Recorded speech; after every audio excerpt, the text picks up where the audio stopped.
hard to eat when I talk about. Okay, so when last we saw our heroes, you had successfully navigated the dangers of the Dragon Brand, making your way out into the steep canyon lands beyond. You managed to discover the sort of surreptitious symbols of the White Mantle cult, or sorry, of the Separatist cult, which is the symbol of the White Mantle, unbeknownst to some of them. You were able to track that through the canyons and discover the Separatist bandit camp. There was a brief interaction with the two leaders of this camp, who seemed to be pretty well intimidating the rest of the folks. Combat broke out, but you guys made handy work of a whole bunch of snipers and soldiers, a White Mantle Justiciar, and a White Mantle Inquisitor. You then searched the nearby entrance to a collapsed mine.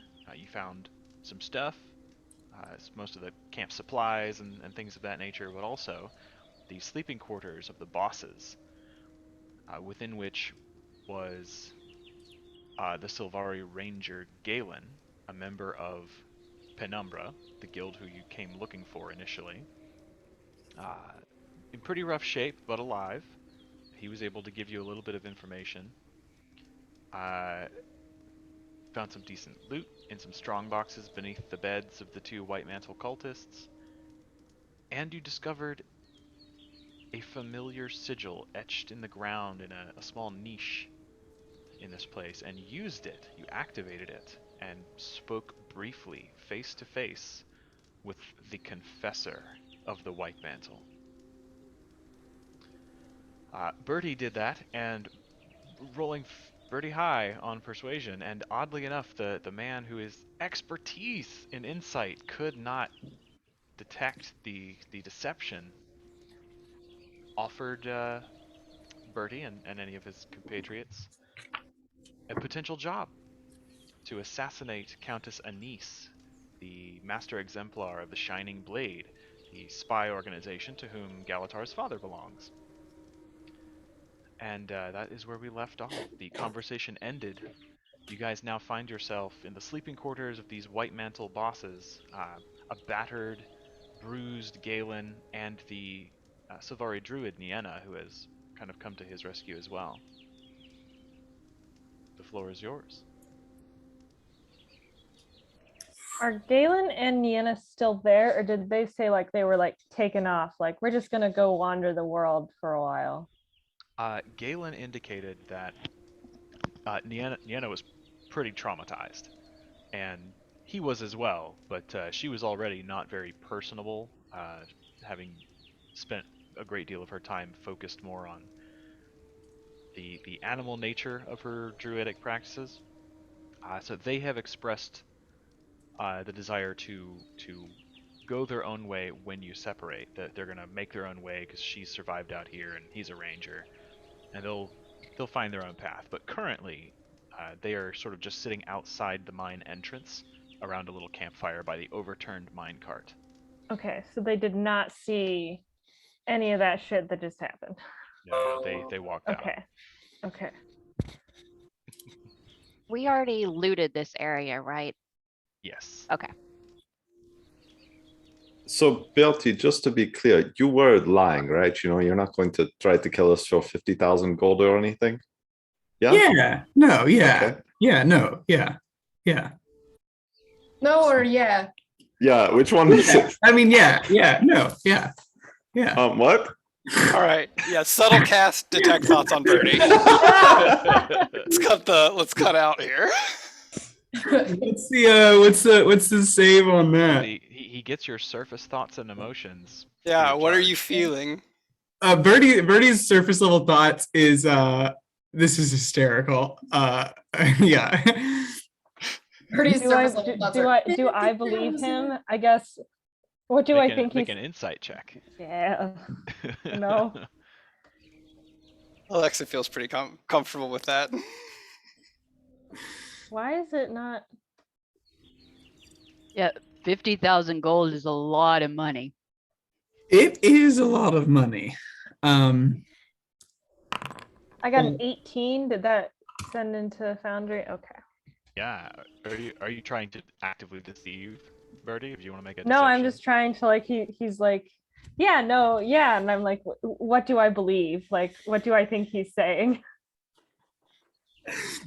You probably think he's saying he is not planning to kill you all. And Okay. Countess Anise and take the money. Murphy, Yeah, I say this with the utmost love and respect, but if you try and kill me, I'll snap you in half. You can certainly try. But The money wasn't to kill us. right, no. Like, yeah. For the record. Why does that have anything to do with it? So here's what He did say that we were dead to him. okay, so So that I'm was the assuming comment. also if this man sees you hanging out with us, that this man could easily scry on us and our cover's blown. I shall take it as a compliment of my performance. But you all realize I'm not planning on accepting his offer, right? Did you see the robe he was wearing? I mean, you won't catch me in white like that. I can't. Yes, I see this as some sort of opportunity to be more covert. Like you've kind of gotten in and you could kind of keep the act up. I mean, at least as much as we can to like get as close to this guy. That might be more along the line I was thinking is like, we might be able to draw this out. We draw it out a little bit to get some information. I'm not sure how long we can draw it out before things are going to get sticky, but Certainly, we can certainly try to, maybe draw it out just enough to meet the contact that he had said would get in touch if we did kill Countess Anise. Yeah. Yeah. To Countess Anise's credit too, I mean, she's pretty stealthy. If we needed to fake her death, she's not a bad person to be able to fake it. I think that might be doable if we can make something just convincing enough to get in touch with this contact that he said was going to send, and then we can beat the shit out of them. And There's magics to make people look really dead too. yeah, I wonder on what scale he wants her to be like dead of like to the public. Like, does it need to be like in the news? Oh no, Countess Anise died, and then or is it just like, hey, look, confessor, and we show him like Anise's dead body, right? Like, how far do we need to convince? I don't know because I think it he requested her head, right? Oh, Well, he used the sort of idiomatic expression. Yeah. Bring me the head of Countess Anise. But Well, Galitar takes it serious. I mean, yeah, this guy is a very serious guy. The legate minister is not one to joke, okay?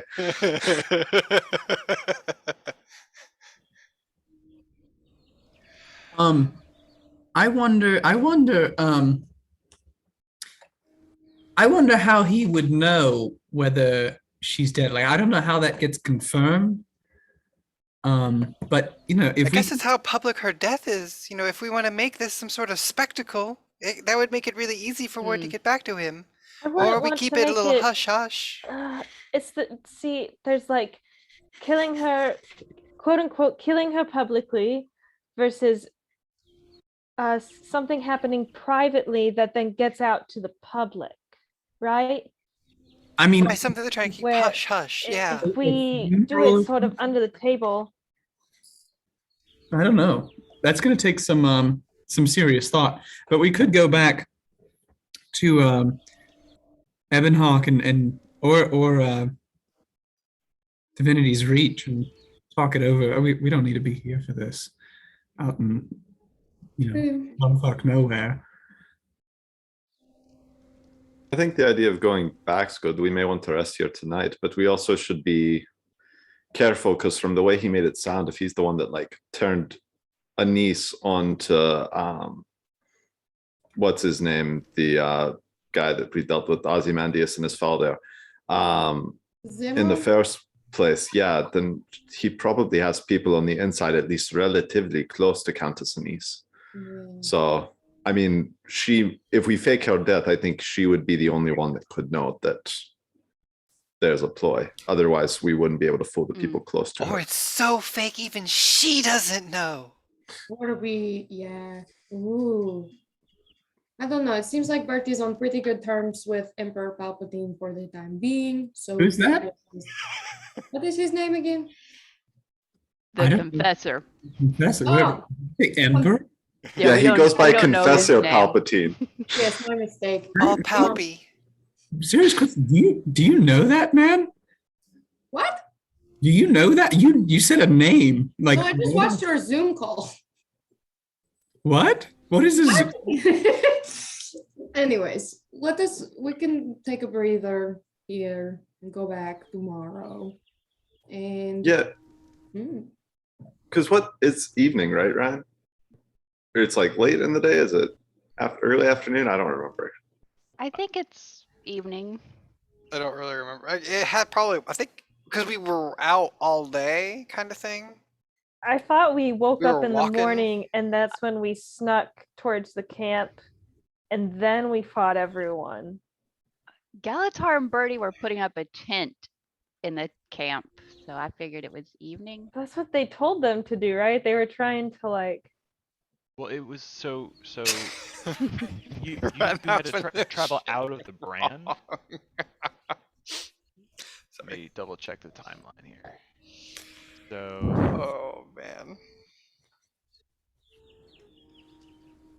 Yeah, this morning we woke up in the brand. I We think, did. We walked traveled out of the through. brand this day. Because So- we didn't. We Yeah. thought about resting outside of the brand and decided to continue straight on. okay. yeah, I want to It is say late-ish. yeah, it was like midday, I think, when you got to the canyons, and a couple hours. So yeah, it's Yeah. probably like 6-ish at night now, or in the evening. So we Yes. I just would like to kind of recap the leads we kind of got from this. So there's the stronghold of the faithful, Mhm. right, which is essentially where stuff is going down. Mm. And that is on an island hidden deep in the wildlands. So we could try just like to start getting info if anybody knows where this thing is. And we think that those are potentially the Brisbane wildlands. And also there's the Bastion of Penitence, where they have been interrogating prisoners, I believe. Yes, that is the other thing. Also, I guess there were agents of the Shining Blade that were captured, but not recently. And the Eye of Janthier will hunger no more, and Lazarus the Dyer will be made flesh was Right, the bats, the penitent. part of their plan. Yeah. Don't know what that means, but So, I mean, I feel like we have to try and locate these places or like follow up on who the confessor is and root them out, right? Should we go first then to the confessor and try to like because the contact they said they would bring you specifically, Bertie, to the confessor. If I kill Countess Anise. Yes. Is So that we something don't we know want where to the do first, confessor or is. do we want to prioritize going to these other locations? I feel like first we need to take these two heads back to Samuelson. yeah, Good. Colin makes a good point. Didn't the Let's do that. confessors say Get we would paid take- first. Yeah, maybe. It's good point. paid. Also, Alexa, if you're still able to send a sending message, we should probably notify Lion's Arch about what happened to Penumbra. Oh. They're relatively important to the city's defenses and some of their long-term plans, so it's probably better they know sooner rather than later. Yeah, it's just Yeah. a rough way to break the news. Maybe not kill directly someone else. Somebody no, yeah, who I likes was us. thinking Traherne. Traherne likes us. Or who's the One guy? oh, Kinda he neutral. works for Keel. He's like her Mortimer? secretary. Mortimer, Mortimer! yeah! Oh, That guy likes Mortimer it. Oh, is like boy. I went with Cornelius, so I was like, no, it's the same brand of weird. He could probably Sure. spin it really nicely to Keel. Mm. Not Yeah, that you. yeah. He would be like, oh, hello. I mean, I feel a little bad making him the messenger. Yeah, Also- But that's So- literally his job. Oh, Yeah, fair. it's true. Very fair. If we want to get a jump start on the confessor stuff too, we could ask Countess Anise, who tipped her off to Zaymonder, how she originally found out about his schemes. Because if the confessor boasted about being the one behind it, if it doesn't point directly to him, it may at least point to one of his agents. That's pretty smart. Yeah, I think we could take this to Countess Anise and talk to her about that. Maybe pitch the idea of trying to fake a death somehow with like a publicity campaign, maybe Yeah. a I fake. think he'd be down. We can make a copy of her and stab her in public. Yeah, could. As long as it Honestly, doesn't turn to snow, that might give it Oh, away. yeah. I might be able to make an illusion that we can maybe sell as her death. I don't know. Also, do we want to do something like that in public where we are then publicly alienating ourselves from? No, I don't think we kill her. I in mean, Divinity's Reach sucks. If we can't go back there, we can't go back. Galitar Okay, well, has I a bit of mean, a life. it's kind of where my family and my girlfriend are. It's like, it's kind of important for me. If that's the way we want to go, what we would probably end up doing is letting word out, like remove her from public eye for a bit, get word out that Countess Anise is dead, maybe try and hold a fake funeral where we're not really involved. And I think that might be enough to where we could get a contact, maybe. I think you're right. I think we need somebody that's higher up in her organization to see us kill her, but not for it to necessarily be public. But also, we got to figure out how to talk to her about this plan without meeting with her, because we can't obviously talk with her and then her kind of wind up dead mysteriously. We, like all of us except Bertie, could talk to her because we're the other thing we need to discuss is how, like, again, if this man scries on us and sees Bertie with us, like, is he really going to think that Bertie's okay, like that we're dead to Bertie, I guess? Yeah. Or is he going to think like, oh, that was definitely a ruse? Mhm. Well, I have the amulet. Birdie could wear it instead. That might be useful for now. Galitar, doesn't your dad work for like Countess Anise, like in a fun, secret way? Would he be able to ask? Does? Yeah, I guess not so secret, apparently, but yeah. But he like is the go-between? Like, ooh, Anise, great news, we have to murder you. Oh, like we could just go and visit Galitar's family. Yeah. We could, and I guess Bertie could go do something else, and we could have Roland arrange like a secret meeting with Anise. And then it could be like we were separate from Bertie, and then Bertie can quote unquote kill Anise.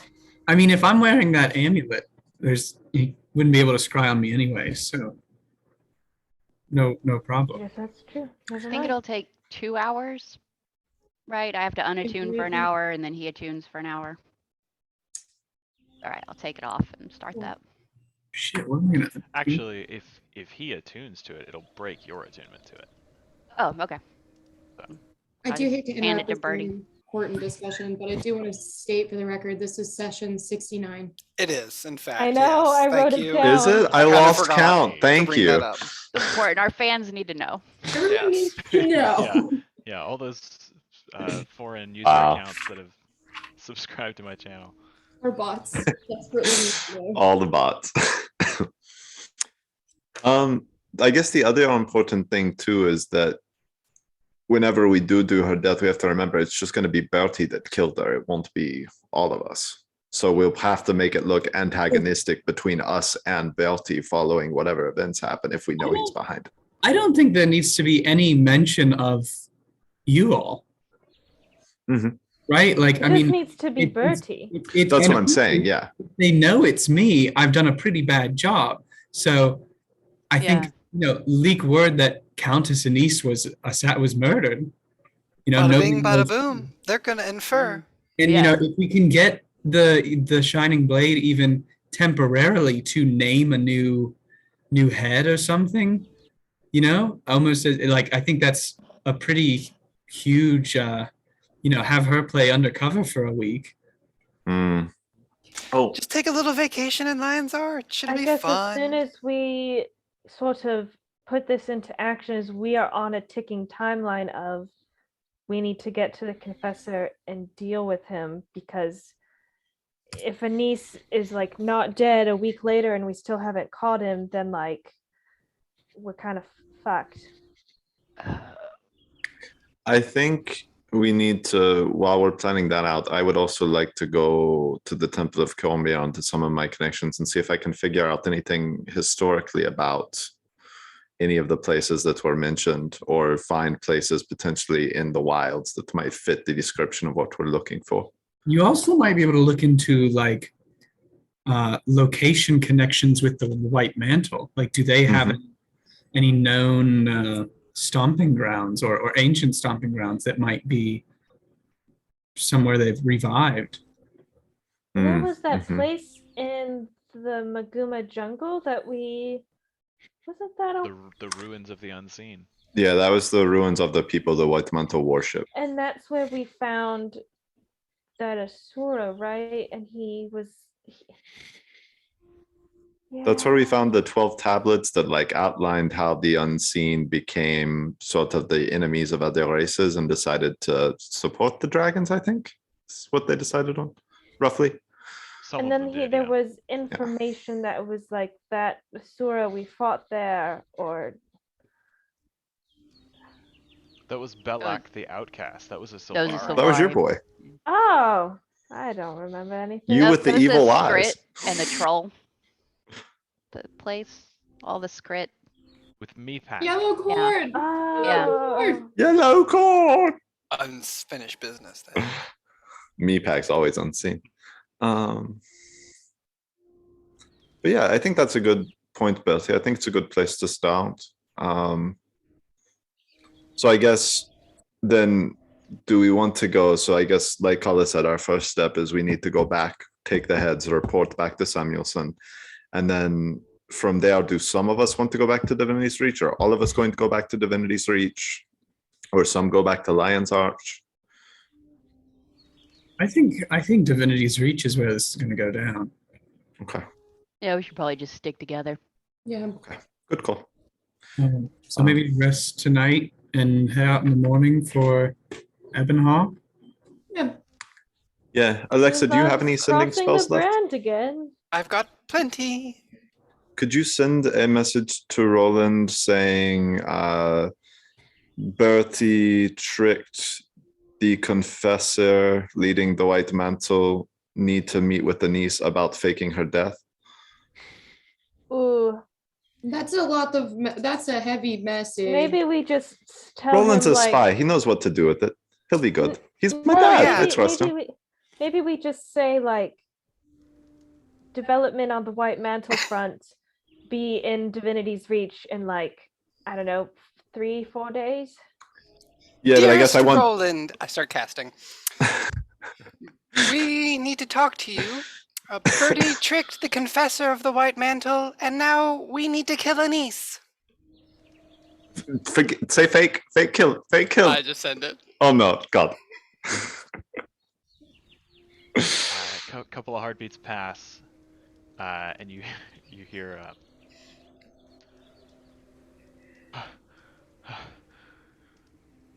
what?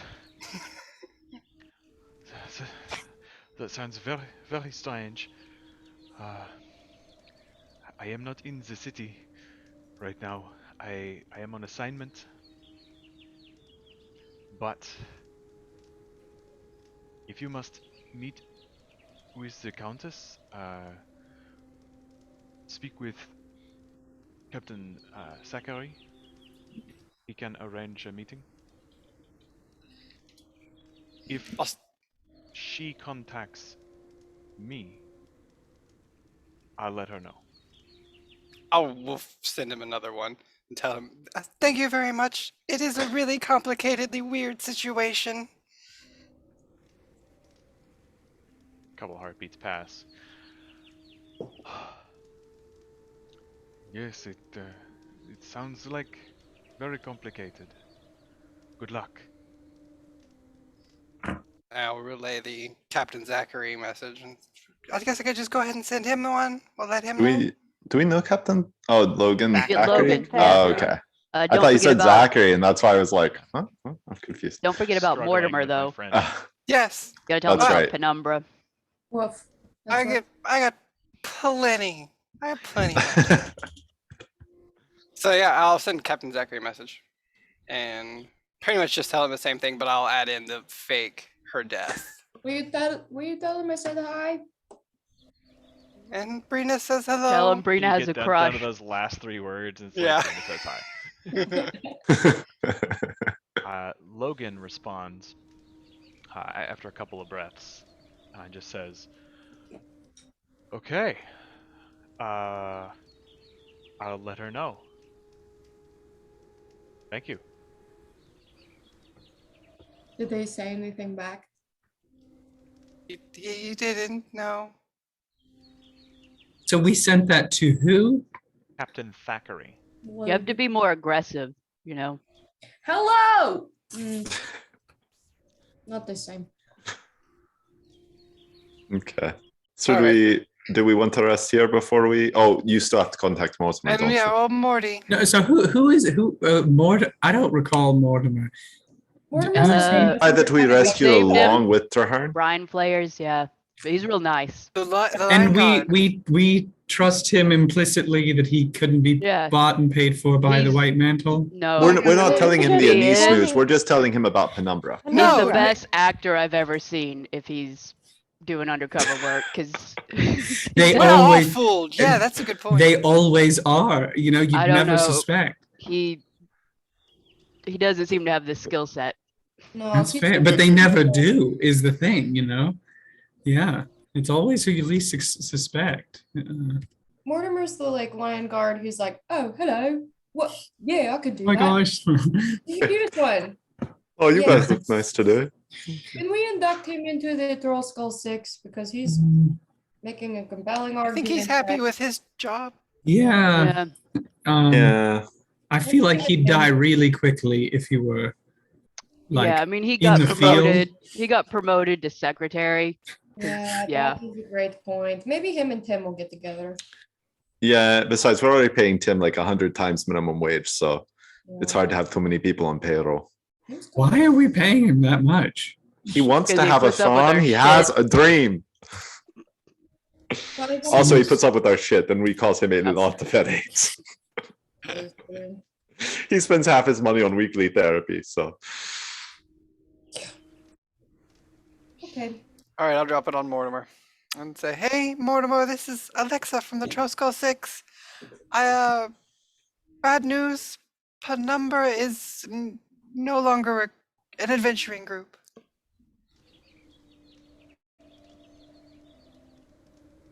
Make it sound like a band broke up. I mean, that's kind of the nice way of putting it, isn't it? I mean, they're not all dead. They did break up. You hear, Oh, hello, guys. Good to hear from you. Oh, man. I love it so much. That's a real bummer. I'll let the inspector know. Thank you. All right. Any more? I've got plenty left. We can send at least 4 more. Brina, anybody else you want to hit on?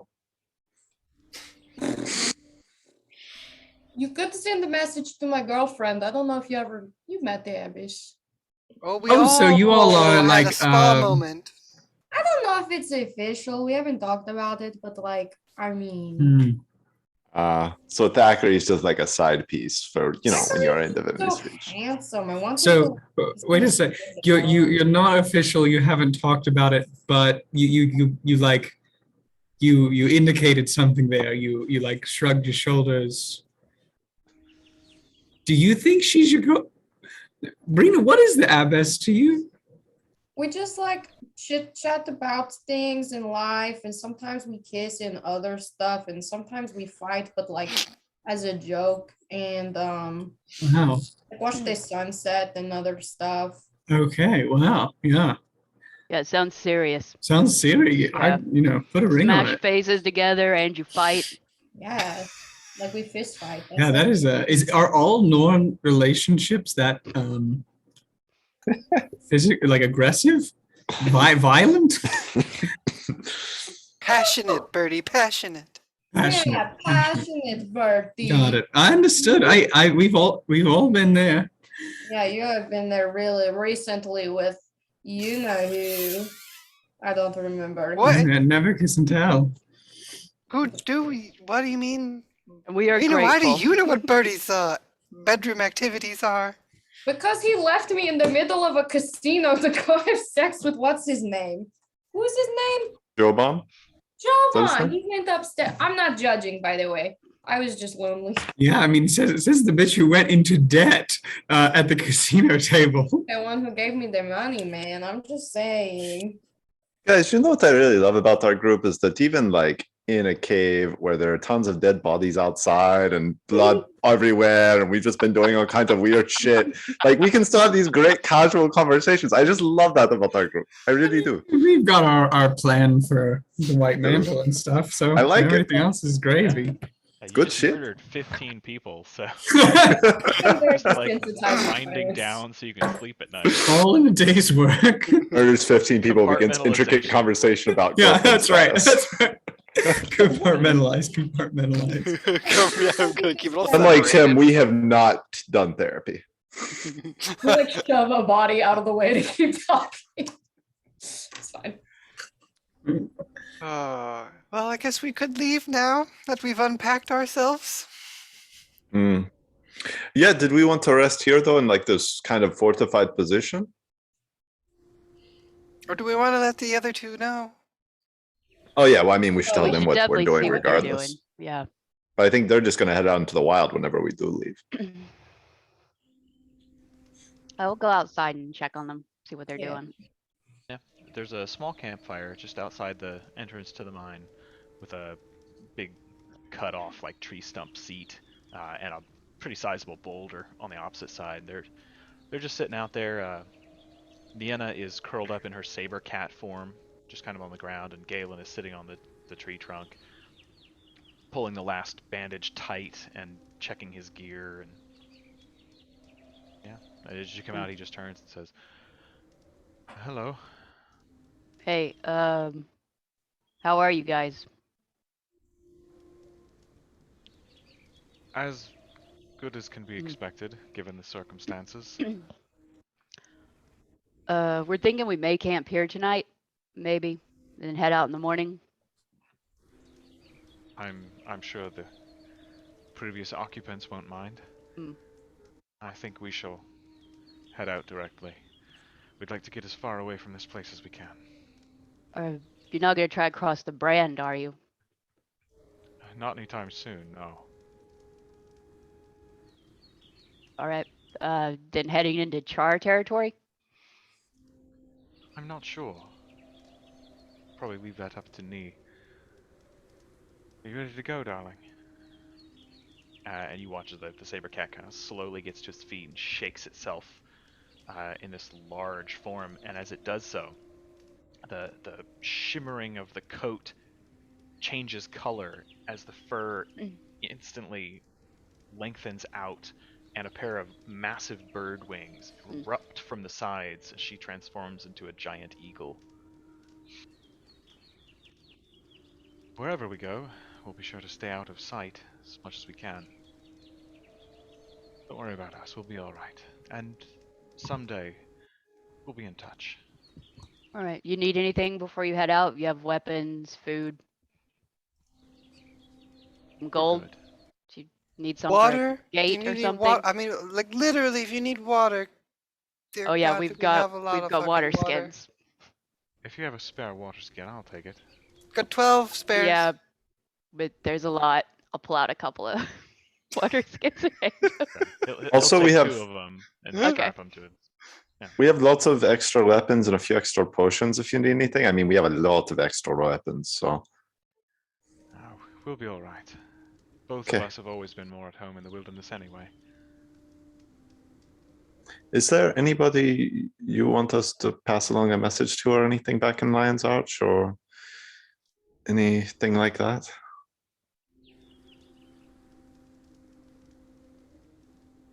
If you could let Inspector Keel know what happened, I think that will suffice for the moment. But eventually, we'll have to go back and settle things at our home. We'll have to close things Yeah. up, but probably be a few weeks before we make our way there. Stop by and see us when you get back if you can. We Good to shall. know you're okay. Thank you, and thank you all. I'm forever in your debt. And I like that the great eagle kind of turns its head and just squawks in agreement. He hops up, Good puts luck. his hands around her shoulders, kind of sidles into position. And you as well. Come on, Nee. And then just with a powerful take off into the sky. Hmm. You guys are left in this steep canyon as the sun begins to wester. So I just kind of look over and say, well, when are you going to be able to turn into a giant bird like that? Looking at Who, Keith. me? Yeah. Oh. Sorry, I didn't finish my sentence. Haven't I done that before? The giant one? I don't know. You might have. I don't know. Oh, okay. Maybe when there was I an just know I avalanche. definitely can't stay in animal form as long as she does. Weren't you like a giant eagle in that one fight with the lich or whatever? That's right. And then he like blasted you or something? Yeah. I'm just being a jerk at this point. That's okay. Alexa just likes burning people, whether it's with fire or commentary. She doesn't care. Yeah, as of level 8, Keetri can do CR 1 or lower. Alexa choosing violence. Shocking. Yeah. So I think we went over last session the loot that you managed to find from the bodies and the stuff around here. Hmm.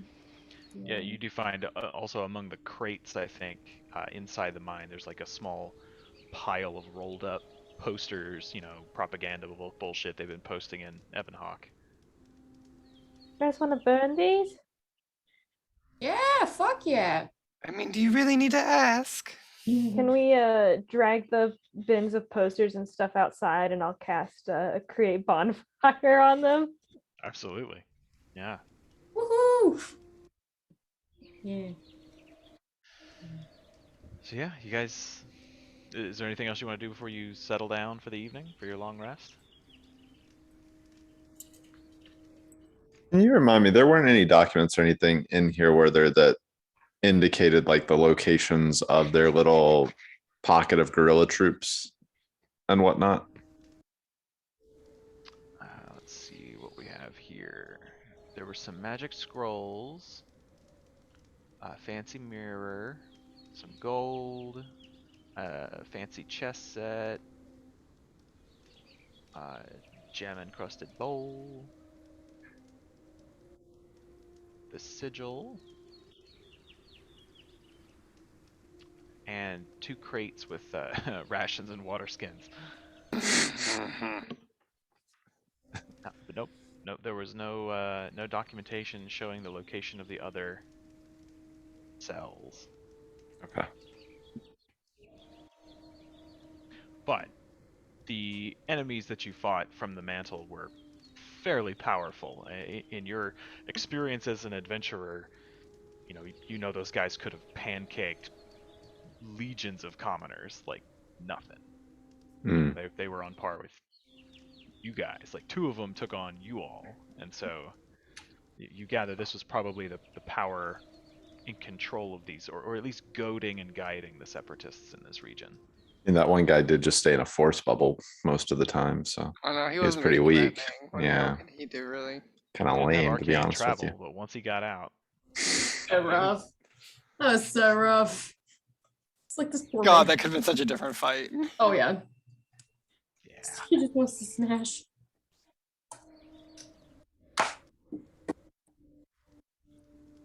So yeah, the Justiciar had a magic mace Mm. and shield. He also had some fancy gilded plate armor. And Celine, the Inquisitor, had a magic staff. Mm. I think each one of them had a potion or an elixir or something. I have an elixir of health and a greater healing potion we picked up. Yeah, and who got that staff? Was it Kitri? No, I have it in my possession currently. But if somebody else would like it, they're welcome to it. What is the staff? It's a staff of Eldritch, or it's the Eldritch staff, I believe is the name of it. I think it lets you like teleport and do a couple other things. Good. Okay. I don't have that written down, so you can. Yeah. It is a +1 staff.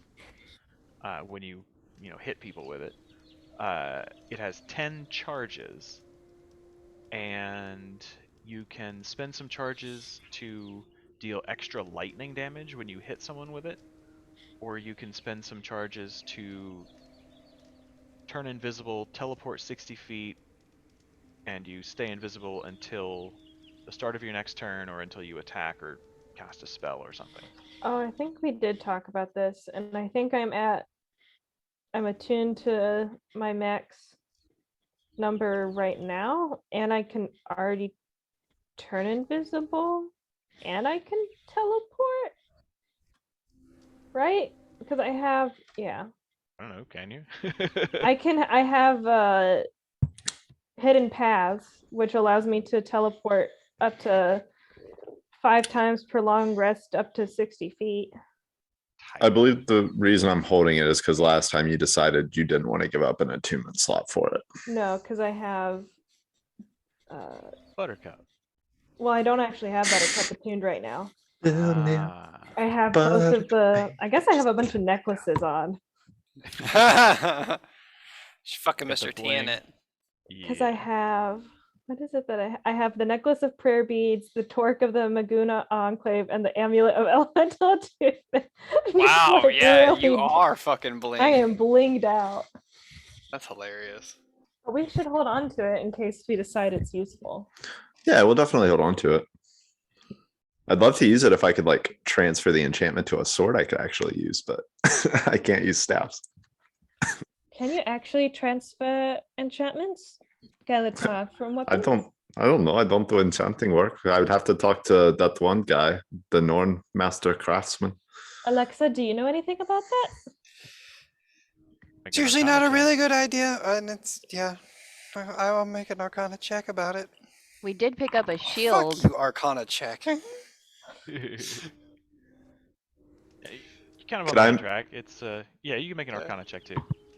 We have a shield that we can transfer its enchantment to You do. Yes, that is built into it. plate That armor. is a 31. Damn. Generally speaking, Is that a nat? trying I was to an 18. trying to move permanent enchantment from an object to another would destroy the object, and it's not always successful. It's very unlikely the way enchantments work, unless the enchantment itself is kind of designed to do that, like the shield that you have. Is it one of those things where like if they're able to study the enchantment, they could potentially replicate it? Is that ever a possibility? Or is it more of just a like, these things are so anciently enchanted, nobody knows how to do any of that type of stuff? Well, no one currently standing around is just like, oh yeah, that's how that works. But I mean, theoretically, you could attempt to recreate it. It's like crafting a magic item. You would just craft a sword instead of a staff. This is a very rare item, so it's quite We expensive. need another fucking egg from Yeah, some you other need some- creature. You'd have to research how to do it and like find a recipe of sorts to figure out Yeah. what kind of component you needed. You need 12 ancient dragon eggs. Possibly. Perfect. Okay, cool. While we're taking, if we're gonna rest here this evening, once we sort of start setting up camp, I would like to just walk around and start kind of destroying any supply caches or other things that we're not going to be able to take with us that they have here. So that if the people that are kind of out and about try to come back here to resupply, there's nothing left for them beyond what we take with us. I'll also say, yeah, if Bertie can take some time to attune to this amulet of proof against detection. Absolutely. As part of your long rest, you can do that. Yeah, he will do that. Alex, are you still able to pop see invisibility whenever, or is that like a once a day thing? I can do that a few more times today. I've got enough magic. Would you want to pop see invisibility just in case maybe we are being scried on after our conversation with the confessor, or see if he has like any ways to track us or anything in the meantime? Sure. There, go ahead and just pop it up. I can cast for another like 7 more times. Is there any orbs in our immediate vicinity here in the cave? At the moment, no. We seem to be all clear. Good call. All right. Well, should we make camp then? Do you want to be inside the cave or out in the area outside? I think inside seems safer, or up on a Okay. tower. Yeah, either one would be fine. I mean, I think there's plenty of space on the towers or in here, so your call.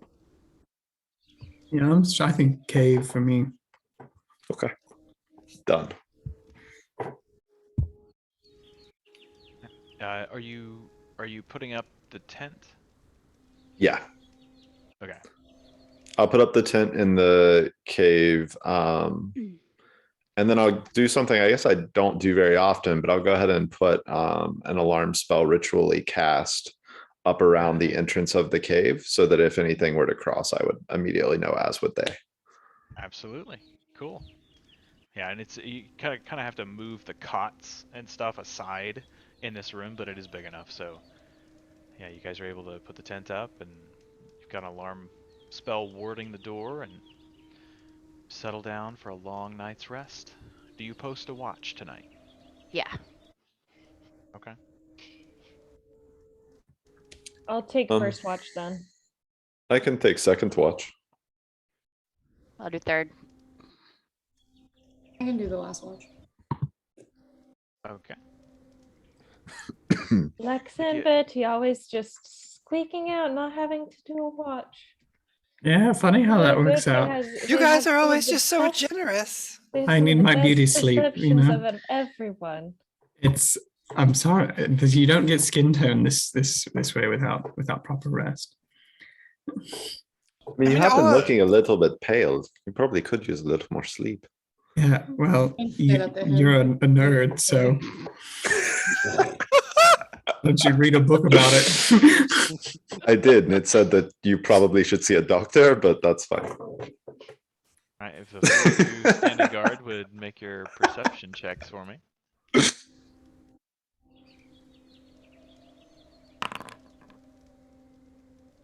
Jesus Christ.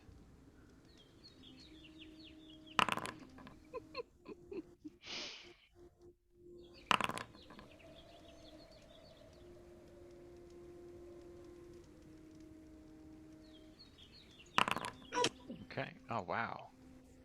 Damn, y'all. I perceive it. Yeah. Well, everybody else can see so well but me.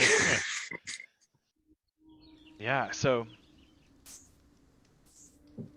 nothing untoward happens.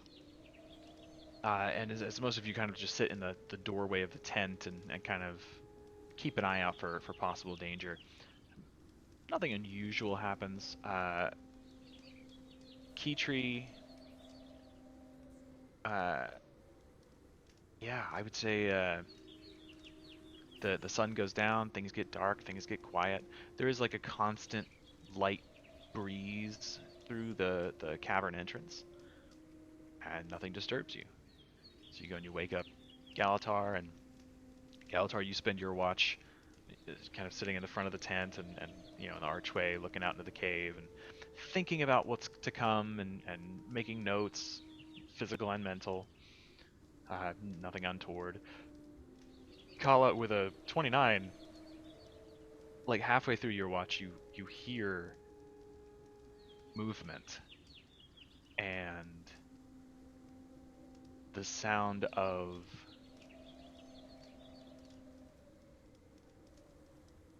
I would say with your time in the wilderness, you recognize the sound of predators dragging away prey.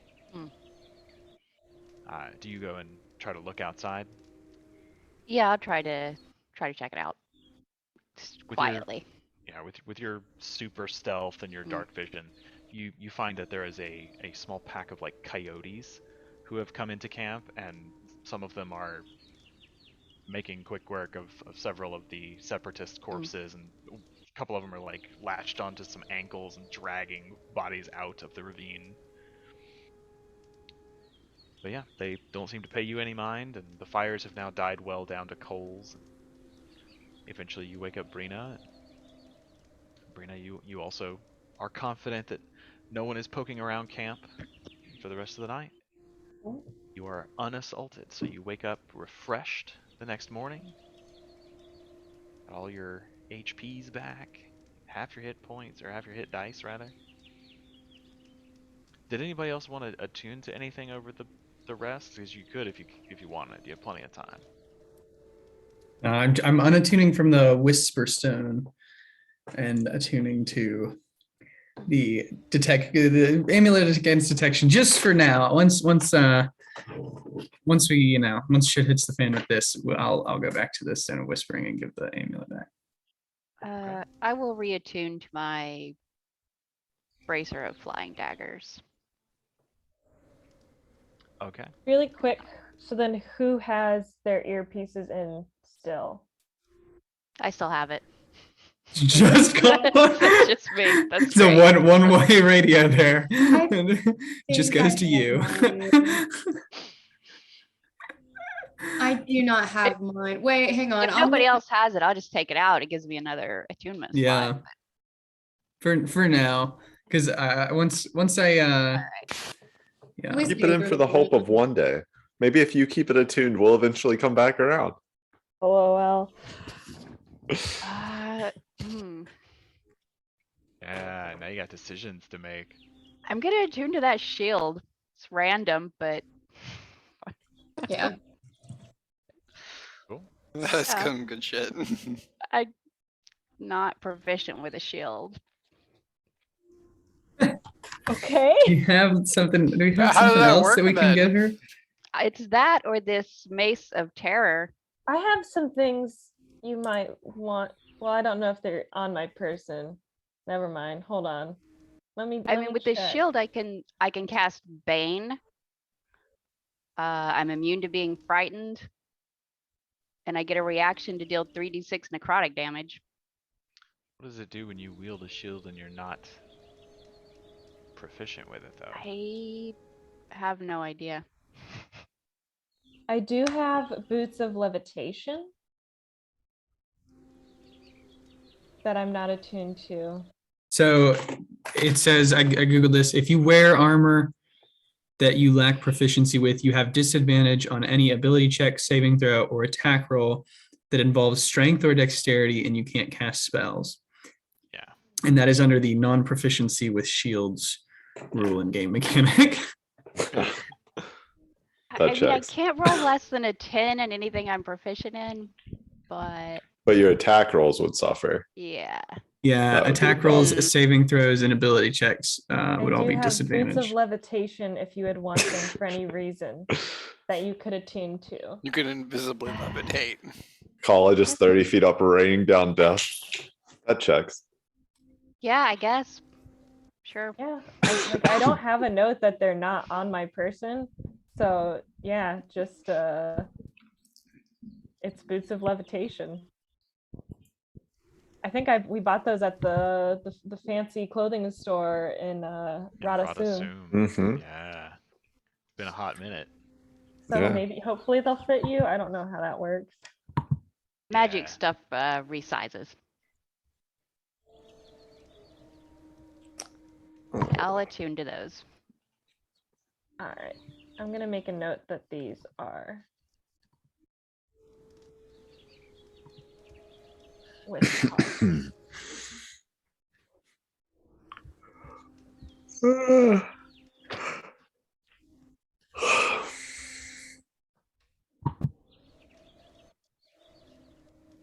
Also, everybody should peep the new background for Birdie.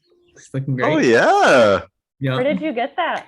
Paige had it commissioned for me for Christmas. That was like Christmas gift for me. So I have it in a frame in my apartment as well. That's really sweet. So, That is yeah, pretty baller. it's very Nice good. gift, Paige. Thank you. It's Birdie Yeah. the Bard. It's Birdie the Bard. Look there. I love that Alex has specific hobbies because now I know what to get him for Christmas. And So yeah, it's easy. Forever. You have one Yeah. hobby, one gift. That's right. That's right. one. Sorry. I mean, for Christmas, we did get 2 copies of that like World of Critical Role book yeah. from like 2 Oh, yeah. separate people. Mary's parents got me a copy for Christmas, and their sister got us a copy to share for Christmas. So Fantastic. yeah, we're super prepared. We haven't read either copy yet. They're just both sitting over there. I mean, yeah, one you can read, one you can put in a frame and keep. That's right. Well, one I'll get signed if we ever, COVID ends and there are Yeah, conferences or other that'll things be one fine. can attend. That would be cool. And then you can frame it, like keep it, like yeah. It's true. I mean, hey, their show does premiere Friday. It We'll does. talk. We'll talk. We can talk more about it after. But yeah, Excited. Yeah. So we've rested. Yeah. Are we just going back across the brand? There's not a faster way. We all look at Well, Galitar. unless we've leveled up, no. You have Oh, Okay, well then let's just Oh, start wait, hoofing it. Kitri, don't you have some method for teleportation between large plants? If we could find Oh, I something could that would fit. prepare that. Yeah, if it's the morning, I suppose I can actually. Let me manage spells. Have we real quick. seen any trees or anything There's since we got trees out in of the the place brand that that that was we're we're large enough? here. we haven't seen this yet, though. But there's trees where we are right now. They're Kitri's huge mentioned to and they're me. Big. Sure, whatever. Yeah. We've talked And, about magical things when you all are asleep. Wow. There are Friendship. As you go about your morning routine, make your breakfast. Because stretch we your are legs. in. Sorry, no, I was just thinking we're in a more green area. We're not in the brand. Yeah, no, there are Mm-mm. huge trees all around here. You should be able to see them on the map. And actually, so I'm super proud of all this. If you move under one of the trees, the leaves will go semi-transparent underneath them. What? Ryan. Wild. I had all this put together, and then we decided to meet in person, so I had to draw all this on the Oh, map. Just- wait, can you unpause the game? I really want to try Yeah. I want to check out your trees. Ooh. Oh, I collide with the wall. Oh, that's so cool, Ryan. Boundary's pretty neat. That's awesome. Right. Oh, neato. The digital age. No, I Wow. can't stop We're colliding really with here walls. now. I love it. The future is now. Yeah, I can prepare transport via plants, Hell yeah. which would allow That us would be- to create a magic link between a large or larger inanimate plant within range and another plant at any distance on the same plane of existence. And I must have seen or touched a destination plant at least once before. For the duration, any creature can step into the plant and exit from the destination by using 5 feet of movement. Is there a tree in Ebonhawk? Or on the greenery between Ebonhawk and the On brand. the brand. Oh Hmm. yeah, no, there are trees immediately outside of Ebonhawk, and you do recall there are a couple in small green spaces. There's no park or anything in Ebonhawk proper, because it's really just what used to be a big stone and iron quarry, like a surface mine. Mhm. But there are places where they have built up areas and filled them in with more hospitable soil and planted trees. So I'll pick one of the trees outside the city just so we're not Oh, and before we arrive, I guess we could Best do way this to outside the surprise city. people. Do we need to modify how any of us look? Are we just gonna trounce through the city? On the I- crowns. What I do you think mean we're how we good. look? Oh, you mean not being human? Haha, I guess that's not a problem for you, Galitar, is it? Well, no, I just meant I couldn't Your remember if privilege. that was the problem you were talking about. My goodness, everybody's so Thank you. testy It today. should be fine. I mean, they only hate Char. I mean, I can make Hey, I don't everybody look care. like people if we want. I think maybe more of the problem is what if they have a spy and they see Birdie walking into town with his friends and they report back? Yeah, Oh. Yeah. I think Birdie's the problem. Yeah. I'll make myself look different then. How about that? Nobody knows it's me. you could Yeah. make yourself look like the guy that we rescued that slept with his sister or something. So it just looks like you're a member of Penumbra we brought back. Holy look like shit, I think that's great. Look like a Ranger Sylvari, a lot of dirt on the armor, some Mhm. leaves stuck in your hair. Like I, you've been I brutally love that. beaten. I love that journey, but I just don't think it's right for right now. It also doesn't matter who he looks like. I mean, Okay, I tell you what. Let me get to my mask of many faces. but I guess And while you're doing I that, will I'll- use a how long this guy sells something like for an hour, right? So right as Mhm. we're about to depart, I will use the mask of many faces to disguise myself. And I'll say that I look vaguely similar to Inspector Keel, but I have like kind of like a hood on. It's just like a green kind of ranger's cloak. But yeah, Human female? Yeah. All right. Yeah.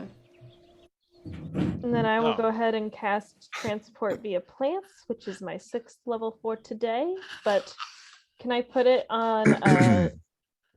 It doesn't really matter, but the tree I'm underneath in Foundry. Sure. Yeah. This is a good tree right here. This one. Come over here, guys. Pats the tree. Yeah. This As you fucking guys tree. all gather around this tree and Kitri casts the spell, you catch just the distant rumble of thunder as a passing brand storm Oh boy. makes its way nearby. And you step one by one into the tree, and the then pioneers emerge. used to ride these babies for miles. You emerge into the wilderness just outside Ebonhawk. You see the massive hawk gates, and as you make your way into the city, that there are a couple of guards out front. The gates themselves are kind of braced open, about enough for a good-sized wagon to get through. A couple of guards just nod. They're not really stopping people, Yeah. and you don't have a cart or anything to check, so they just kind of give you a once-over, make note of you. The bag of heads is in the bag of holding. Just kidding. So you did take the heads of the two white men. Mhm. Yeah. Okay. Are we going to cast Speak with Dead on them? We already did. Oh, We we can't did do it again that, for like yeah. 10 days. Okay, sorry, I forgot we had done that. All right, we're Yeah. good. But if we can Yeah. preserve their head for like, I think it's 7 days. I think we have to wait. It's a I week think at a it's time. 7 days. Yeah. But if we could preserve their heads for 6 more days, imagine the things we can learn. That is okay. I think you can just let him die. Yeah. As you make your way into this populated city, you see once again the giant bowl of this old quarry, and now filled with rings and rings of houses built out of stone and into stone. The upper level here is right next to the Ebon Vanguard garrison. It's surrounded by a sort of massive flea market type public market area where lots of craftsmen and servicemen and most of the supplies that the Vanguard and the citizens use are bought and sold. It's bustling. The weather is beautiful, oddly, in contrast to the harsh environment of the brand that you went through. But you are quickly shown into the Vanguard garrison without much pomp or circumstance, and you are taken to the high tower of the main keep, where Commander Samuelson is in charge. and just for the sake of time, you are shown in. You tell him what you've done. He graciously accepts the heads. Like it's gruesome, and like he takes the thing and like sets them over on a special like empty stone slab that sits on top of a table. It looks like he puts other things on there for drawing or cutting or something like that. It's like a work area, so that the blood dripping from this bag won't dirty anything. He sets them down and pulls the heads out one at a time and looks at them. Does he seem to recognize them? He does not. After he takes the moment to look at them, at this point, the 6 of you are in his main kind of large office area, and he's standing over at this side table looking at these heads, and there's 2 Vanguard in dark black-gray chain armor standing by the door. You can see like the hilts on their swords are outstretched hawk-like wings.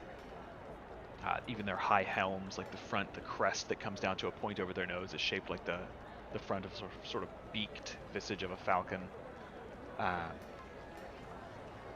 The commander turns around and just says, "Well, that'll do, I suppose.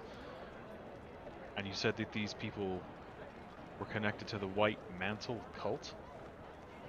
Yep. Yeah, they did also make a pretty enticing offer to kill you, which we refused, so you're welcome. Yes, thank you.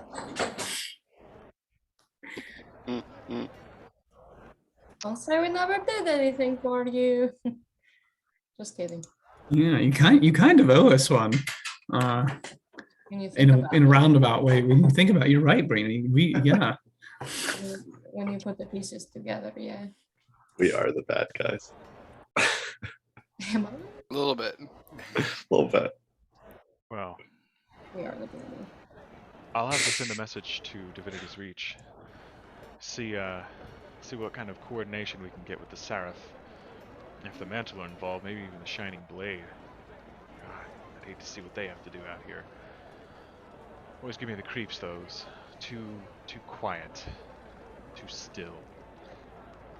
Yeah, could we actually keep that pretty hush-hush for the moment? We kind of got a lead.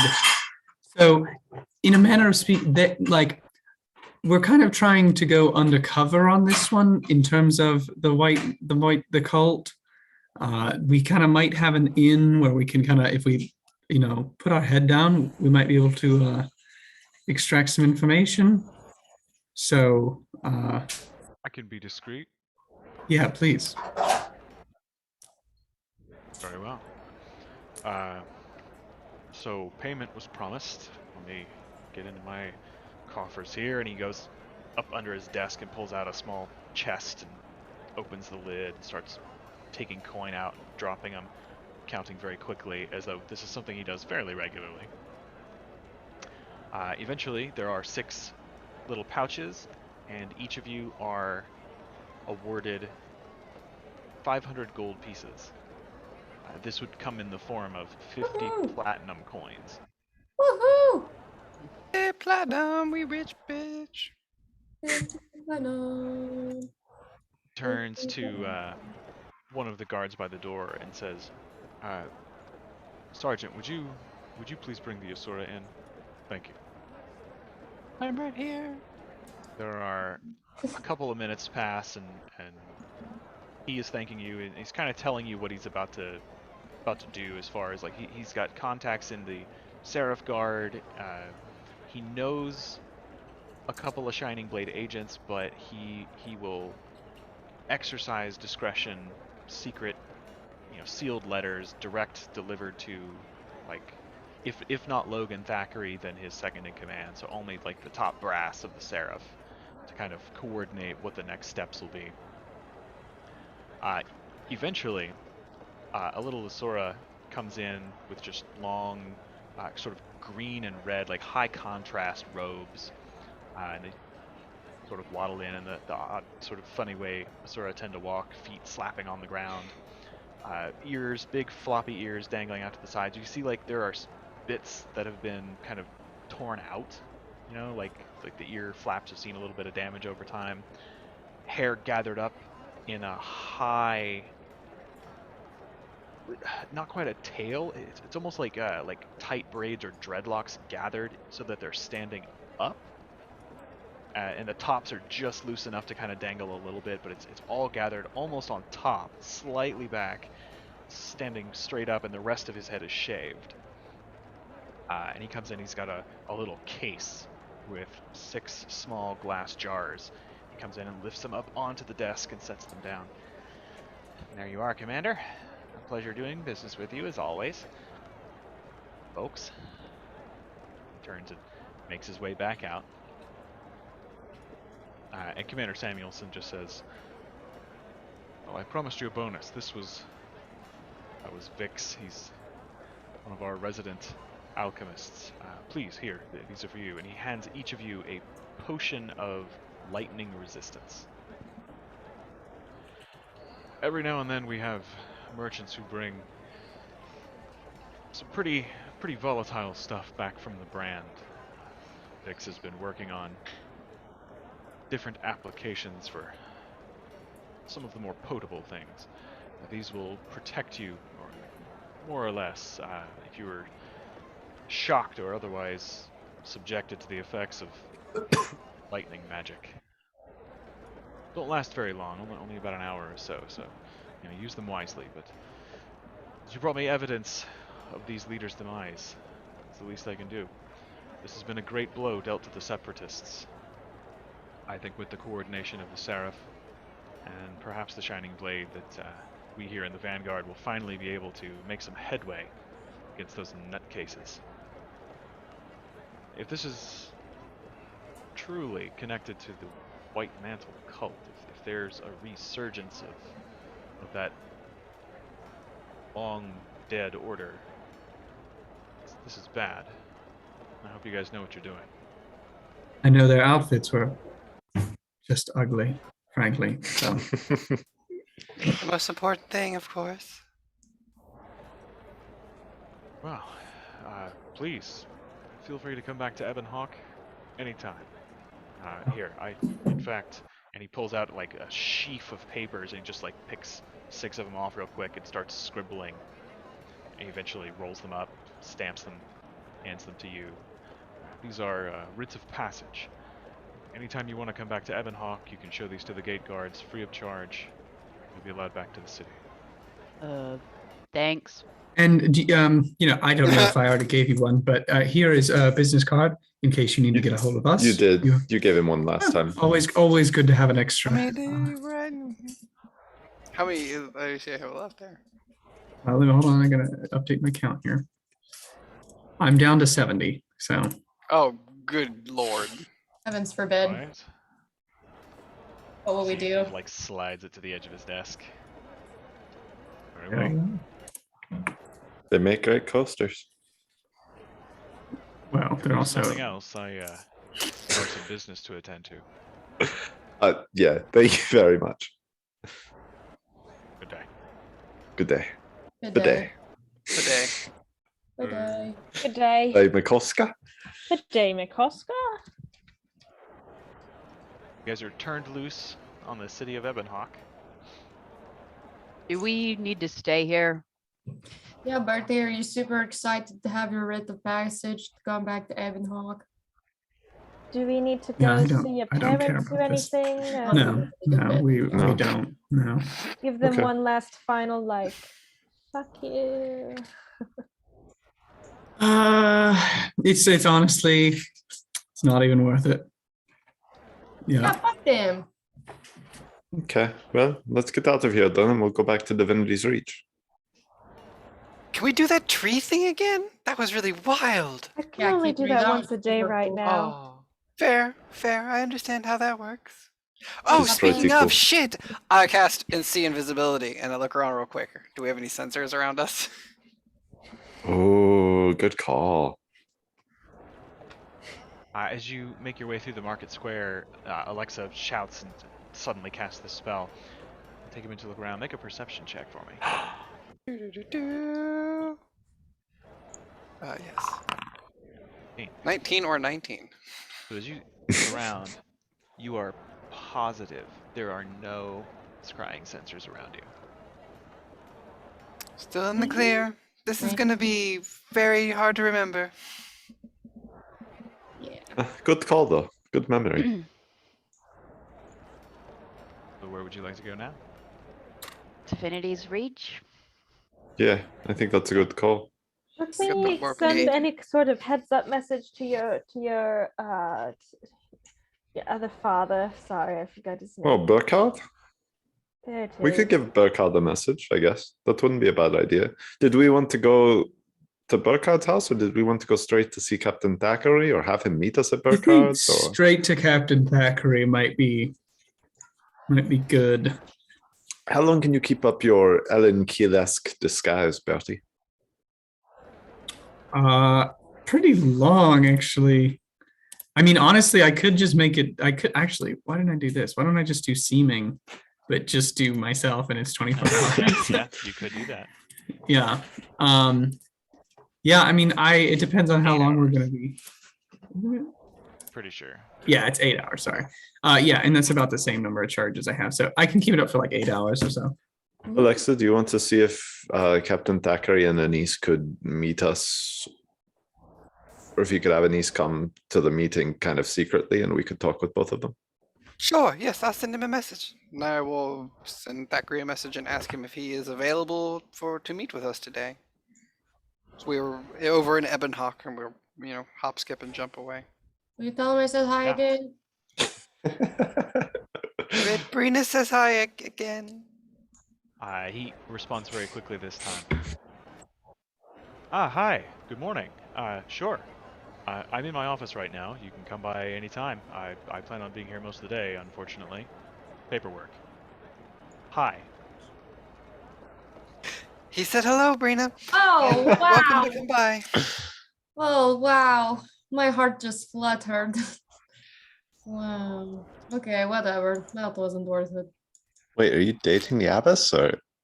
Yeah, but he's got like such a little like good boy vibe. Like he's such a little superhero. And I have his action figure, so I mean, come on. Yeah. I'm a crush on him. That's fair. Okay. Can you blame me? No. I'm just glad that, your hero is really living up to it. Yeah, he's doing all right. Yeah, Oh. so often they disappoint you, What if he's working with the White Mantle? What if he's the end? Then I'll kick his ass. That would be the biggest fucking revelation. Oh, it would be heartbreaking though. I would be very upset. That man saved my life once. Yeah, like a lot of times I think. It's the long Yeah. con. You guys are going to Logan's office. Yeah. Can't wait to see my boyfriend. Yeah, as you make your way towards the Asura gate, you see that you pass a merchant with a wagon being pulled by an ox, and he's just a human man kind of sitting in the wagon. As you pass, you glance over. It's easy enough to see he's just got crates of textiles, basic kind of work clothes, shirts, linens, pants, shoes, a couple of light hammers and hand axes, boxes of nails and stuff, just basic supplies. Tips his hat, continues rolling on. Doesn't seem to mind Kala. Just rolls on. Not everybody here is a racist. No, Just the Separatists. not everyone's a racist, guys. But Everyone's just a little bit racist. Sometimes. That's a song about that. It doesn't mean they go around committing hate crimes. But easily enough, you make your way through the Asura gate, stepping once more into the more brisk, kind of mid to late spring air of Divinity's Reach.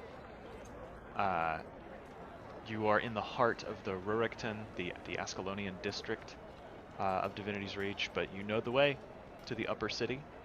And in about 30 minutes, maybe 45, you make your way to the high citadel of the Seraph Guard, and you are immediately led into the familiar office of Logan Thackeray, who is the captain. And as you enter, he is in his full silver steel plate mail with kind of wing motifs on the shoulders for the Seraph. He's got like a white and gold tabard over the front, bearing the crest of the royal house. No helm, his sort of chestnut mane of hair is cascading down over his shoulders, clean shaven, deep brown eyes, sort of like does a little shake Wow. as you get in just to get it off of his shoulder. Wow. Hi, good to see you. Hi. Welcome back to town. Uh, What can I do for you? Is this a safe place to talk? Could people overhear us and stuff? Safe enough if we close the doors. Please, come in. All right. And he makes a gesture, and as you guys enter, 2 guards step out and they close the doors behind them. I mean, my men might be able to overhear if you talk very loudly, but I trust them with my life. How can I help? Before we do anything, could we consider this a short rest? Like, I don't know how long we're gonna be here. Well, for a short rest, you need about an hour. I don't know if you're going to be here that long.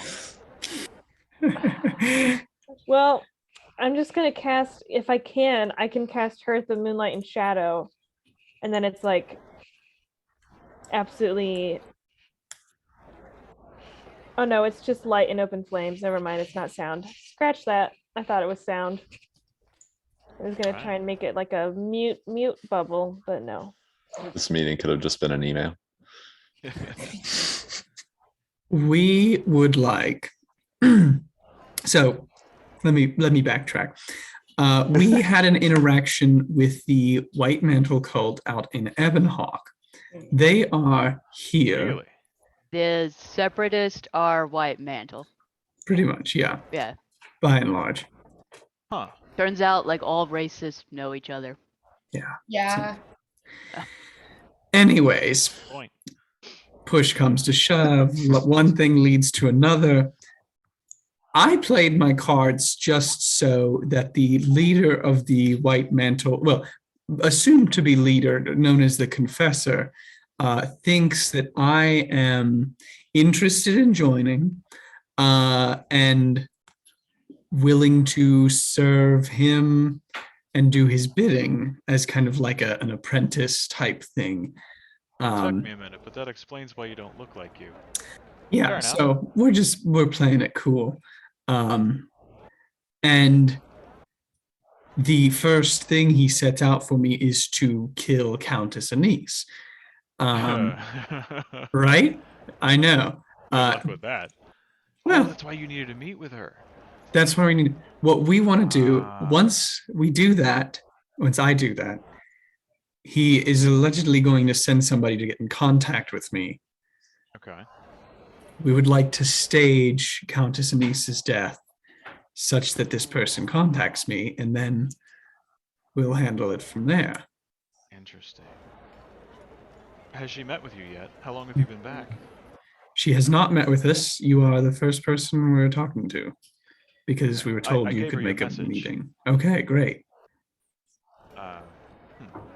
Well, she probably knows you're here. Probably. She's crafty. Okay, well. Any idea how you want to do that? That sounds like a tall order. I mean, you just go murdering people in the streets, I'd have to throw you in jail. No. I think what we would like to do is have Countess Anise drop off the map for a few days, maybe a week. Start leaking it to the public that she hasn't been seen. She has been whispers that she's been murdered. And then in a couple days, have a fake announcement that somebody new has been appointed to lead the Shining Blade, and then maybe a fake funeral. I don't know if that's too much or how far it needs to go. I don't think there's only so far we can take it, obviously. Yeah. So, well, if we were to stage a funeral for Countess Anise, it would be a state funeral. It would be a fairly large endeavor and quite expensive, I'd imagine. You could just talk that you're planning it, set a date, Set a date for the preparations are going on, and yeah. Maybe would it be too much to put a body in repose if we could craft something? I don't think it has to be like a big public thing. It could even be you all are trying to keep it under wraps. It just needs to Yeah. be that the kind of higher ups in the government and some of the, people in law enforcement know, because I'm sure then it will make it back to the guy that we need to know. And as soon as somebody new is appointed, I mean, I think that's a pretty big indicator if she's being replaced, or at least Also, this wouldn't be like obviously a permanent thing. Like Obviously. our plan would be if there was some sort of like date set for a funeral or like quote unquote body in repose. By like a week or two later, we plan to have like found this guy and tried to take care of it. Yeah, You also wouldn't actually. You could just say you're planning a funeral for like X date, if and then Countess, not actually have it. if she were to have been killed suddenly, how would you all react? Because that's the important thing. Well, that's Would you the do a big question. funeral? Would you look into her death before you announced anything? Because that's what we would want to do. Well, we would try to keep it quiet at first if it seemed like foul play. We would have to investigate the matter and try to bring the criminals to justice, but eventually we would need to have some sort of burial. Countess Anise, most Shining Blade don't go around wearing their affiliation on their shoulder. But as the Master Exemplar and the head of the Queen's bodyguard, Anise is a very public figure. So, if something were to happen to her, it's a big deal. It would have to be a big ceremony with lots of participation from the citizens. Would it be fair to say, though, that, if foul play was suspected, that her absence for, say, a week would be noticeable? Well, if you're thinking about the time it takes in a city this size to get word out on the sly, if you want to spread news without posting flyers everywhere, it takes time. Anise would be better at explaining this. I'm really a brute force kind of guy myself, but it would take time. The concern is if they have agents to verify this, they're gonna try to find evidence. So trying to sow rumors might be one way to do it. The quality of the rumor and the quality of the sources they have would be the determining factor. I don't know if we've mentioned it yet, but that confessor did already know a couple of Shining Blade members to begin with. So whoever they are, they even indicated they were the one that tipped off Anise to Zaymond. So whoever they are, they've got people on the inside of whether it's the government or your ranks or her ranks, but they've got spies that would be able to look into it, I'm guessing, on their behalf. Birdie, make a wisdom saving throw for me. Oh, What? I am wearing the amulet of detection, right? Oh, Amulet of proof against detection. Oh, get wrecked! Get wrecked, Mr. Scribe, Scry guy. he still says to make the wisdom He says, save. no, you fuck off, make your He's save. like, no, it's still a DC 25. Yeah.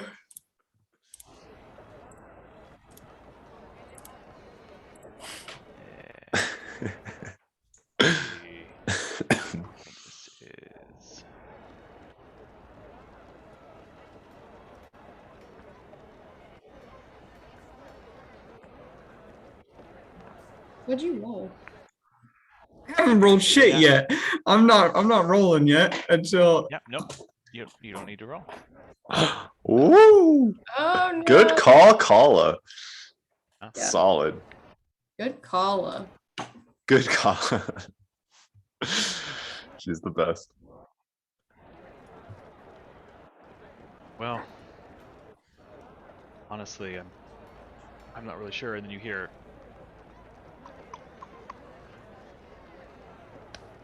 "Come in." as the door is opened, you see a Seraph guard snap to attention, and walking past him, dressed in a midnight blue gown, with her red hair pulled in a big thick braid that just kind of runs down over one shoulder, is Countess Anise. Oh, this is perfect timing. And she just saunters into the room like without a care in the world, piercing green eyes. Just, Well, I didn't think you'd come directly here, but it's good to see you all. Hello. Obvious, but I hear you need to speak with me. Precisely. I'll make sure the door is shut behind her before we get into any details here. Yeah, Logan nods, and the Seraph snaps to attention again and pulls the door shut. And Logan just turns, kind of says in a low voice, "Apparently they need to fake your death." Do tell. Pray, for what purpose? Well, push came to shove, and the leader of the White Mantle now believes that I am his apprentice and has offered a great sum of money for me to kill you, at which time somebody will contact me, and I will be directed to the White Mantle place. Make an insight check. She laughs. And 18. This light, kind of airy laugh, like a young woman's laugh, just carefree. Being the bard you are, you can tell that this is a practiced facade. The rest of you, she seems very just amused by this fact. She laughs for a moment and then, I had no idea the confessor thought so highly of me. That is his title, is it not? Mm, so you've heard of him? Only recently. Actually, I was hoping you lot would come back to the city soon. Since you left, we've been investigating the other ministers. Since you dealt with Zaymon, I thought it a good idea to keep closer tabs on some of the other nobility in the city. And we've discovered several White Mantle operatives working within the very walls of Divinity's Reach. We've arrested some of them. Some of them have disappeared under mysterious circumstances. She kind of gives you a wink. And these are ministers? A weird vibe.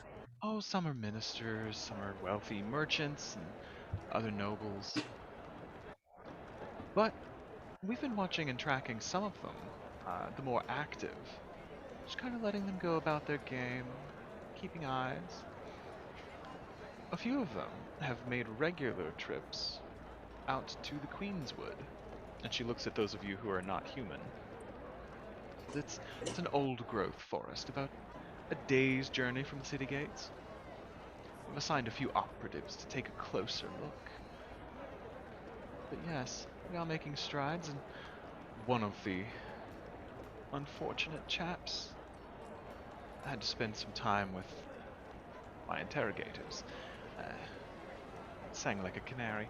And so yes, we've heard this title of the Confessor. Until recently, I thought the mantle was being captained by the High Inquisitor. Apparently that is no longer the case. It caused a bit of drama in the ranks. Who'd have thought? Anise, does actually, I guess I'll just ask you out of character, but does the Queenswood, is that align with one of the wilds that, like, is that overlap with one of the wilds that we're aware of? Not really. The Queenswood is southeast of the city, kind of in the heart of Kryta. You being who you are and from the Reach, you know that it's a kind of rural area, but the wood itself, like the forest, is kind of like a national park. You know, it's like a reserve.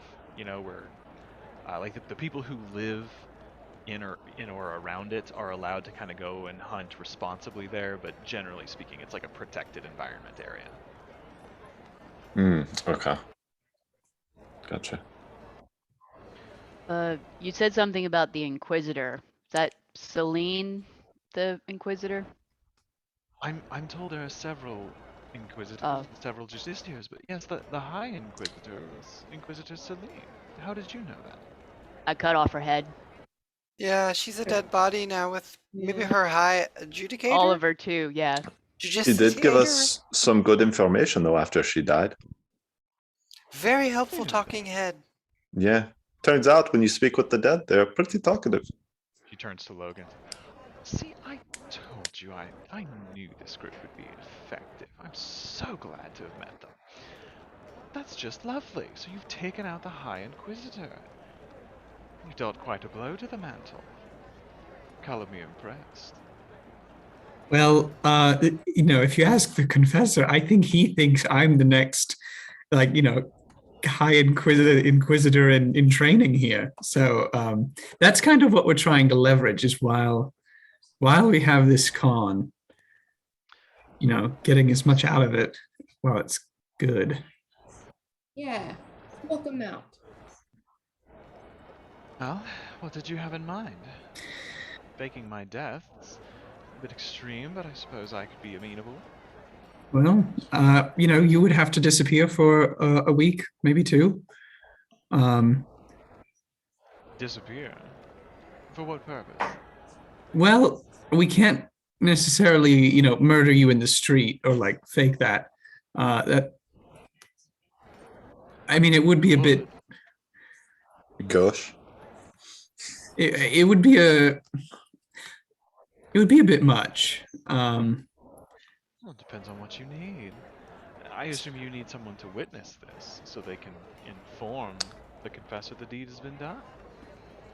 Preferably, we just need to know the ministers and some of the higher-ups within both yours and Captain Thackeray's organizations to know. Yeah, we could go a bit more underhandedly, and you're out of sight for a week or 2. Rumors start to spread that you've been killed. Foul play might have been suspected, and rumors start to grow as to who's going to be appointed the next head of the Shining Blade. Yeah. If I were going to do this, I wouldn't do it in broad daylight, and if I did it well, nobody would know it was me. You would just. Which would be counterintuitive. If they don't know it's been done and they don't know it's you, then they wouldn't report it to the confessor. You can only hide someone's death for so long. Well, it's true. Although this is a rather large city. She kind of looks around a little bit and she says, no, of course this information has to stay within these walls. But whenever my blades have to sow a nasty rumor, the city is rather large and it can take several weeks to sometimes over a month before the information is effectively disseminated. If you don't mind hanging around for that long, you would have to put in significant effort to keep the rumors going. Otherwise, they just pitch around. That's why I think we just make it look like we cut her head off in public. That is the easy, alternative. Yeah, but that's not the Bertie couldn't take her one-on-one like that. You know what I mean? Bertie specializes in subterfuge. No. You have to keep with the image of Now hold on. the confessor Hold on knows here. who Bertie is, so we'd have to keep the image of that this was just Bertie. Oh wait, I might Well, have something. But Yeah. I if- might have something. Oh. Okay. Does the queen ever do Oh, okay. I might have something here. Anise sits on the edge of Logan's desk. And she takes one long leg, and you see there's a high cut in her dress that goes straight up to the hip, and she flexes that leg one over the other, puts both hands down, and kind of leans forward. I am a quiver with anticipation. Brina is sweating, I can see. Cool. Actually, it's a bright red. So let's play this through, right? If I were going to murder you, what I might do, if I were to try to murder you, what I might do is charm you in such a way that you are amenable and push you from a very high place. That works. Right? But people have magic to. I can tell you that would be You know. virtually impossible, darling. I am far too strong-willed to be taken control by a lesser practitioner than myself. Oh, Meaning shit. No offense. He means None taken. That's confidence. That is. Can I do an insight check? How, like, is this just talk, or is she like? Make an insight check. I'm trying to gauge how strong-willed she really is. Or here, like. Next thing you know, So, Brady's next charm 17. person. You are very adept at reading people. And you can tell that she believes what she's saying. Right. There is a hint of bravado in Yeah. the performance of it, but at her core, she is confident in her abilities. I'd do it with poison. Now that's not a bad idea. Yeah, humans have weak stomachs. Honestly, Put it in the food. Do it with poison. Yeah. run into the same problem. No one would know it was you. Hmm. But And I if don't I was think going to be taken down by someone poisoning my wine, it would have happened long ago. Well, here's the thing, though. I feel like, given that he has just tasked me with this, if you were to die in the next day or two, day or three, I feel like the confessor would, even if he didn't, even if they confirmed you were dead, I feel like the confessor would connect the dots that I had probably done it. Possibly. Also, I have calling cards, and I hold up a business card. Mm. You need different ones that just say Birdie the Oh, Ball right. on No, it. I would need a different one, but it would say something like the Inquisitor or something. just crosses out Trollskull 6. I suppose. I'm willing to play along if you wish. I think this would be very difficult, but it sounds fun. Now, Alexa, you have the ability to make people seem dead, correct? Not I, but I do believe there's some divine, like, naturey things that Kitri might be able to do. I'm literally looking. Oh, I mean, if you Feign can make somebody seem dead, we could just make a copy, make it seem like the copy's dead, Ooh, drag that around. I now don't know. that takes some arcane talent. There are also poisons, venoms, things of that nature that can mimic the effects of being deceased. Yeah, we need something that's both quiet but also somewhat confirmable. Because Bertie is not the type of person to murder you out in the street, and I think Bertie's got a good point that the confessor would know if you died right now. He would have a good idea who did it, and we don't need the whole public to know. We just need there to be rumors, and for whoever his spies are to have an opportunity to confirm it for themselves. Maybe some of the White Mantle people you've been following around? Say what? Maybe Yeah. some of the White Mantle people you've been following around? You have ins with, ministers who are members. If you happen to succumb to poison at a banquet where said members were attending. Birdie, can you do a thing where you make people think they saw something happen that didn't happen? I totally can. You get me in touch with a minister You who can also make it seem that you have feigned death. So if we need someone to we can do like that. see that, I can get you to look and seem like you're dead. Paula's right. This just got a whole lot easier. If you get me in a room with a minister you know to be in the White Mantle, I can convince them, more than likely, that they have seen and witnessed your death. We should be careful, though, in the off chance that he has magics or other things that could decloud such memory. We are They dealing would- with somebody we don't know very well, I and mean, who but I seems to could be pulling a lot also- of strings. If I'm able to cast feign death, and he Yeah. thinks he's seen a dead body, Mhm. I mean, you don't even necessarily have like that can be a true memory this person has. I love a banquet, though. I think if we fake poisoned you at a banquet where you had invited several of these ministers, or they were attending, and they watched you, at the table of honor croak, that's pretty compelling. That's What would be fairly the premise public. for such a banquet? Rich people have banquets all the time. That's what they do. Yeah, but does Countess Anise have banquets with those rich people she's been investigating all the time? Do they know they're under investigation? So Well, welcome I to mean, they don't dinner. know we're following them. Also, Countess Anise, if you don't mind my asking, who tipped you off to Minister Osemond in the first place? How did you all learn about him, anyway? As I recall, an anonymous package was left with Captain Thackeray's office. It had some incriminating documents in it. Why do you ask? No follow-up was made to sort of determine where that Where the package originated.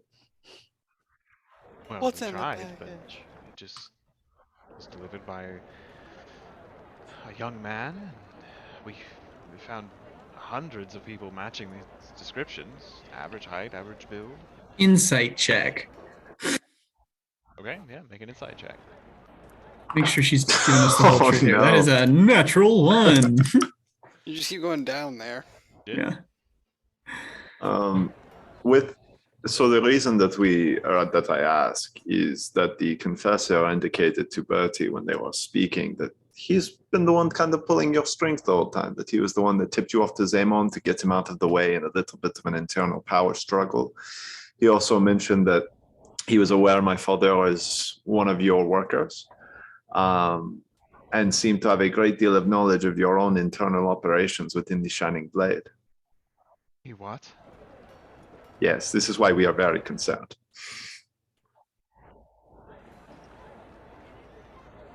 Apparently, She's not us taking laughing out now, right? Zemon did a lot for him. Reaches into the top of her bodice and pulls out a small silver bell. Rings it, and it's just this ever so faint tinkling of this bell. Yes. Marjorie, I'm in Captain Thackeray's office. Would you please join me now? Marjorie. Do we know who Marjorie is? I don't think I don't so. know anyone named Marjorie. I don't think we know. Oh, Do Marge, we- that's you? It's so good to see you again. Do we trust this Marjorie person? I'm assuming. Apparently, Countess does. Marjorie is my lieutenant. Okay. She has been spearheading the effort to monitor the active mantle cultists. Okay. People we suspect. Can we take a Couple- quick bio break, real quick, before sure. Marjorie comes in? Yeah, While the yeah. suspense is in the Countess air. says, I need a drink, Captain. And Thackeray turns around. Sure, Countess. And he just goes, anybody want anything? And he starts pouring drinks. And Yes, please. The time we actually wanted Well, he to. gets Sounds us good. all drinks. I'll pause the recording and we can take a bio. All right. Perfect. Okay. So after a moment of getting drinks, you can see that Anise is vaguely troubled. There is another knock on the door, and is open and then closed behind as a young woman with straight black hair, kind of pulled into two tight buns in the back, enters in. She's wearing an outfit of deep black with like emerald green embroidery around the seams and edges. She looks Canthan, which is to say kind of Asian. She has darker tanned skin, the beautiful almond eyes, thick eyelashes, dark brown irises. And this woman is the definition of poise. And she comes in, she's got her hands clasped behind her back, and she's just ramrod straight. She comes in, takes her place at Anise's side, about 3-4 feet away from her. And she just says, "Master Exemplar." And Anise turns. "Marjorie, what's the status of our people in the Queenswood?" You can see there's just the barest flicker of eyes all around the room. And Anise just says, "It's okay. You can speak freely. These are the Trollskull Six." Clock, there is a slight acknowledgement, and she just nods. "I assigned 3 of our best to investigate the surrounding settlements, as you instructed. Initial reconnaissance wasn't very helpful. Harker and Murray split off to get a closer look at some homesteads on the north and south eaves, respectively, and Goodkin headed east to check the lodge and a few nearby freeholds." And you see Anise just kind of take a deep breath and hold it for a second. She releases it and says, "All right. When did they last check in?" "The Trollskull Six have just informed me that our enemy likely knows the identity of Roland Goodkin." And there's a sort of look of disbelief from this otherwise unflappable woman. And she says, "Last report was yesterday, just after sunset. Harker cleared several steadings along the lakeshore to the north. Nothing interesting. Murray discovered a bootlegger with a few stills hidden in the woods. Sighted and fined him, but otherwise left him be. Goodkin reported a small altercation at the lodge, but then he returned to camp for the evening, about an hour west of there. He was going to reconnect with Harker and Murray today. I expect to hear each of them report in sometime this afternoon with further information." Anise nods and just thinks for a moment. One hand clasped behind her back, the other kind of worrying her braid. "Very well. You may go. Thank you, Miss Delacroix." And the girl just like clicks her heels together and turns and leaves, just not acknowledging anyone else in the room, even Thackeray. Anise kind of chews her bottom lip for a minute. "All right, well, I suppose there's nothing for it." She makes a sign with her hand in the air, and there's this trace of pale pink energy that traces behind it, and you recognize Galitar. It's a sigil of, I believe, evocation magic? But you recognize it because you and Alexa both have seen this spell and cast a spell. It's the Sending. And as the energy, she holds her hand out, and the sigil kind of stays in the air, rotating slowly as she speaks. And she just says, "Roland, it's Anise. I request a status report. Where are you? I need you to come in."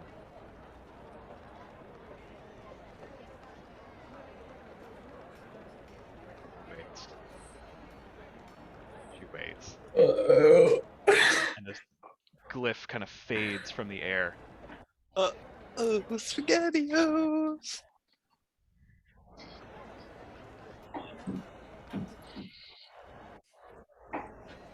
"Logan, can I borrow your mirror?" And he just kind of looks wide-eyed at her. "Yes, Countess, of course, here."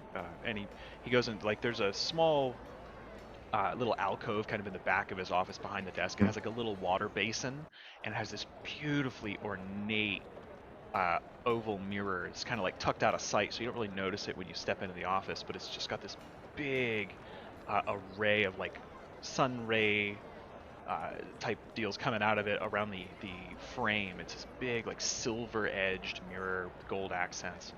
As soon as Galitar sees her start to move to that mirror, I guess he'll start to put away his ornate bowl that he had started to get out to cast a scrying spell, assuming that she's about to do something similar. Exactly what she's going to do. So she just walks over to the mirror and places a hand on it and starts to trace a sigil over the front of the mirror. And you watch that as she's casting it, the surface of the mirror seems to start rippling as though she had touched water. A moment goes by. See her expressions starting to turn worried. I can't see him. She turns around and again starts to trace this pink sigil in the air. Roland, this is Anise. Respond immediately. I need you to come in. You've been compromised. She waits. And finally, like, the glyph kind of fades, and for a moment she just keeps her hand there. And you can see, like, her eyes kind of moving back and forth as she is rapidly going through options in her head.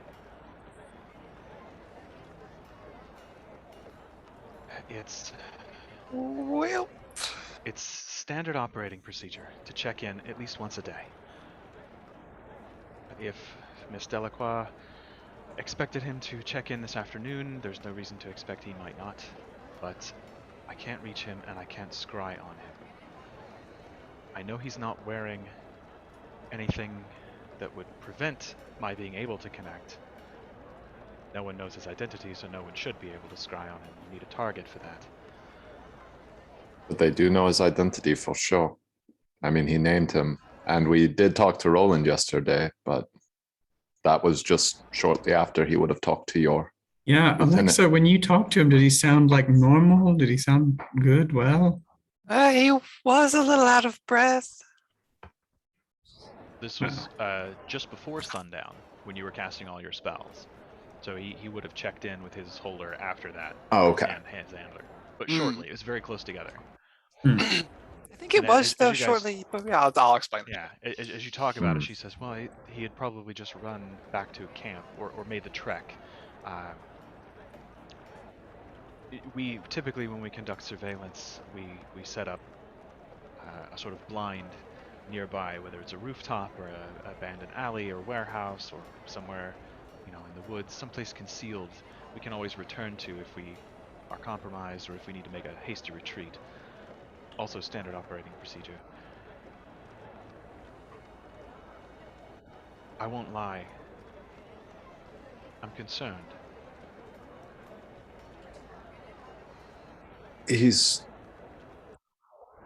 It sounds like he's in the same situation Penumbra was when we tried to contact them after they had been caught by the White Mantle.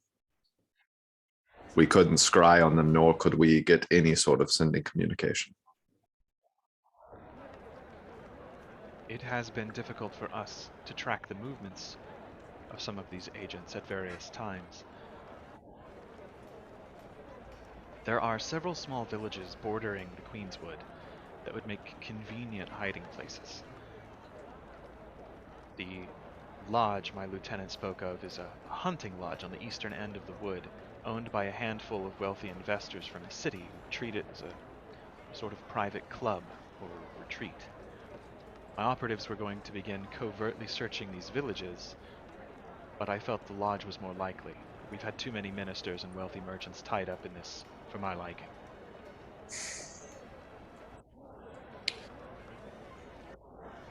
If they're using it as a base of operations, they could have the entire building warded, so he could just be having a drink. I'm just not sure. Anise, does the legate minister by chance one of the people that has ties to this village or this hunting lodge?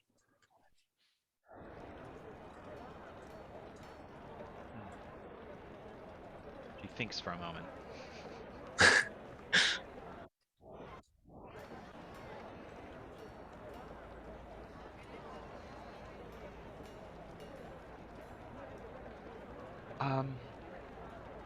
As I recall, no.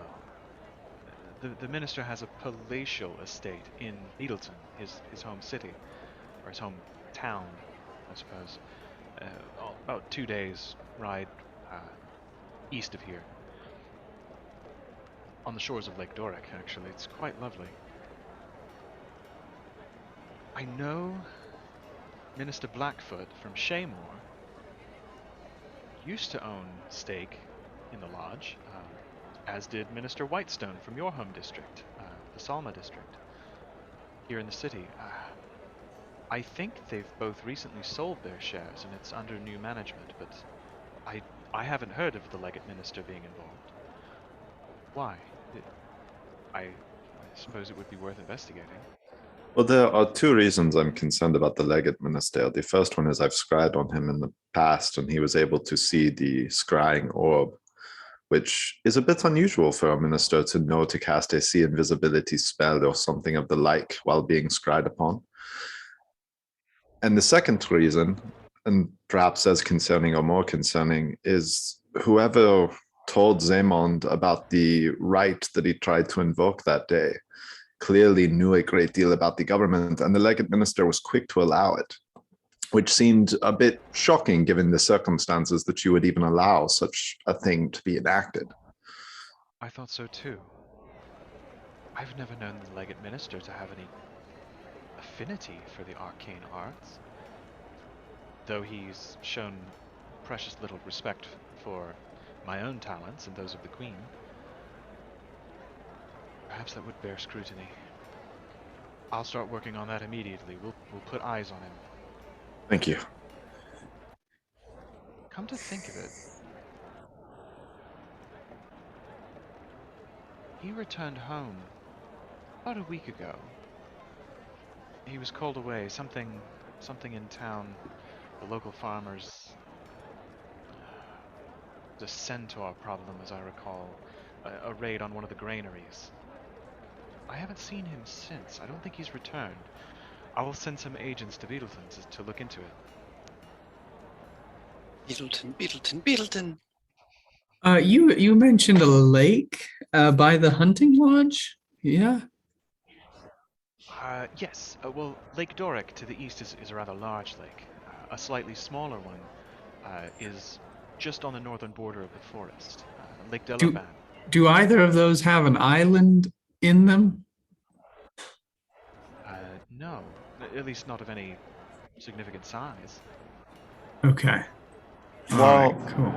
Birdie is mentioning that. Galitar will pull out a piece of parchment, and I want to write down the names of the few places that we got. So the Stronghold of the Faithful, the Bastion of Penitence, the Eye of Janthier, Lazarus the Dyer, and lastly the, I guess, Wilds.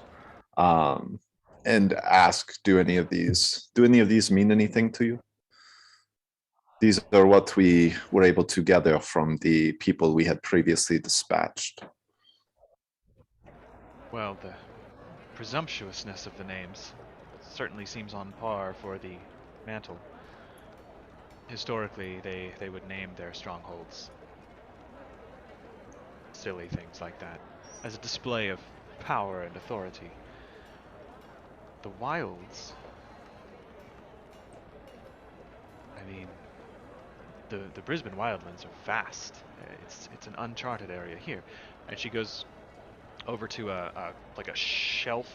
It's an odd shaped shelf. It's at a slight angle, and it has multiple long hollow slats in it. She goes over and grabs one and pulls out a shelf from inside, but pulls it down at an angle. And there's a big map of Kryta. You see, here's Divinity's Reach. To the west, there's Lake Regent, the massive lake to the west and north, and then there is just a vast forest and mountain land that stretches west all the way to the edge of the continent. Most of that is wild, unexplored wilderness, all the way as far south as the Caledon forest, the home of the Silvari people and some of the Asura. There are some isolated Asura labs in the Brisbane wilds, mostly along the southern extremes, closer to Radasum. But the vast majority of it is uncharted. Crichtons have never really settled there. It was always a haven for the Tamini centaur tribes and the tribes of the desert highlands.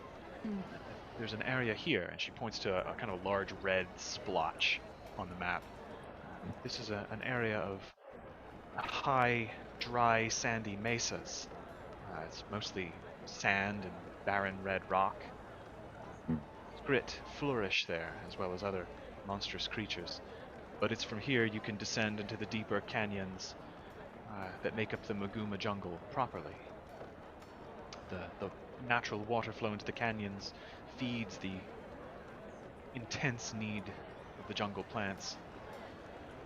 But the wilds extend to the north, through the lowlands and the mountains. We don't have very much information, unfortunately. That's why bandits tend to gather there. We've isolated stories from trappers and hunters that occasionally venture out there for, hides and seeking treasures of long-lost civilizations, but few who venture ever return, and those who do typically ransomed back to their families by bandit groups, or every now and then even members of the Sylvari Nightmare Court have been known to be nested in the forests in the wilderness there. So one question out of character is, when did the whole centaur, I know centaurs have long had an issue with Divinity's Reach and with the Crichton population as a whole, but is it like fairly recently that they've begun attacking in much more force and like attacking the outlying cities? Yes, they're about two-ish years ago. Mm-hmm. There was a kind of takeover. There are multiple tribes of centaur. Some are more peaceful than others, though all of them are proud and really have a deep-seated dislike of humans because humans have taken most of the arable, farmable land from them.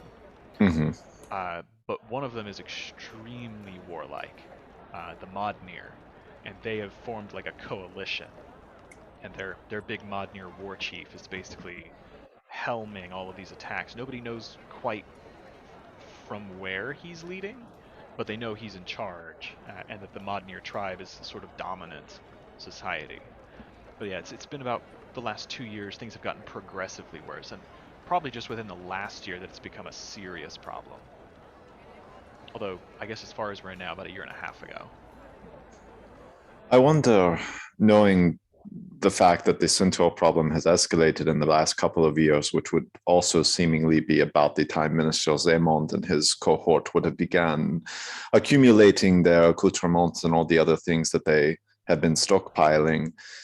I wonder if this person that spoke to Bertie is somehow behind those attacks or those problems. We know that in Ebonhook, they were trying to manipulate the ogres into attacking the fort to cause problems and create a sort of problem that would distract the Ebonhook vanguard and allow them to carry out their missions without much disturbance.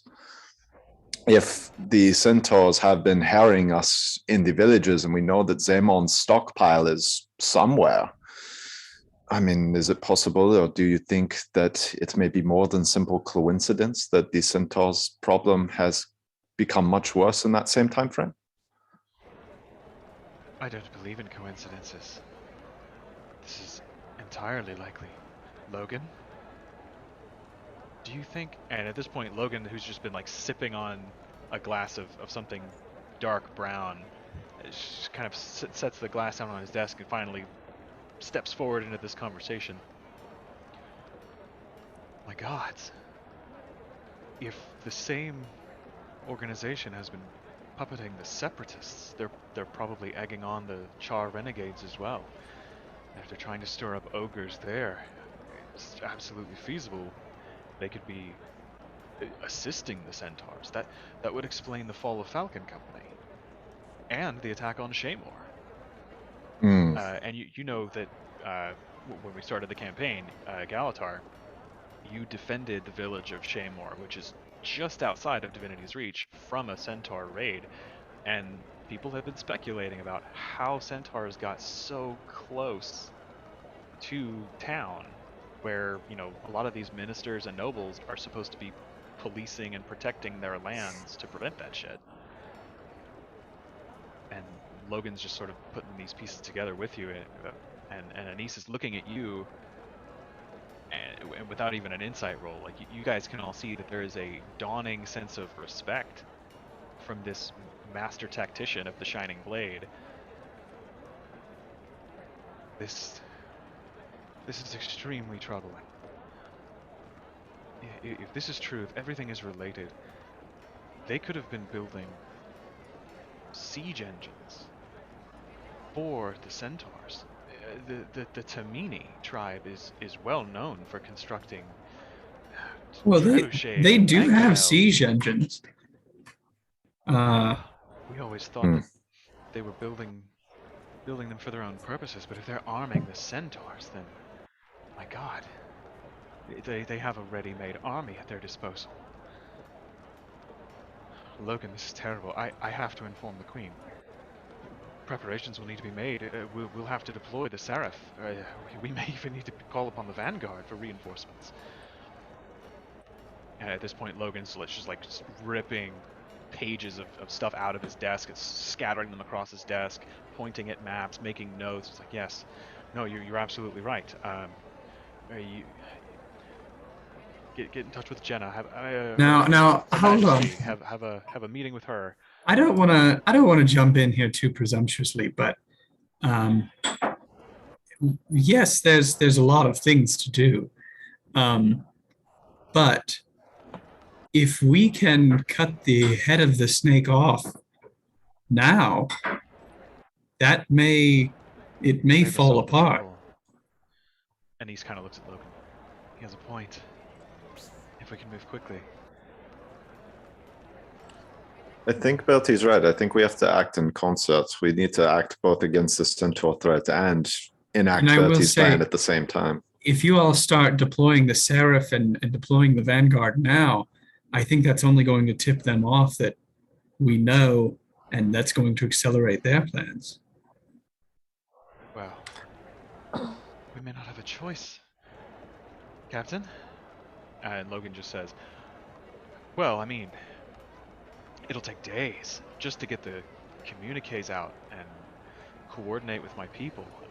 Troop movements alone will take, it'll take at least 2 weeks to get everyone into position. And that's best case scenario. We've got supply trains to organize. We'll get the process started, but yes? Bertie, with regard to, I guess, the confessor and whatnot, do we think that, like, really, if we take him out, that there isn't enough momentum behind these other causes and forces that they would just stop? Like, do we think that they've already been sort of coordinated, that they're going, even if we kill the confessor, maybe he's pulling strings that they don't know, and they're just going to keep going? I think that's kind of what I'm banking on, though, is that he is pulling strings that they don't know. And so if he's out of the picture, I think he's the kind of person who is not like telling everybody their master plan. So everybody's on his side might just be caught with their pants down, not knowing what to do. Belty's plan is our best chance at getting the information that none of us know. But at the same time, Logan's right. Listen there. Logan's right that we need to begin the troop movements immediately.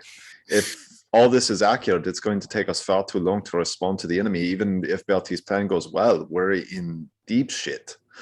To say nothing of the dragons or anything else that seems to be befalling the people to the south. Anise says, yes, we'll have to convene the Council of Ministers. Of course, we can't tell them everything because some of them are likely involved, but Her Majesty will have to address them, make some sort of emergency motion to begin defenses. We'll say we've... Now, hold up. Now, I just want to throw this out. If Her Majesty is to address the ministers, I presume you would be there. I would have to be. Say a Yes. banquet. What better This time than to be? in the ministry. Yeah. Ministry building, in the council chambers, yes. And if I we would have to gave be on the you floor. some kind of delayed poison during Maybe not this even a poison. I this can cast feign discussion, death. you start frothing at the mouth and fall dead, they send back word, all the ministers who are in league with the White Mantle, that you've been killed mysteriously. Really doubles down with the sense of urgency. And once you're presumed dead, it gives you an opportunity to move behind the shadows to enact our plans in order to respond to the centaur threat. Exactly. The only Quite thing, useful how do we for a while. protect the queen in your absence, though? Oh, well, I won't really be absent. Yeah, she's just gonna Yeah, look but like if- somebody else. I Okay. tell you what. I have a question. Why do you think the Centaur and the White Mantle are together? Because they're all racist and hate each other. Well, the White Mantle were willing to use the ogres to distract Ebonhawk, and nothing has distracted Divinity's reach since I've been here in the last 2 years more than these centaur attacks. It's all the city seems to be focused, and it's the reason that the racism and other things have become increasingly bad. I mean, it's They playing may not right be into working as everything. allies, but the centaurs might be unwitting tools. Yeah. Maybe just tell them that, show them that. You ever tried to convince a centaur of anything? It's not a very straightforward process, I'm afraid. Like But Charles, they I tell tend to you what. respond. Yes, indeed, they are very much like Char in that regard. At least some of them can be. Okay. Let's Her not jump back Majesty- into This is racism Friend here. caller here. Her Majesty is No, a I just meant they talented- respect power and blades. Indeed. Her Majesty is a talented mesmer, a capable illusionist. We will start putting the cogs in motion. In a few days, as early as tomorrow evening, if I can convince Her Majesty that this is urgent enough, we will call the Council of Ministers, and I think with her help and the substances at my disposal, perhaps one or two brave souls, I think we can manage to fake my own death. I'm more concerned right now for the safety of Roland. Oh, Give me his right. position and we'll go now. Just Double to check. Back. I need to know what he knows.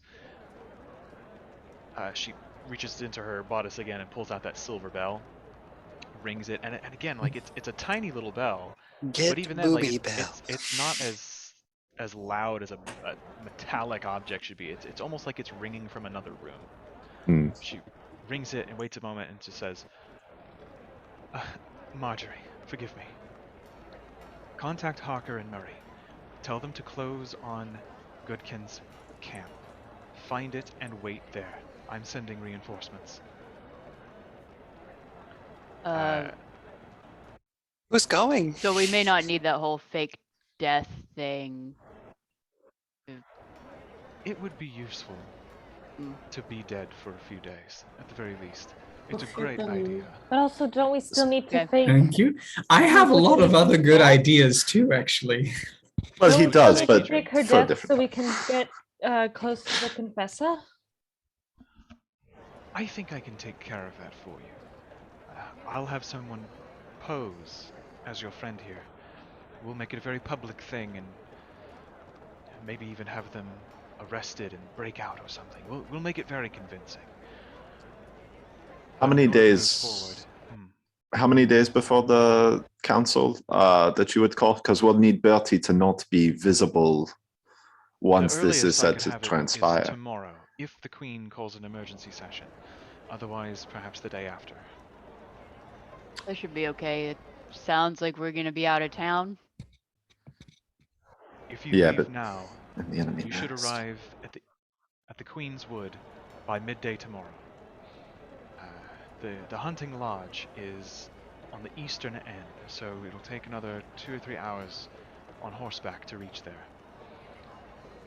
I believe Marjorie said his camp was about an hour west, so by about 2 o'clock, if you can find it. It'll be somewhere deep within the wood, likely a place high off the ground, through trees. Probably concealed by magic. If you and the Queen call the council not tomorrow, but the day after, that would give us time to hopefully find my father, secure him, and then we can kind of go off the map, because even if Bertie is out of the area, we should assume that that area has spies or other people who may see Bertie and be able to report back to the White Mantle. And we need Bertie's location that day to be known as in Divinity's reach.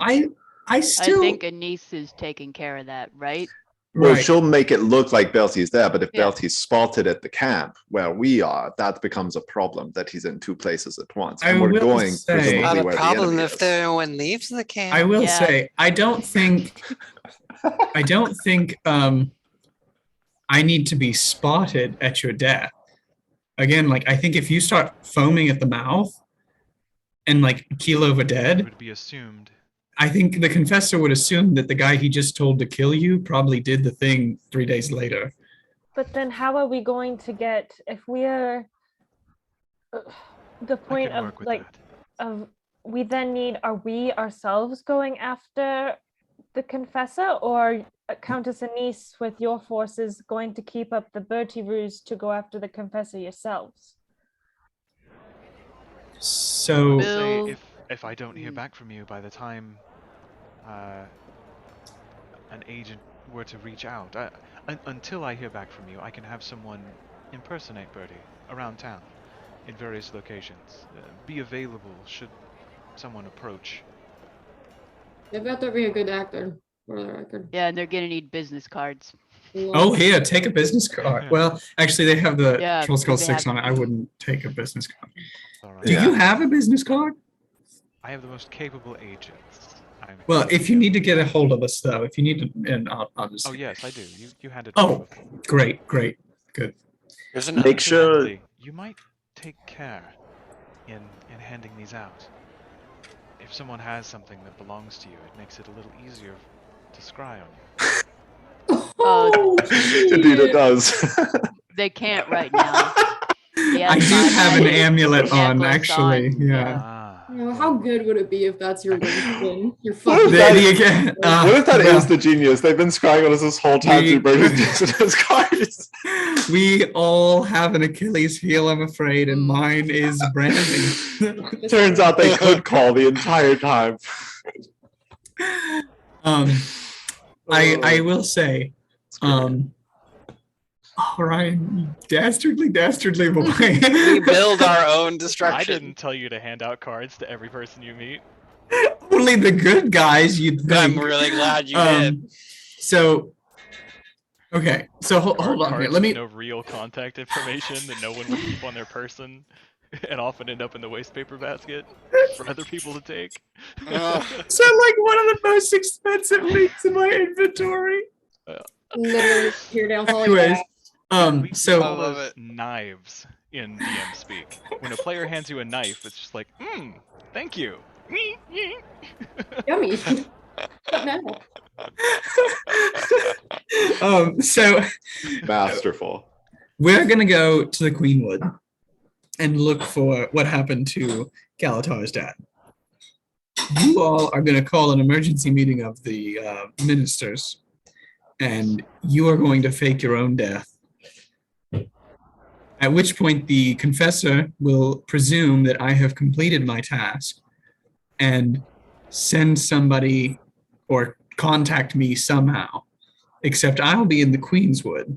Now, he might try to use some kind of magic, though I am shielded from divination magic, but, you know, he might be able to send me a message.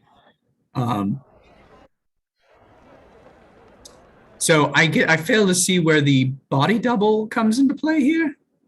Bertie, if he tells you that you need to be, I guess it could only be places that we've been before, but if he, You might use a street urchin to contact you because he knows that's your favorite form. or if he informs you that you need to be like meet him XYZ in Divinity's Reach, I can send you through a plant to get back here. Okay. Yeah. I believe the Immediately. confessor told you that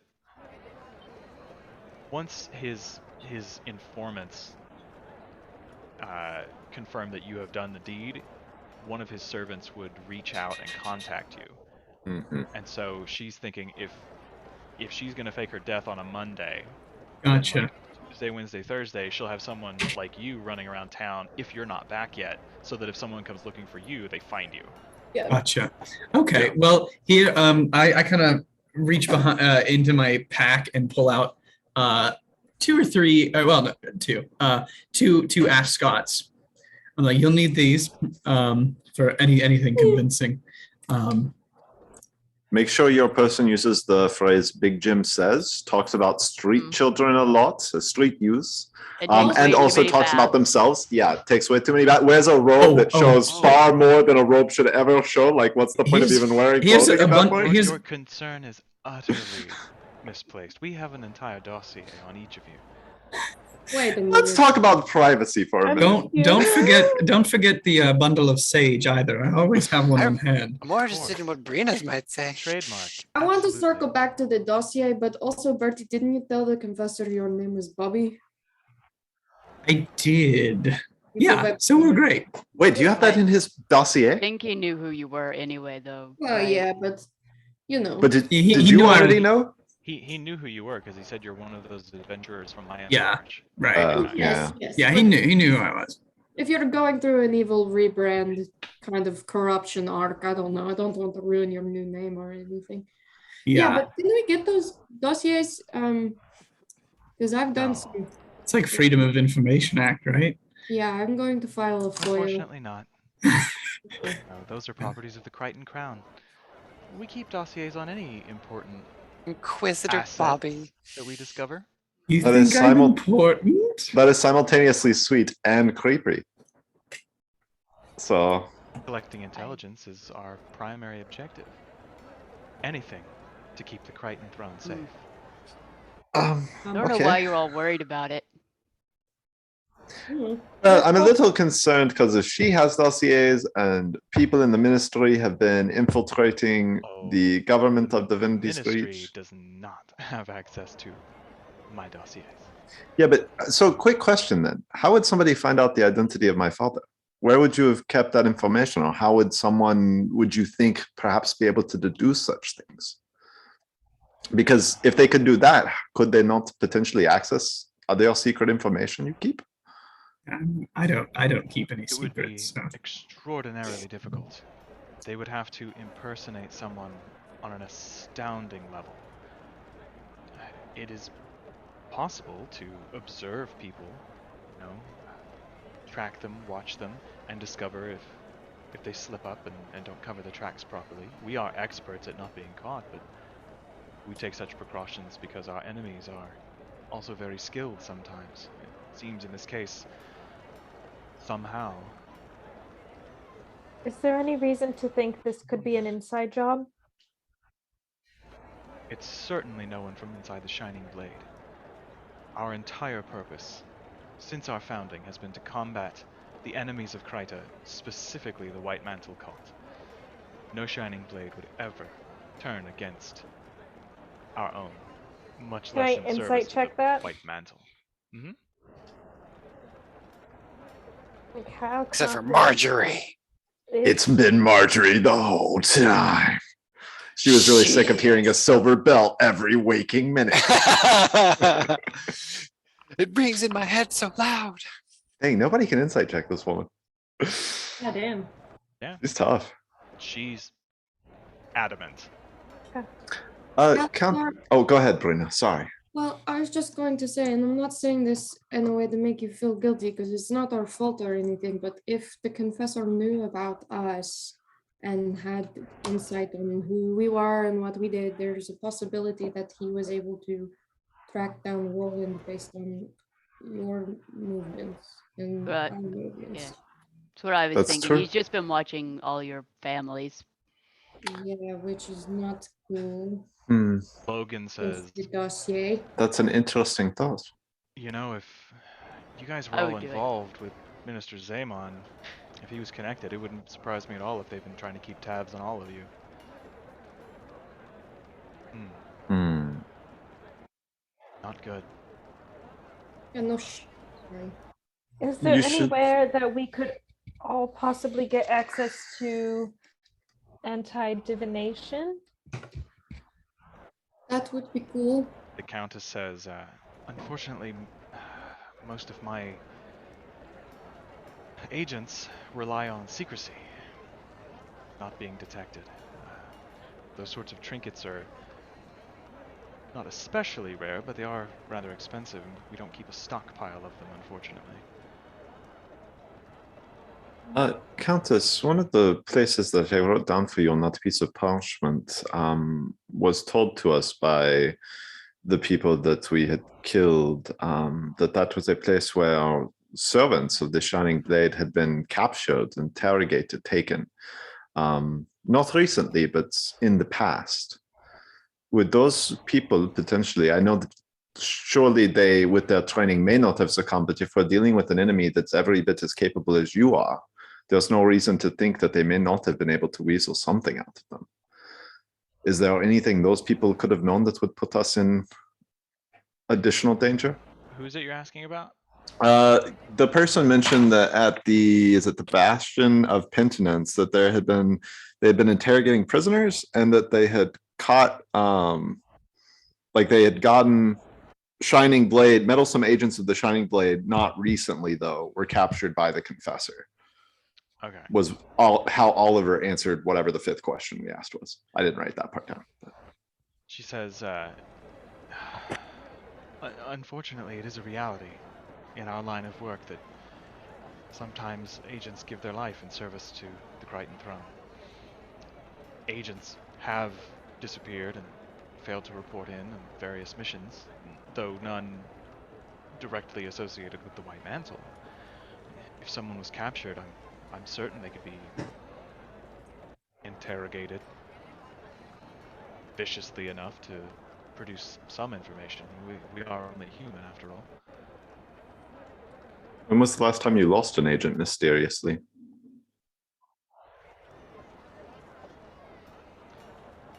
Well, now that you mention it, we had an agent fail to report in about 5 months ago. They were looking into some suspicious activity in the Kessex Hills. There was some trouble with one of the Tamini Centaur tribes there.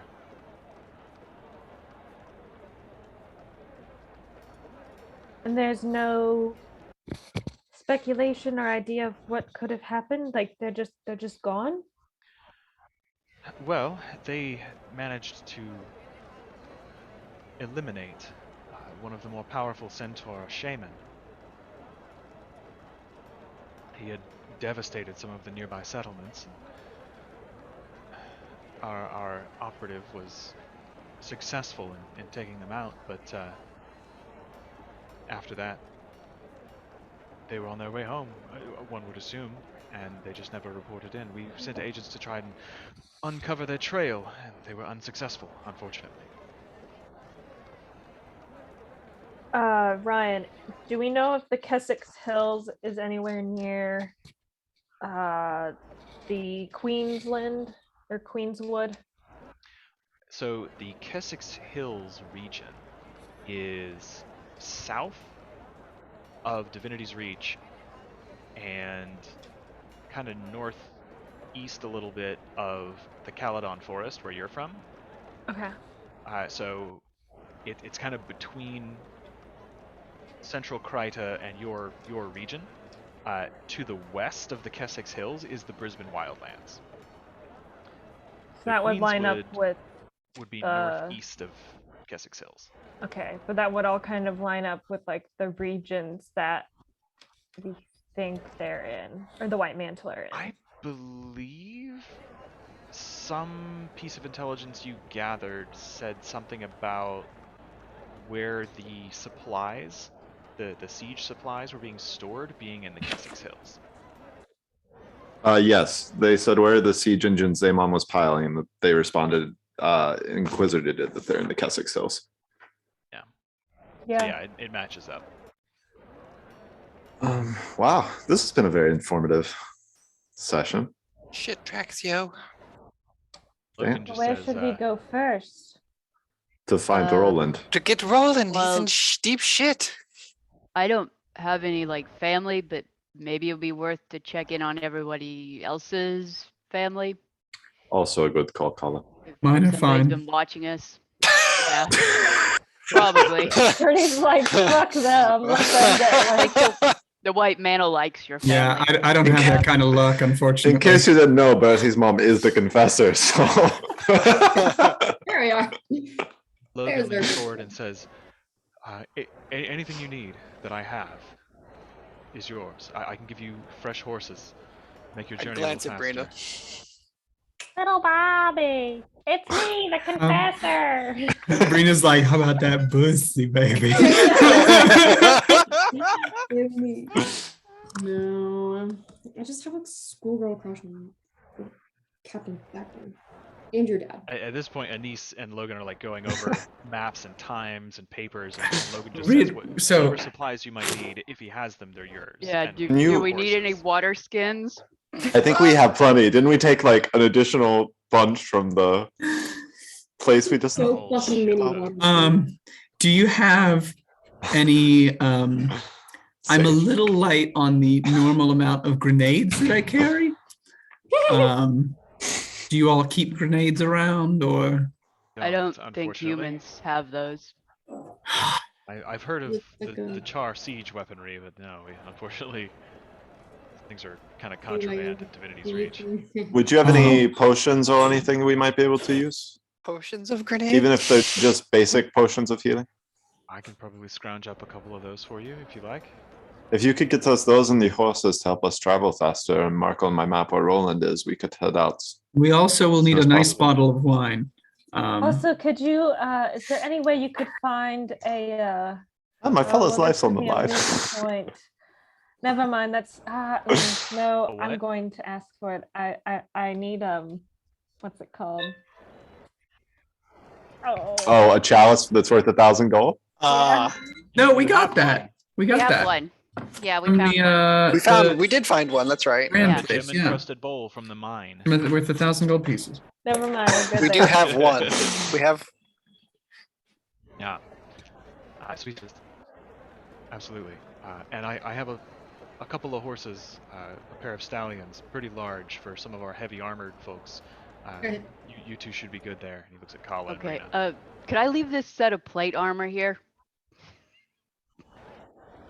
Do you pull this out of the bag of holding? I just God, started we're pulling the pieces out of worst. the bag of holding. Yeah. Is it like the gilded armor? real from fancy. Justiciar? Yeah. They look at it Can we with just eyes leave it in your wide, and office? he's just like, fuck are you yeah, guys doing? that's actually It's kind of heavy. None of us beautiful. can wear it. Do you Yeah. want it, Logan? It looks like something you would like. uh, Kind of fancy. You would look really I nice. would be in it. happy to keep it. It's fabulously made. Oh, Although It Brina, is- honey, you're drooling. You got plate the. armor fits very specifically. It probably wouldn't fit me, Mm. but It is white mantle magical? armor too. So it's Oh, probably You that could just might be what, rebrand it. a pretty penny if you were to sell it. It's just Like taking up a lot of space 2,500 right gold? now. It's kind of heavy, so if I could lighten the load for a bit. It looks like Absolutely. 50,000. I'll be sure to keep it safe for you. Life easier Thanks. besides to. Trade Hmm. for the permanent horses? Give The some horses could live at the instructions to bar with the guard at the dog? door. and There's they'll no make way it. those horses are even going to make it back from wherever we're going. The odds are very poor. They're fucking toast. Could you tell us what your agents look like? Who we should expect? Yeah, so she describes agents Harker and Murray. It's a man and a woman, Jonathan Harker and Mina Murray. What a great name. So Jonathan's pale, kind of tall, short, dark hair, kind of sunken eyes, bit of a scraggle-tooth grin, but a very nice fellow, clean shaven. And Agent Murray is short, female human, brown hair, usually pulled back in a tight bun, big brown eyes. Tends to wear high collars. It's just kind of her thing. She is the talented arcanist of the bunch, Hmm. and explains that Murray is probably the one who's putting up words and things to kind of keep the camp concealed once she gets there. What did you say Murray's first name was? Mina? Mina. M-I-N-A? Mina Murray. A great name. Mina Murray and Jonathan Harker. The Ooh. two main characters from Bram Stoker's Dracula. Ah, that's why they sounded so I was familiar. I was like, they trying- sound so familiar. I just described Keanu Reeves and Winona Ryder.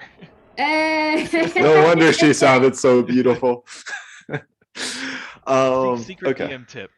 Pick a character from a movie. I like that. That's copyright. Everything is fair use. Okay. Indeed. Fantasy. Anything else you guys need? How long will it take you to get the horses and potions together for us? They'll be waiting outside as soon as you're ready. Well, damn, you're good. Thank you, Captain. Yeah, Thackeray. he sent a runner, and they're off like putting the harness and tack on them right now. Alexa, will you send Burkhard a message, or Captain, if you could just get a note to Burkhard just to let him know that I went off to meet with Roland? Of course. Yeah. I mean, if it's I'll gonna be a take care day, of I can send. And you don't think that we Never need to tell Burkhart the reality of the situation? Well, I think Burkhard would understand that if I went to meet Roland while he knew Roland was on assignment, that it would mean something was up. Burkhard is not dumb. He is a very intelligent man. You don't I need to was not worry trying him to more. say such, but He reads a lot of mystery books. Also, he does Sudokus like twice a day. He's very good at them. I fucking hate Sudokus. Me too.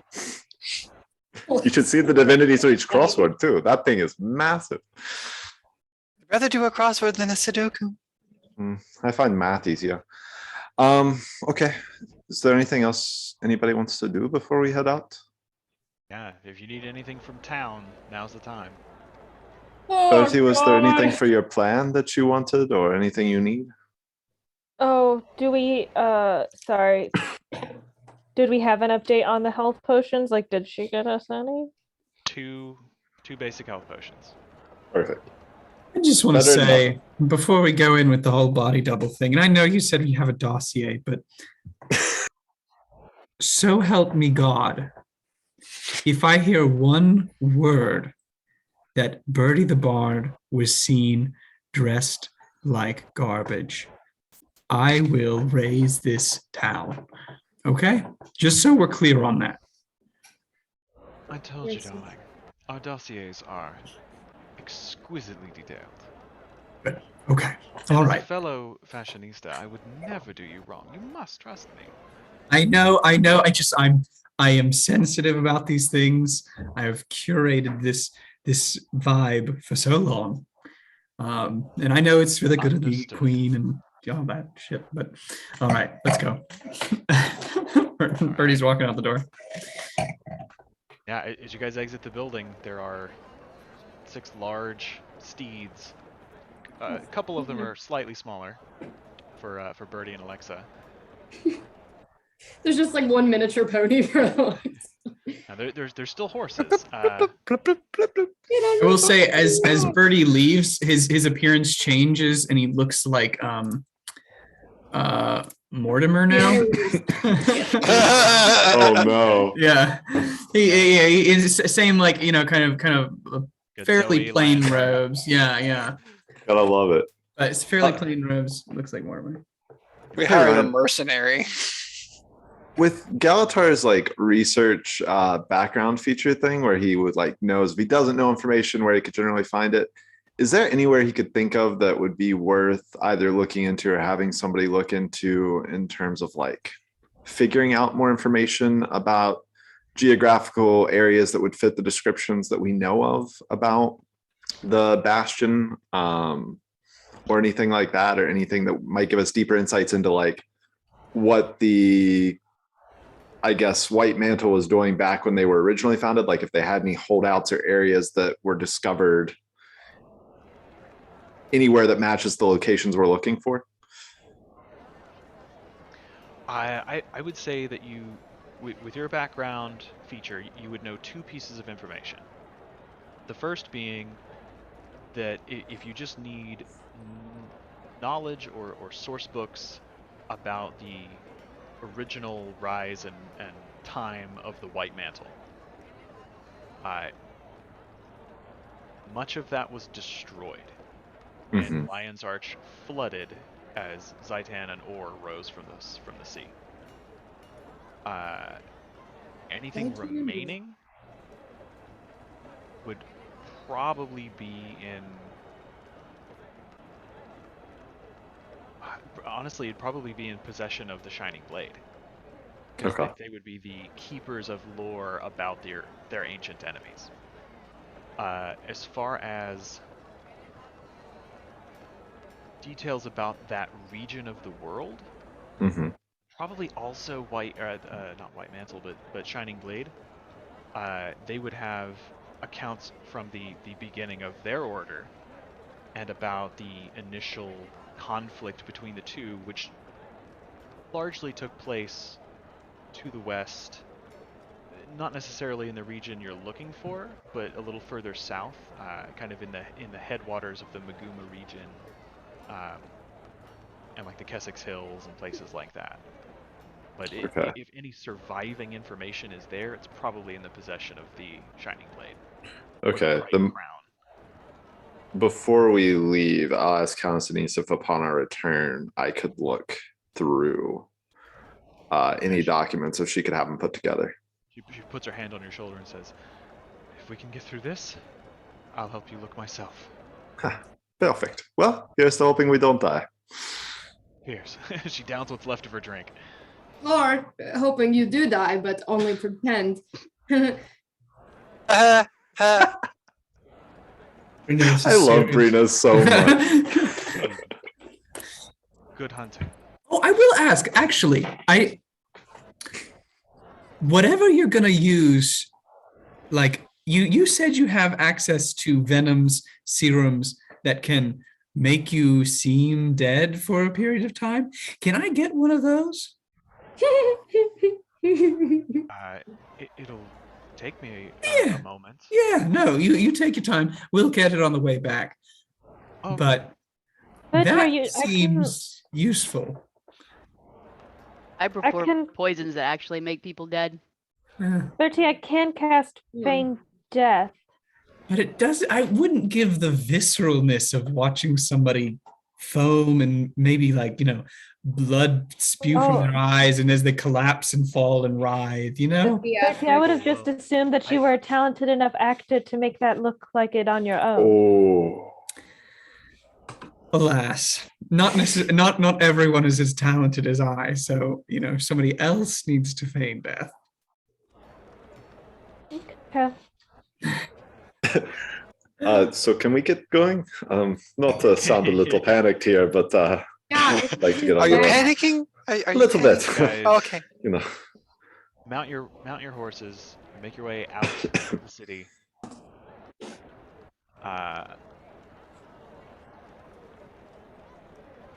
Descend the long ramparts out of Divinity's reach, outside the massive, hundreds of feet high city walls, upon which are built even more of the homes inside.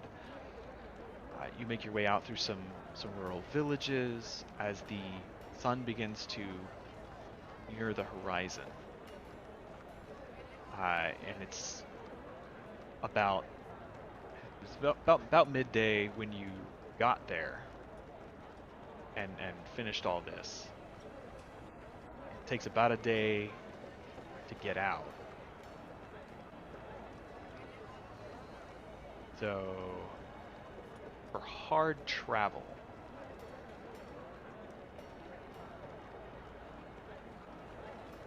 about an 8 hour, well, but you're on horses too.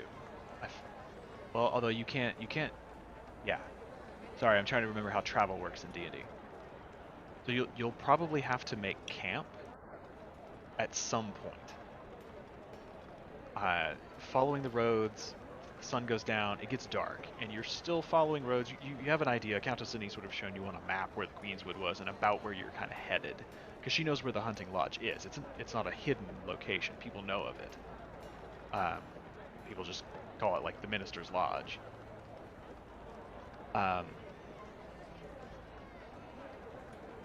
As the sun goes down, it will say like maybe 2 hours further, you're riding even in the dark, as best you can along the country road that kind of leads to the direction you're going. And then you need to stop and make camp for the night, or else you risk exhausting yourselves and your horses. Easy enough in this neck of the woods. This is a well-settled, well-protected human region. Easy enough to find a place to camp that's pretty secure. I assume you set a watch. Yeah. Yeah. Okay. So, who is on watch tonight? I'll take the first watch. Okay. I'll go. I'll take a watch. Brave. No, Marva, it. Keetri, Brina, and Birdie. Right. Alexa's You can looking roll 47 perception checks. perception. It's like, no, I'm using all of my eyes to keep them I closed. gotta sleep. It's magic is you're hard to good. recover. Galitar's in his mind. Mine is like from within. I got a big old 9. Yeah, you did. I got a 12. I do not perceive it. 23. Alright. Okay. So.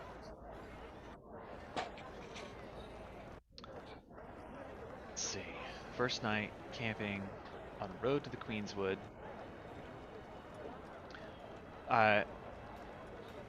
Nothing untoward happens. You're not assaulted in the night. No roaming bear or horse or anything like tears through your camp or anything like that. Everyone except Brina is able to, because I think Keetri's passive perception's like 18, 19. It's 19.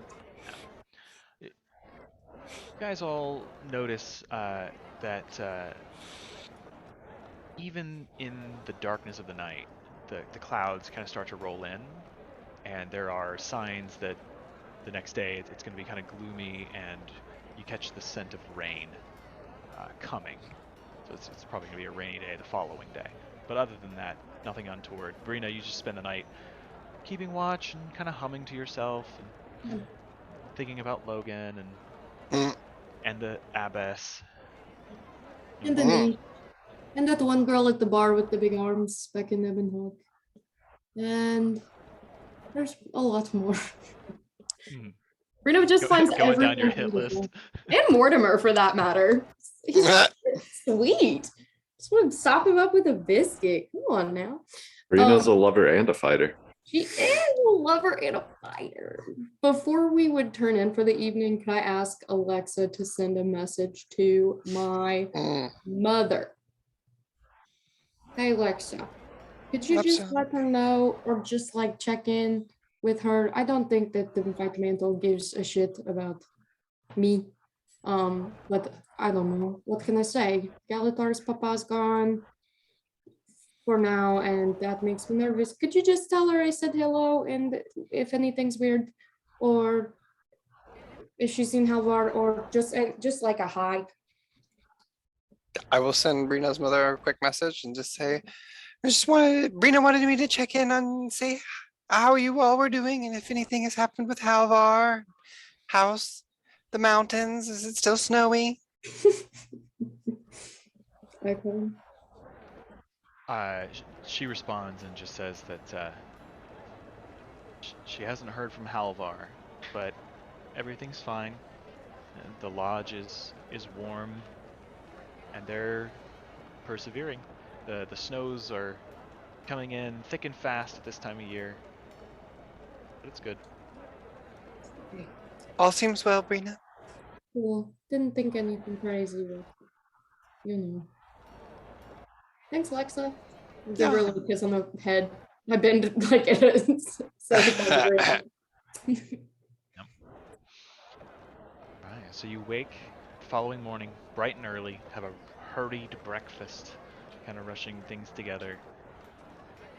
Hop back on your horses, and in just a matter of 2 hours or so, you find yourselves approaching the eaves of the wood in about the region where you are expected. You're about an hour west of the hunting lodge, but you're a little south because you're not in the wood yet. So according to the directions you've been given, you need to head north into the trees and kind of keep your eye out for a concealed camp. I assume are you tying your horses up at the edge of the wood? Are you letting them go? Are you taking them with you?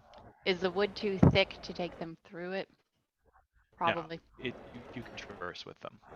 Like you probably wouldn't want to ride on them because some of the boughs are pretty low, but you could walk with them.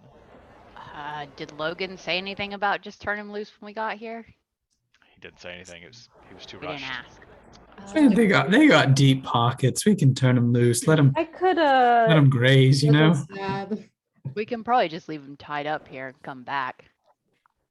I mean, Yeah, that would be fine. I mean, we're probably gonna have to go somewhere else from here, so. I mean, I guess it depends on how well trained they are. If they T3, were char can you animals, they do- would just walk back to camp. Oh, that's Yeah, I don't know how well we've trained these animals. I'm worried we're gonna be out here for a couple days, and there's only like so much grass in like a 5 square foot. And they don't want to eat too many of area. these kind of flowers or they could get sick. T3, could you tell him to like hang out, but like, wait, I can talk to animals too. Can we take 10 minutes for me to tell these animals?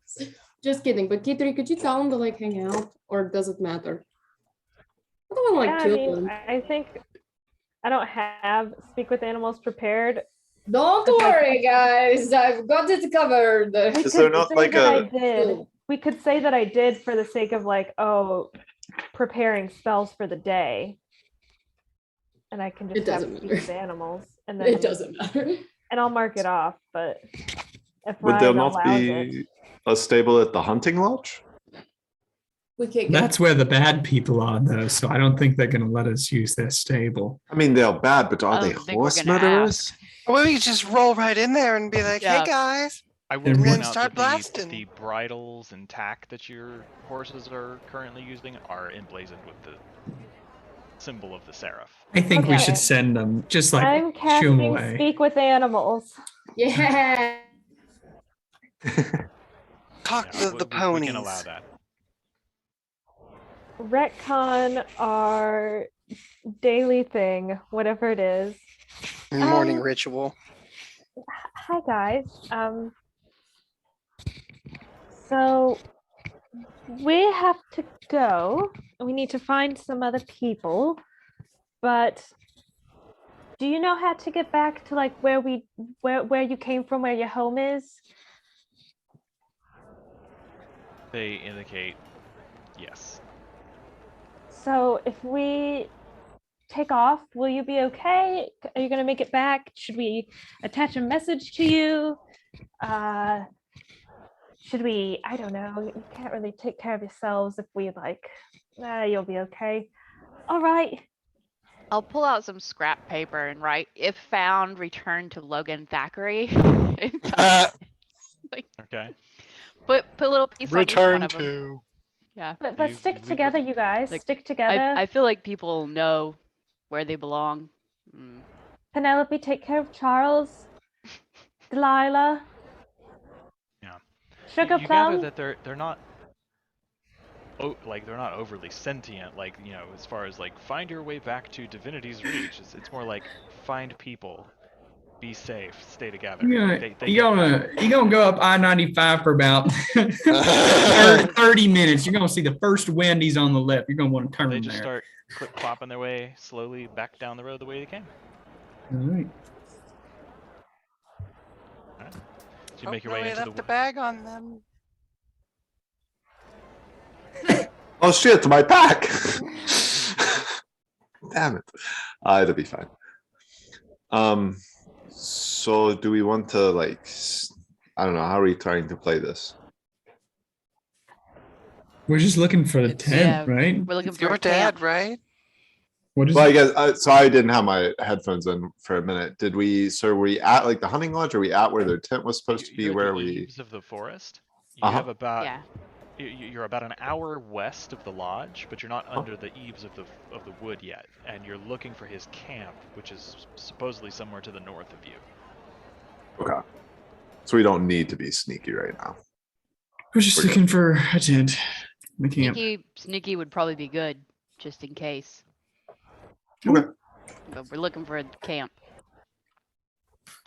Koля, are you able to see signs of where they might have made it? I know you're pretty good at like outdoor survival things, right? I think I can find it.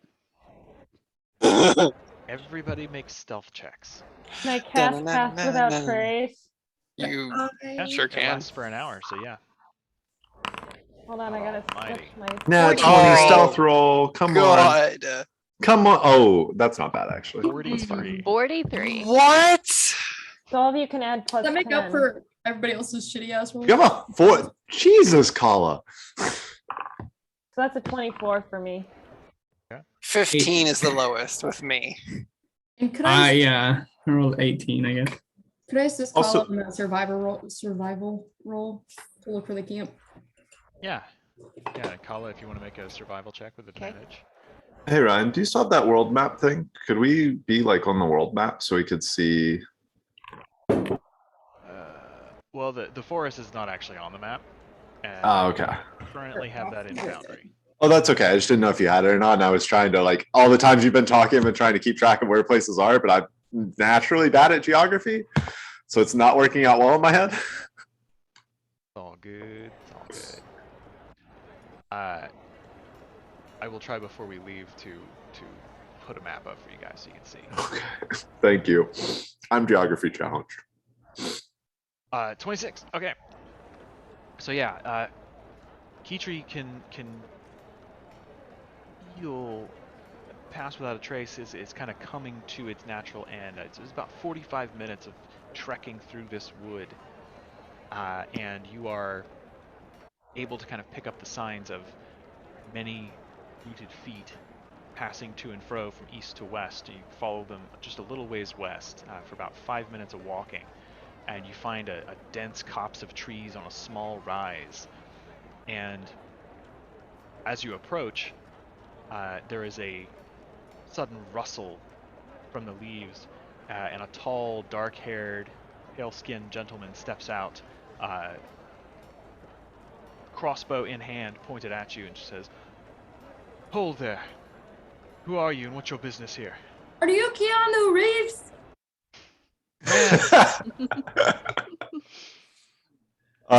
We're the Trollskull Six here on behalf of the Shining Blade.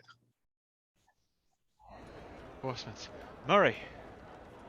And you see coming from outside, there's just like a shimmer, and then as you watch, a woman in a high-collared riding, it's like it's a weird, like, thick embroidered vest, but it has a high collar also, and these big white billowy sleeves.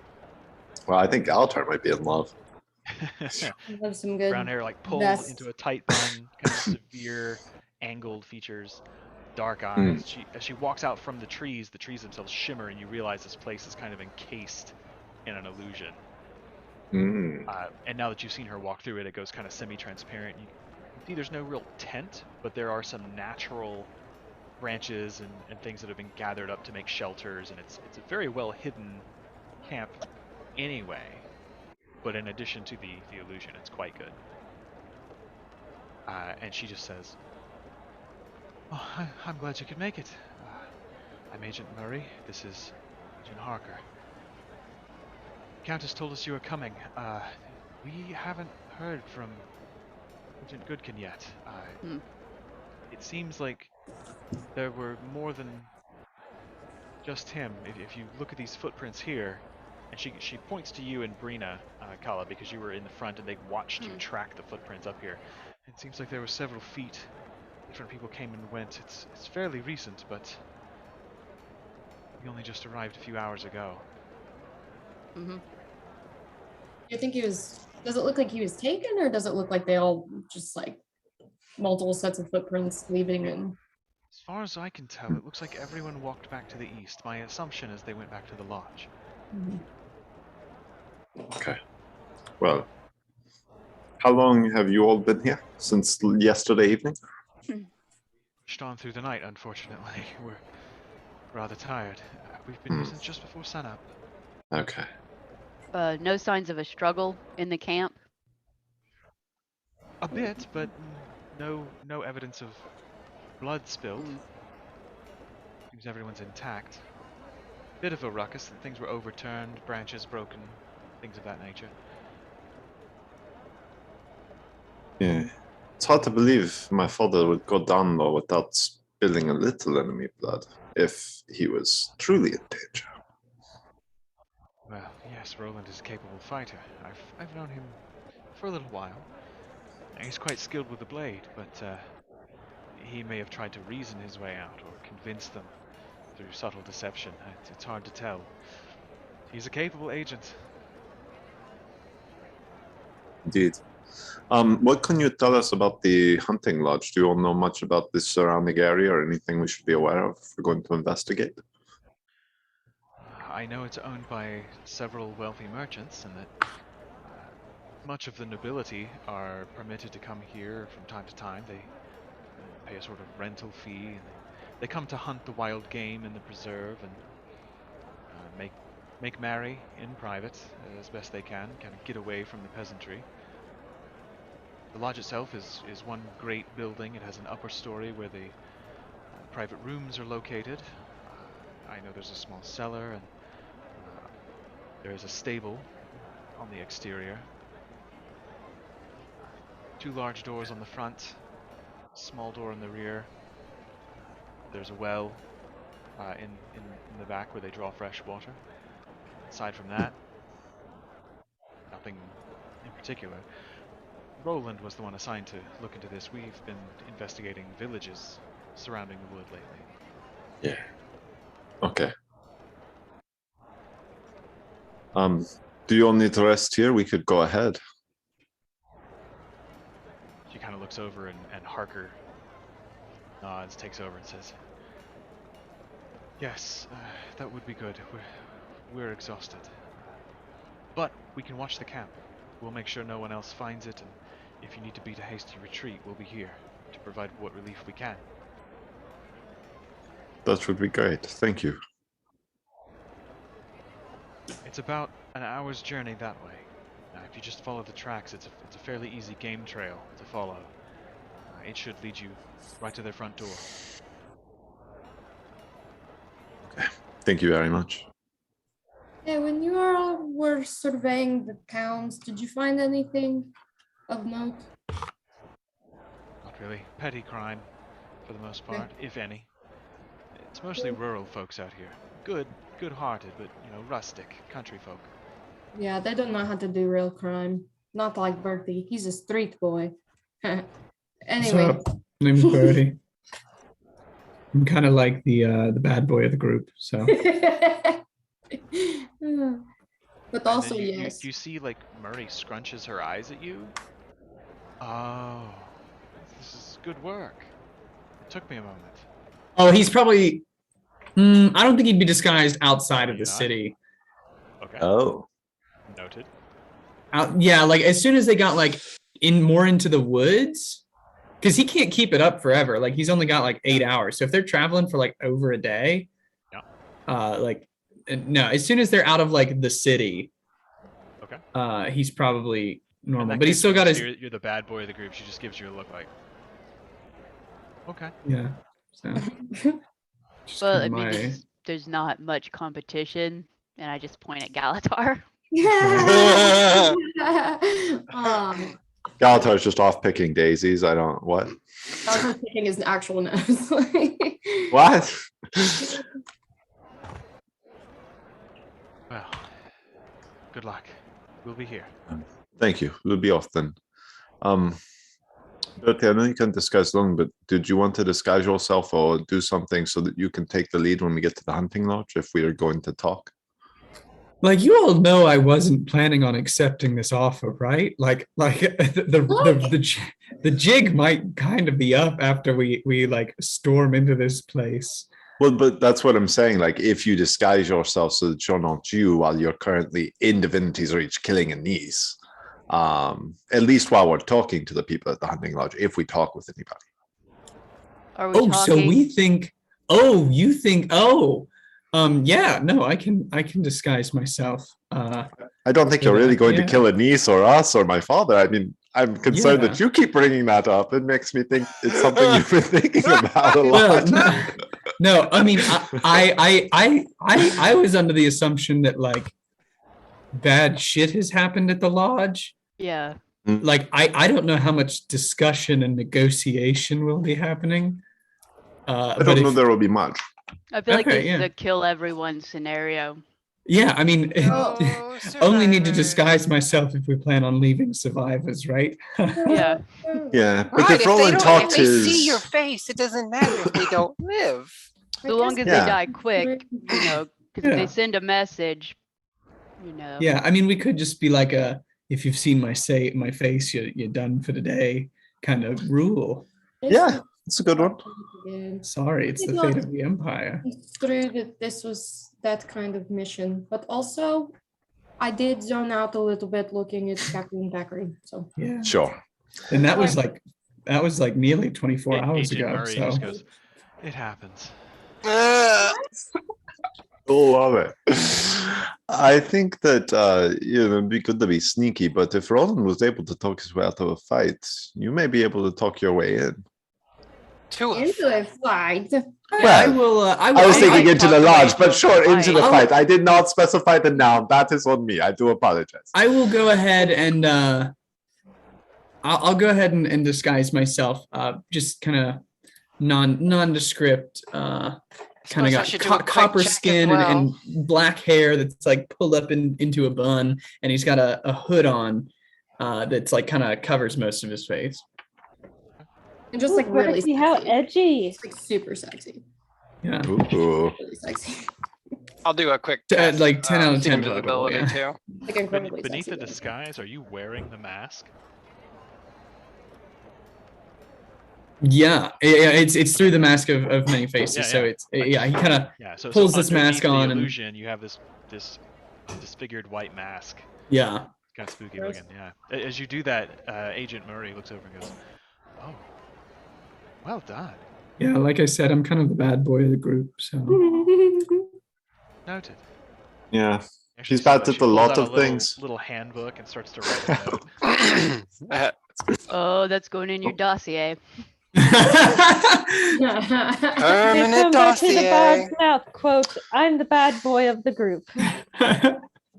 self-proclaimed bad boy of the group. You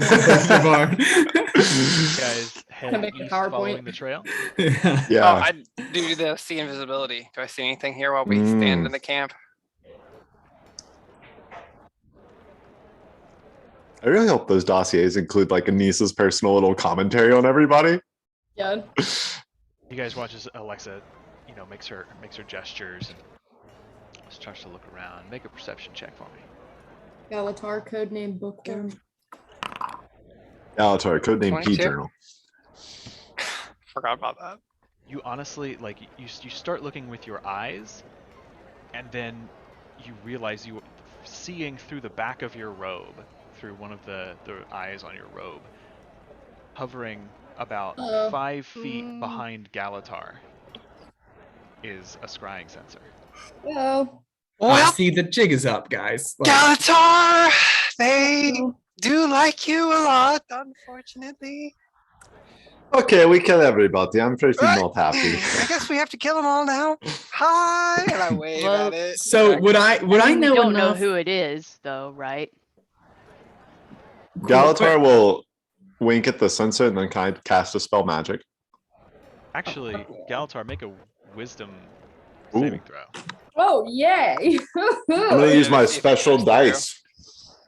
Right. Oh, it's a 9, so plus 3 is a 12. I'm guessing that does not mean any DC whatsoever. So question about this item that I'm wearing. It protects me from divination magic. You cannot be detected by scrying sensors. You cannot be targeted by such magic or perceived through They magical don't know scrying you're sensors. there. Right. So They don't even know if you're they're there. they Hear do, a very odd one-sided conversation a couple it's of like a times. okay. Well, they would know something's up, though. We're talking to someone they can't see. I mean, they don't know it's me though. They just know somebody's wearing a. They're not dumb, though. Let's be real. If it's the confessor, Yeah. if we don't know that. I cannot be Galitar's wisdom perceived. saving throw. No, no. What'd you say, Paige? What's a wisdom saving throw for? Oh, to be scryed on. It's to see if he can actually cast the scrying spell. Oh, okay. Fuck, never mind. I was really jazzed. I was Sorry. like, They have a DC that gets buffed or subtracted based on how well you know them. He's sitting there holding the card. Oh no, that's Yeah. right. Never mind. How well do they know me, Ryan? You don't know? Tell me more. All right. Yeah, let's head to the lodge. Yeah, so at least we gotta go. We gotta go and bright meow. Also, Alexa, nice call. Good use of sea invisibility. Those Birdie's transformation reminded me. Good call. Guys, Well, they know walk we're coming. for about an hour, and it gets to be about midday, but you're in the woods, like deep in the forest, so it's kind of dark under the canopy. Until eventually this game trail you're on kind of comes to a break that opens into a wide clearing, and there, just sat on the edge of a small hill, is a massive wooden, basically a very large cabin-like building, with two massive wooden doors on the front, and you can see flicker of firelight and candlelight from inside the several windows along the front. It's a big, wide frontage space. Does it look bougie from a distance? It looks like... Short answer is yes. It looks like a bunch of rich people's idea of what a rustic hunting lodge would look like. Okay. Yeah, it's like And do we it's see made of wood, but it's super fine quality. how far are we away again? Probably like 200 feet away at this point. Do we see anyone like outside milling about? playing croquet. Are we Do we still just being want- watched? At this point, no. Do we just want to take like a bold pull and like go up to this house, knock on the door, and like if I'm me, be like, "We're here to see the confessor." Like, is that too bold? Too bold. Too bold. All right. He's supposed to contact you. There's no reason to risk that opportunity for this. Plus, we haven't killed Anise yet. On the off chance somebody does get away, best to play it a little safe. So what are we going in with? Are we sure that everybody in there is evil? That's the No. thing we don't know. That's why we can I thought just maybe mock. Bertie talking would be a good idea. Yeah, I'll just wing it. Let's do it. I'll go head up and head for the door. Maybe we can peek in some windows first. Yeah. Yeah. Can you scry on a location itself or just on individual people? Trying a location. Is it a location you have to be familiar with? Yeah. Something you've seen, yeah. Yeah, so question, if we take a minute as we get close to the lodge, could I... Or no, I guess what I could do is would I know that if I cast Detect Magic, would I be able to see if like an area has been protected from like scrying or communication magics? Is that something that would show up with a Detect Magic spell? Yeah.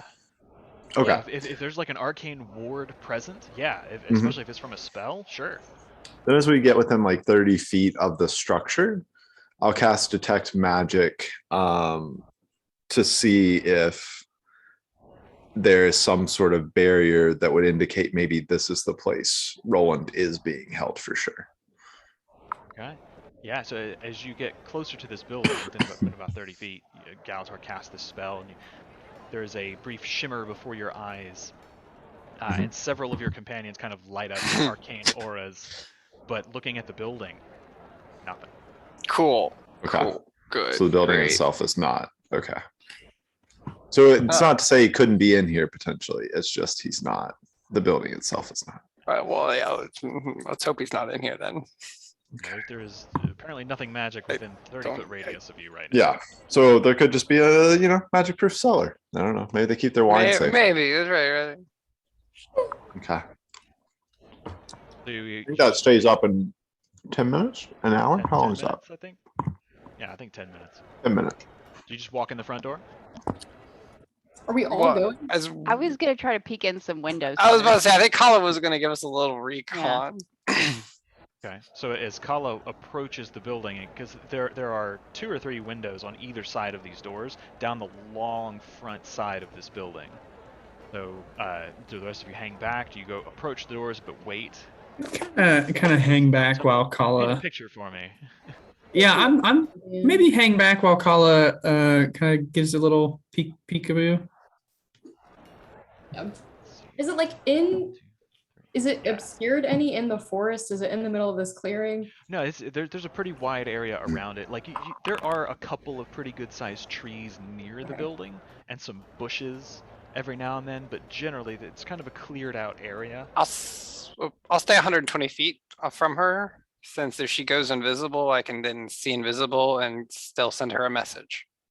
Oh yeah, is it dark or dim light here?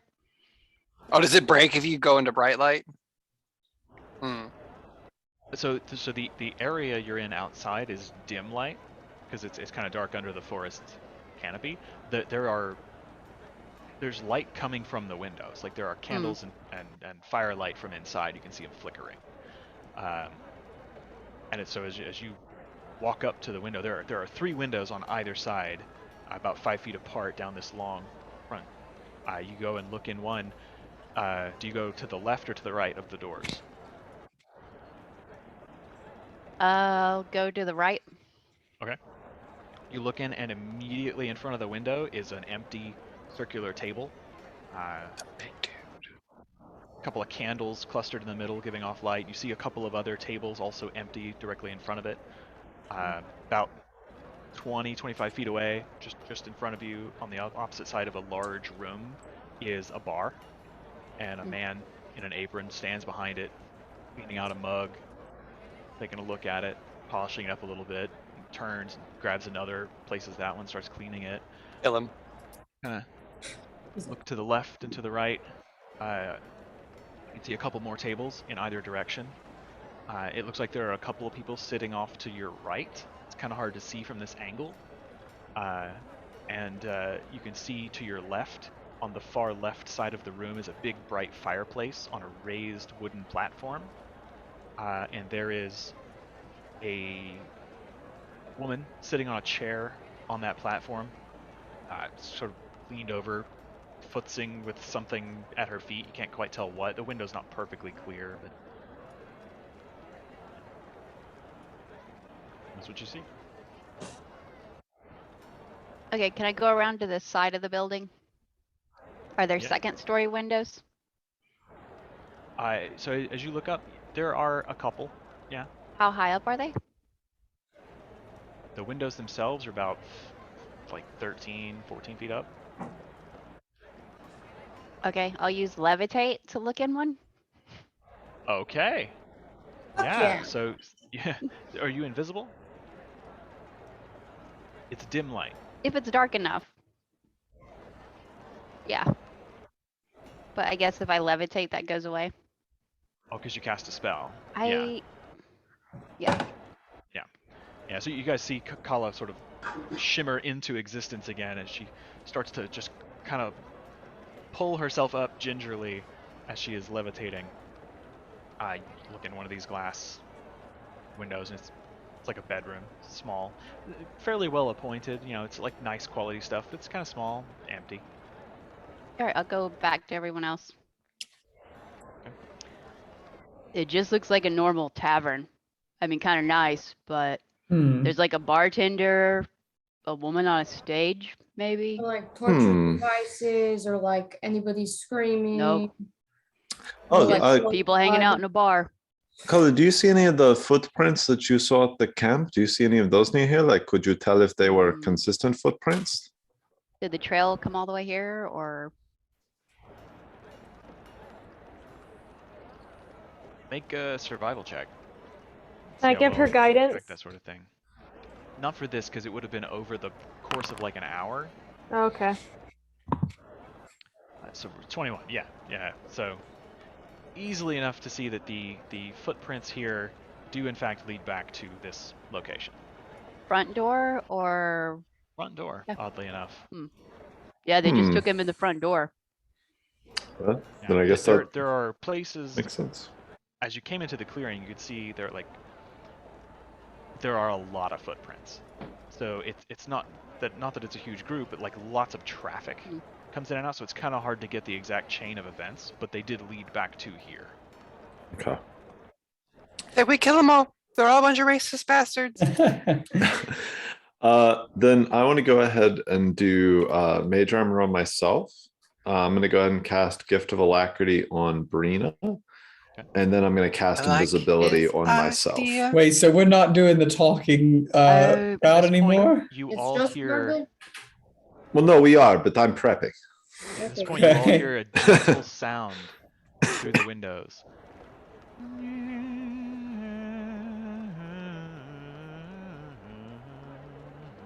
I pop my safe. As the beautifully played sound of a violin comes floating out of this Oh, building. crap. Okay. Trust it. I wound up their funeral. Evil Yeah, people I don't always know play the if- violin. I don't know if these are just like normal people mixed in with White Mantle or I don't know if we can just I go in can- and be like, "Where's Roland?" I can try to just go in and be like, "Where's Roland?" I mean, I would do it more suave-like than that. But what if they don't know who he is? I also don't think he would come here and give his real name. No, that's true. But what we could do is let Bertie do the talking while Collar and I invisibly or somebody else, can go Kitri, you can invisible too. transform, can turn in and kind of snoop Yeah. around. is it I'm dark enough happy- inside that I can be invisible in there? The interior is brightly lit. Oh, I can make you yeah. invisible, and Galitar will snap his fingers, and I'll just go ahead and recast it at 3rd level so that Collar can be invisible too. Okay. What are spell slots between friends? Can I then cast invisibility? Oh no, I'm a Sure. terrible person. Yeah. I should have done you too. So is it just me and Alexa right now? And You, Alexa, and Brina. And Brina, okay. All I did for Brina was give her a Sora, D8 a on human, and a initiatives. Norn. You're a walking. Walk bar- into Walk into a bar? This could work though. That's You're awesome. like Birdie's a rich guy wanted to go hunting, and Brina's gonna be the guide. I don't know Ooh. why Alexa's Humans there, in but there? Fuck yeah. Okay. Alexa's no, there I can- because hunting. Birdie only buys the fanciest of Surin wares. I can make this work. And I'm going to Oh God. use my mask to cast seeming on us. Oh Okay. yes. Oh boy. Let's dig this hole. One, You just handed Brina and I shovels. and Brina and Alexa and I are all now in matching like blue and red kind of like performers like costumes. like a Birdie does circus? not circus. This is more of like they're kind of matching outfits, but Like ABBA. yeah, it's kind of like matching performers outfits. And Birdie has his lute, but Birdie does not look like Birdie. He looks like some nondescript, kind of similar features as I described before. And he's like, "All right, we just got our horse is just what's it called when they break a leg? Yeah, broke its leg. Are we human or are we still our? No, you're both humans now. Okay. Yeah.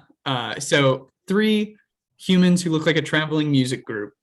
Okay. Cool. And Oh, I'm gonna. boy. Our horse just broke its leg out in the woods on the trail, and we Oh my are God. looking for shelter. We need a drink. We yeah. gotta start with a drink.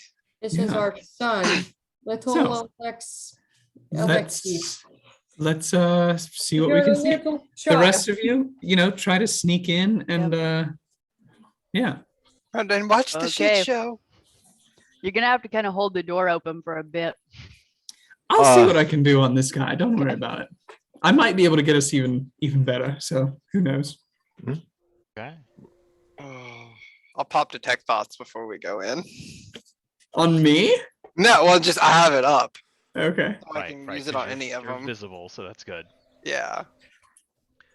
Okay. It's at 10 minutes, so it'll last for a second. All right. So, Oh no, it only lasts for 1 minute. I'm dumb. Well, I guess I will have to wait.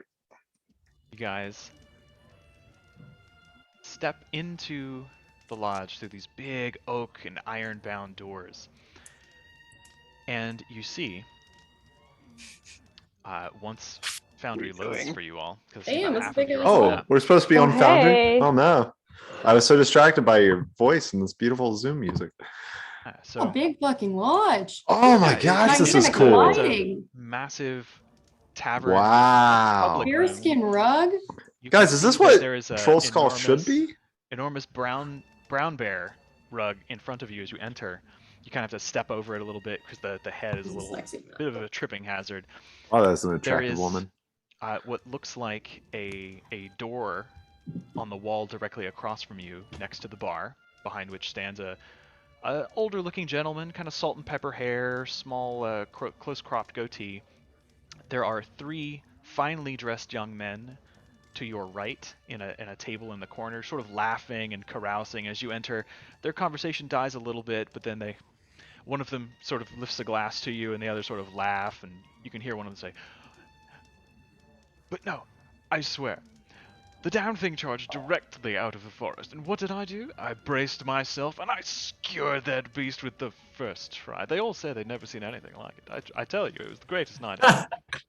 And to your left, there is a man and a woman in very nice clothing, sitting at a round table by themselves, scooched very close and kind of leaning in and whispering, and you can see they clock you entering and sort of giggle a little bit, and kind of the gentleman who is sitting closest turns his back a little to you and leans in and whispers something in her ear, and you see the woman blush a little bit and kind of try to keep her voice down. And standing on the stage, or sitting on the stage rather, violin clenched firmly under her jaw, is a woman in a red velvet frock, brilliant white blouse with a tight it's not a bodice because it doesn't come all the way up to the top of your chest, but it's like the thick belt, The I don't know corset. what those are. Mhm. Yeah, You're gonna have to kill her now. Yeah, of no. Bro, he has not crimson- even finished describing this crimson woman red and brain is leather, already yeah. drooling. pale pink skin, bright auburn hair just cascading over her shoulders, just a little hint of freckles over her nose, Oh, please be a good guy. jade green eyes, and she was just She was playing already my this first tech thoughts target. somber, sweet She's already the sound love on of this my life. violin, illuminated from behind by a large fireplace, as she kind of steps back and forth on a black bearskin rug.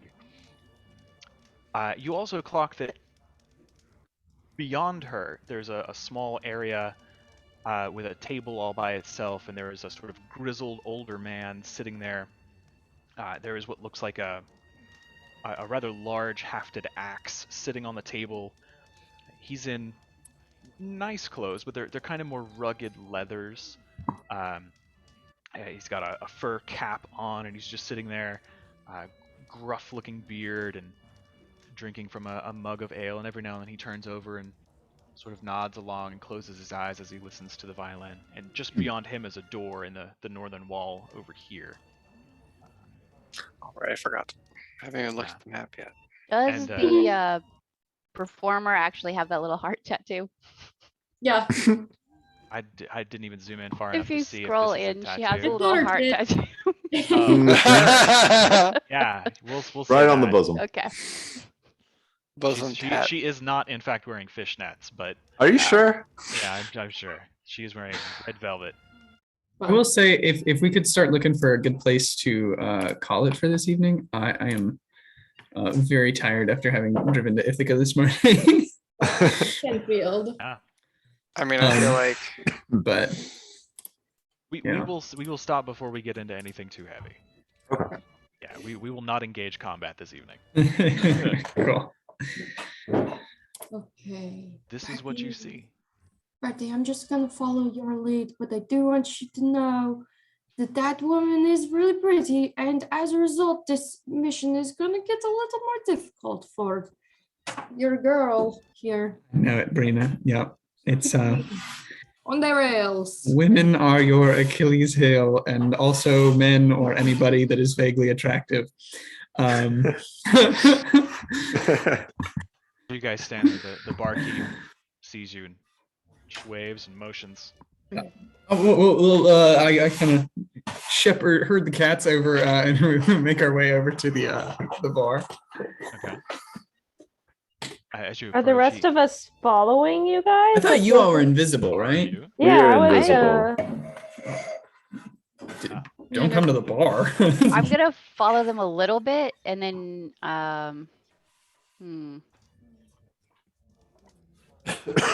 yeah, I was gonna try to listen through that door. Same. I'm going somewhere else. Hold on, I gotta move my piece. My computer's being slow.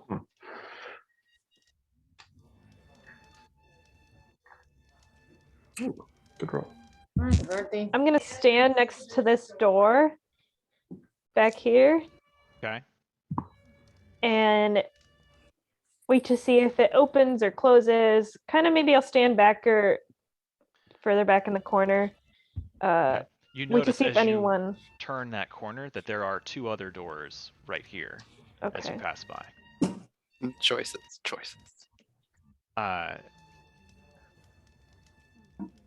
So Brina and Alexa and Bertie, I assume, go to the bar.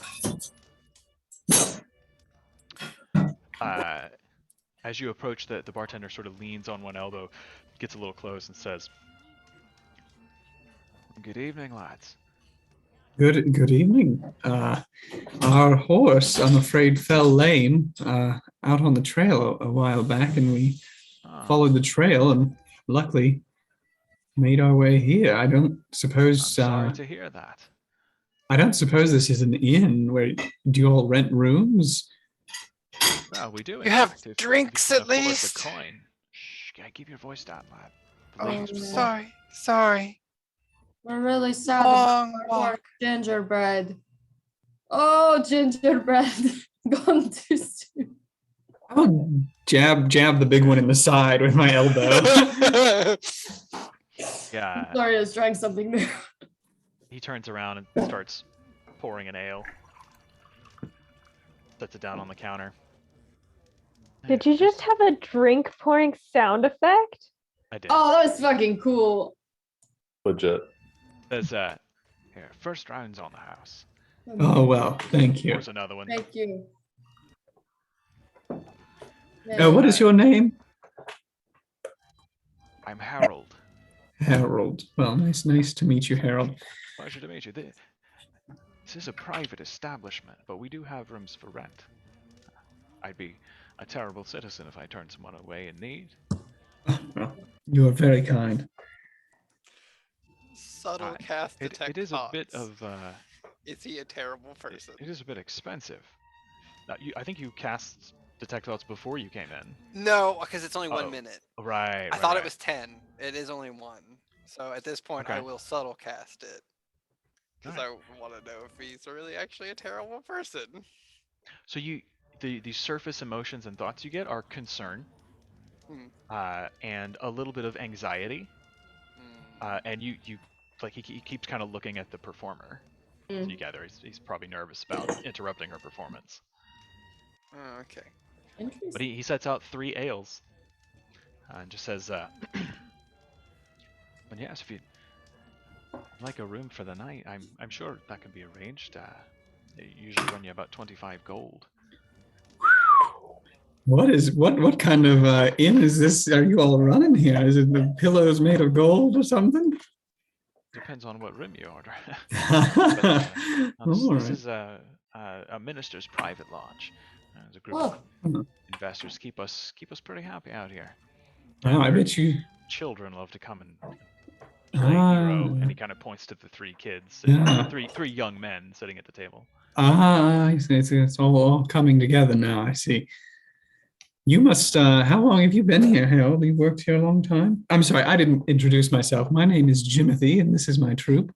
That is Amelia behind me. I point to Brina, and that is Ree, and I point to Alexa. Jimothy and the Jammers. Pleasure to meet you. World famous. I've been here about 2 years now. Oh, you must have seen the real upper echelons then of Divinity's Reach. I've seen more nobility than I can throw a stick at, lad. Got some new management here recently, but Oh, really? they're a bit fussy, but At liberty to say who? Trying to sure. Minister Blackfoot and Minister Whitestone sold their shares. They got a couple of new nobles. Some of the old guard are left. We don't see them very often, but where is my notes? The two newest proprietors are Minister Redleaf and Minister Montfort. They're all right. Bit fussy to deal with sometimes. They're very particular, but they pay the bills, so why ask questions? Exactly, and they provide such lovely performers. Aye, that they do, lad. That they do. And he kind of looks at her with longing. Now, Harold, don't get any funny ideas. Funny about a broken heart, lad. Oh, no, Harold. Well, I mean, look at her. I mean, yeah. What's a barkeep gonna offer a girl like that? Now, Harold, you Serena have the Enchantress. Sabrina. Serena the Enchantress. They've got her on retainer. Comes in every couple of weeks, plays for a few days. Never heard anything like it. Now, you have, the brief time I've known you, Harold, you have many redeemable qualities. I think you could shoot your shot. But if you don't want to, I'm working on it. Gotta build up some steam, you know? It's a long con. I like it. I like it. So, well, if you'd all like to share a room for the evening. I think we can make that work, yeah. I'll just lay down 3 platinum on the table. High roller. Well, that's for the next couple rounds there as well. Absolutely. Here, we've got something rather nice here. And, oh shit, wait a minute. Oh, let's hear it. I forgot I had to make some changes earlier. I was waiting for the drink pouring sound.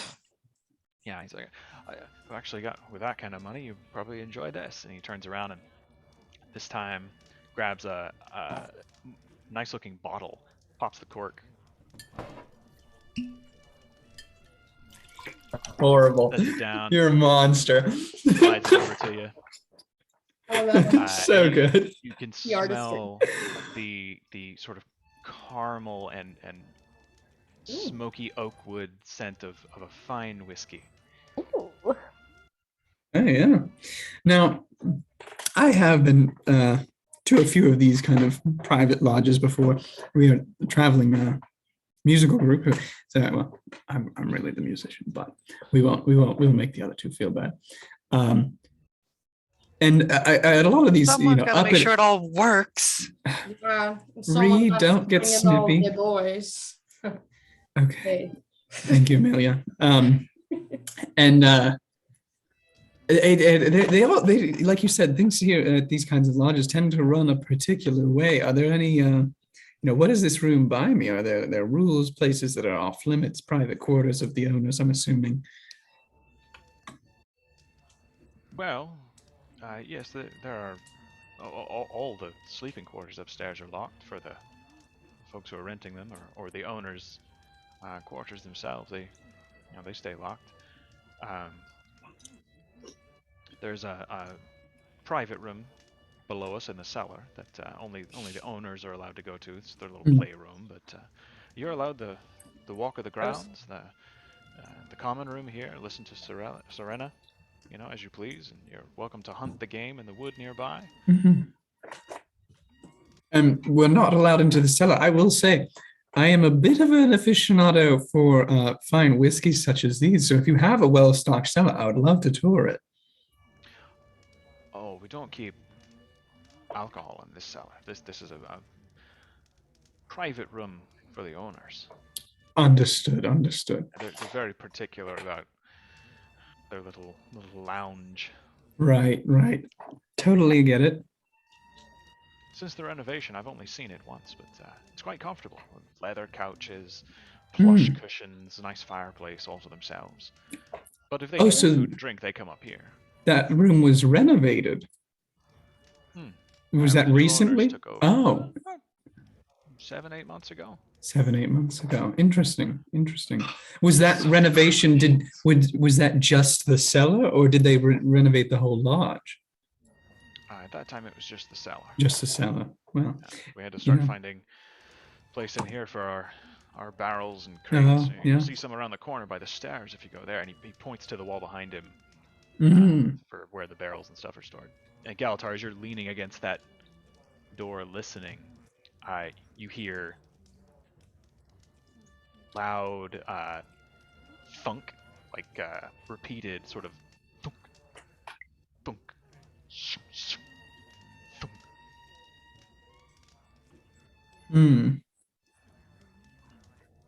When Harold said something about the cellar, did he like point to which direction it is? Yeah.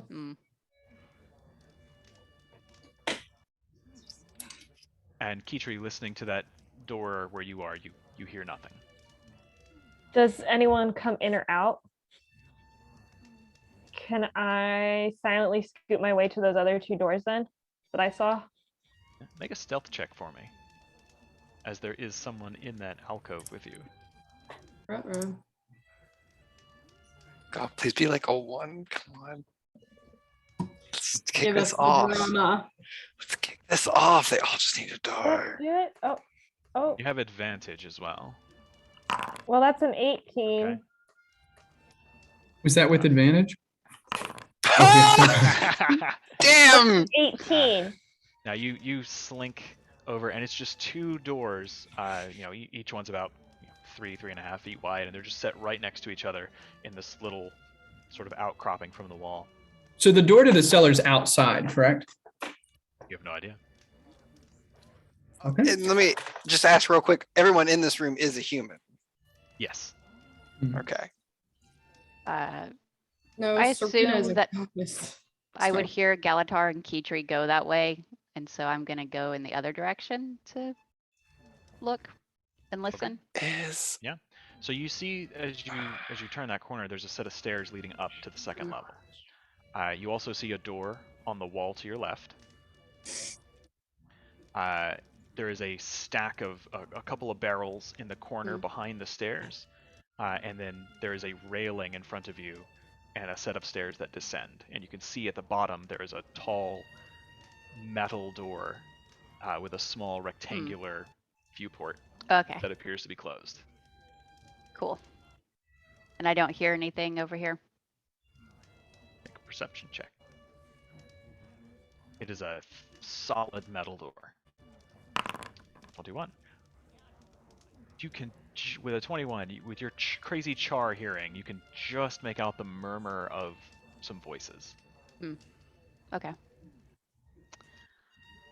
I will just kind of come back to keep eyes on Jimothy. Okay. So is this cellar that they remodeled? I imagine that cost a pretty penny. I imagine it did. I don't really see the books for that though. Yeah. Not my concern.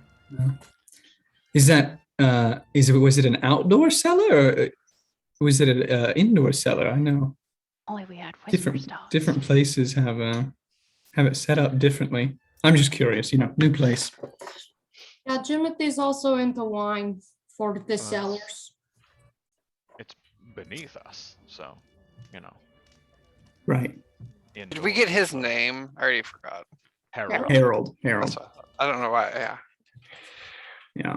Well, I will ask Harold, where is the little girl's room? We were out there for quite a while. That's true. Here, and he points around to your left, where Kitri is. Oh, that way. Okay. Oh, so I'm next to the bathrooms. Well, You and head when I that get way, he says, "There's the 2 doors just beside each other. just around the corner. Follow Alexa When I get to to the here, bathroom. I will subtle cast again, detect thoughts, so I can hit both the performer and that dude. Okay. The dude, if I get here, if I stumble a little. Yeah. Or I mean, even just walking towards the stage is not unusual in this place. People are so mesmerized. Surface thoughts you get from the performer is an upwelling of deep emotion as she kind of leans into her instrument. You can feel that she is feeling this song as she is pouring it out. She's totally focused. As you make your way towards the bathroom doors, you catch from this gentleman sitting at the table sadness.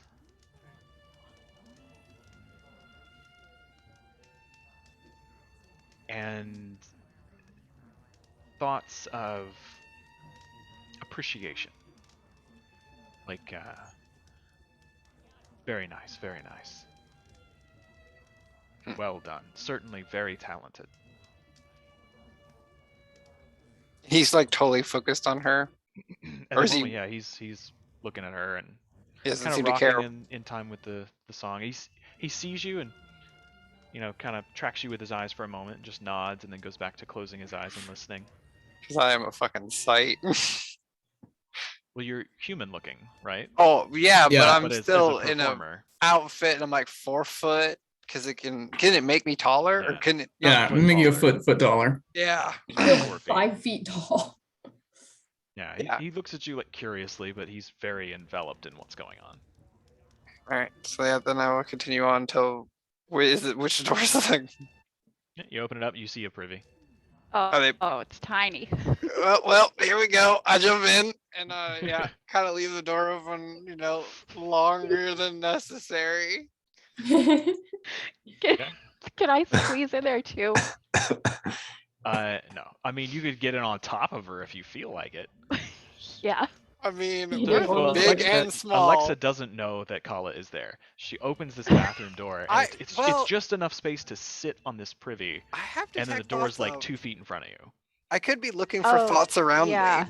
me. Do you But pick up our well, thoughts? You go and start to make your way in, and as you kind of sit down and reach for the door, you feel Kala's furry forms move in and stand up over top of you, and feel her shoulders or her thighs over top of your head.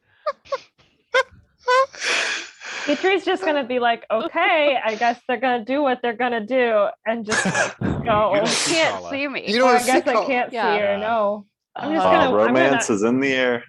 I'm gonna I just- leave then. I will close. Yeah, I close the door. Then as soon as I feel a fur come past me. Uh, Oh.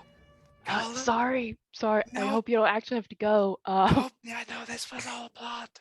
I was just trying to check out the singer and the guy beside to see if they were obviously bad. The cellar's the other way, downstairs, big metal door. That will be trickier. Yeah. Yeah, but I think that's where we need to go. Okay, then I'll leave. Yeah, open the door and also just step out. As you do that, the gentleman sitting alone at this table with his axe kind of looks over to you and gives you a curious expression. Then he settles back in his chair, but he keeps watching you. Oh, you probably heard us whispering. More that you went in, didn't close the door, and immediately left. Okay, I already Yeah. closed it after I felt her. I couldn't close it on the map Say that. You said you were leaving it open. until I felt her. You weren't in there very long. Do you close it No. when you leave? Yes. Okay. That was a real quick pee. So, while all this is going on, Birdie, you and Brina are standing at the counter. Yeah, I mean, as Alexa kind of leaves, I'm letting everybody poke around. I'm assuming that the invisible people are looking around, and so for a minute I'd just be watching the performer until her kind of like song ends. Yeah. Yeah. Yeah. Well, eventually, it does. Okay. It just sort of fades off into this quiet, long, drawn out. My internet is being super, super slow, and it won't stop.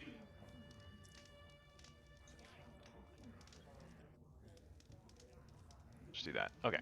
So, as she finishes this last long, hanging note that just sort of fades into silence, you see that the woman at the table to the south, having been leaned in, whispering and blushing with the gentleman next to her, turns and very quietly golf claps. And you see the bard bow graciously. A couple of the younger gentlemen just behind you and Brina, Birdie, stand up and give like loud sort of raucous like, "Woo, yeah! All right, Red!" You know, clapping very loudly. And she just ignores them. She actually pulls up a stool and goes and kind of sits next to the fireplace, sets her violin down on one outstretched leg of this black bearskin rug, leans down and grabs a little glass and takes a sip and just kind of like crosses one leg and stares into the fire for a moment. Harold, you should go ask her if she wants a drink. She's already got one last. I gave her one shortly before you came in. Maybe She does another. this. She plays a song or two and then takes a break and plays again. She'll play for a few hours. Just really trying to support you. Anyways. All right. I appreciate it. You're a very handsome man, so, you deserve. Thank you. Yeah. You're quite tall. Thank you. That's the nicest thing anyone's ever said to me. Oh, don't let it go to your head. I mean, is there anything else I can do for you, Lot? No, I'm good, thank you. And I'm gonna make my way over to this table full of young ruffians. Okay. What the fuck do I do? What do you do? Go gamble. That's a great question. Birdie, you can't leave me here. I'm gonna waste more money or something. Don't go into debt. That's what he says. He hits you on the back. I'm gonna inspiration. sit with Harold for a little longer. Okay. So you hang out at the bar. Birdie, make your way over to the table. You see that there are three youngish men, like early 20s probably, in very fine traveling coats, lots of rings and pretty necklaces. Their hair coiffed in various styles. One is kind of pale, freckly, sort of dirty blonde hair. Another is kind of a darker, kind of ruddy complexion with black hair and piercing blue eyes. And the third looks to be Canthan, like a slightly Asian cast with short black hair, kind of spiky, completely, like baby clean face. They're all laughing and kind of carousing as you approach. Yeah, I kind of approach and I go, now, fellas, excuse me, I hate to interrupt, but I couldn't help but overhear when I came in. One of you slew some animal in the woods, and I would love to hear more about it if you're willing to share. It sounded truly exciting. So the dirty blonde looks at you and says, "Ha! See, I told you. You're a bard, right? You're a performer?" I am, and I'm always looking for inspiration for the next great song or poem. See, we can have a song written about it. They'll be singing about it in the quad. I'm telling you, she won't be able to ignore me then. Yes. Oh. Yes, I slew a wild boar. It was fantastic. They said they'd never seen anything like it. My skill is legendary, it seems. Prodigy. Wow. First try. While Birdie's chatting this group up, can I ask Harold where our room is? Sure. He reaches down. I just want to wash up, Harold. It's been long, crappy day now. Yeah. He reaches out under the bar and pulls out like a small silver key and just says, "Sure, little one. It's just up the stairs here to your right. It's the second room on your left." Thank you so much. And I'm gonna walk over there, and while Birdie is again still, or Jimothy, I should keep on point here. He's got like their attention. They're all like looking at him.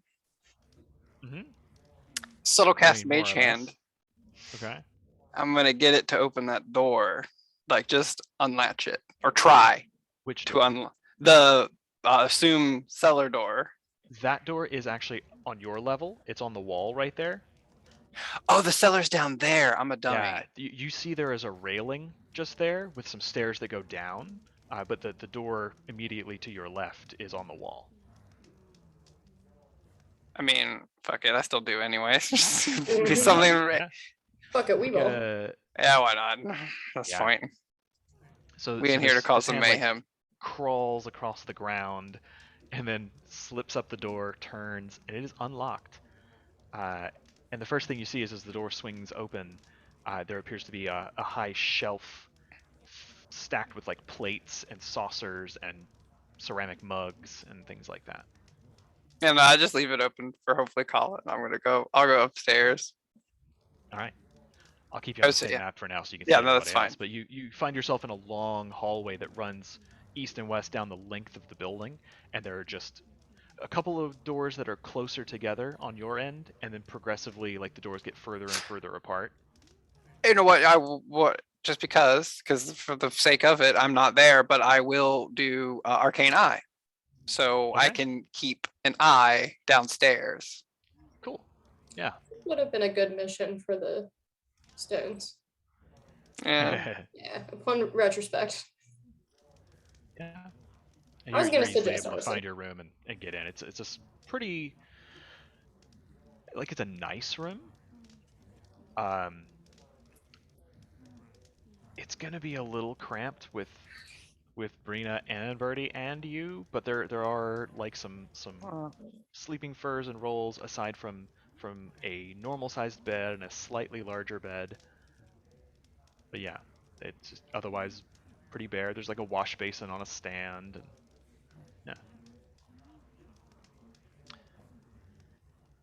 And, so what's Galitar doing? I actually, let me double check Arcane Eye. It's divination. I don't see Jimothy through my Arcane Eye. No, you don't. Sure don't? Oh no. You can see people talking at him, but you can't see him. But now this is a weird effect. Surreal experience. Yeah, for the first time for me, I am experiencing this. So basically, I'm just going to keep an eye on that door and see if anything happens to it. Essentially, to see if someone, one of the invisible people, takes the bait, kind of thing. Okay. Feel free to move your token as you would move the eye. Just let me know if you're doing it. Yes, that's exactly what I was going to do. All right. Yeah, basically, I'm in the room meditating essentially now. So Galitar was listening by this door. What is Galitar doing? So I assume listening by this door and hearing the sloshing, would I be able to infer that it sounds like barrels or liquid or something along those lines? Sounds like someone banging something against a hard surface, but slightly muffled. I don't know about the metal door. Okay, did she completely stop playing? At the moment, yes, she is currently, I suppose I could take her token. She is sitting and facing the fire. Okay, because while she was playing, what I would have wanted to try was like if she had gotten to kind of a crescendo near the end at all, was just to kind of hit against the door, like try and open it as she was sort of hitting a crescendo to see if that could cover up the sound a little bit. Not so much a crescendo. This was like a slow, sad, kind of emotional piece. Yeah. Okay. Well, in that case, because there's not anything that he could do to cover it at the moment, I guess he'll just move back and kind of look around to see what everybody else is up to. You would see Alexa go upstairs. Okay, and then I guess kind of going over here, this was the door that is metal? Okay. No, that's the door that Alexa opened. Oh, that's the door Alexa opened, which was the metal door is down. Yes, it's down the stairs. Okay. Seeing stairs, then I think he would start to go trying to like get downward. Okay. So did Alexa open the metal No. cellar door? Okay, the other door's They open. open an upper door. That's Okay. You know, I didn't make it normal. down those stairs. Okay. I thought it was gonna be slicker than it was. So I just opened a kitchen door. I will say, as Birdie like talks to these guys, and we don't have to like RP it all the way through, but essentially what he'd like to do is like brown nose them with like, oh wow, like ooh, killed a wild boar, like tell me more. And like, oh, Harold doesn't have any like great stories like this, or like isn't willing to tell them. I guess he's like too high class for like gossip and good stuff like that. Like he's talking about this like mysterious cellar and nobody knows what's in it, but like surely you all don't know anything about that. And try and like walk his way into maybe like some rumors about what is in the cellar or who goes in there, anything like that these guys might have seen or know.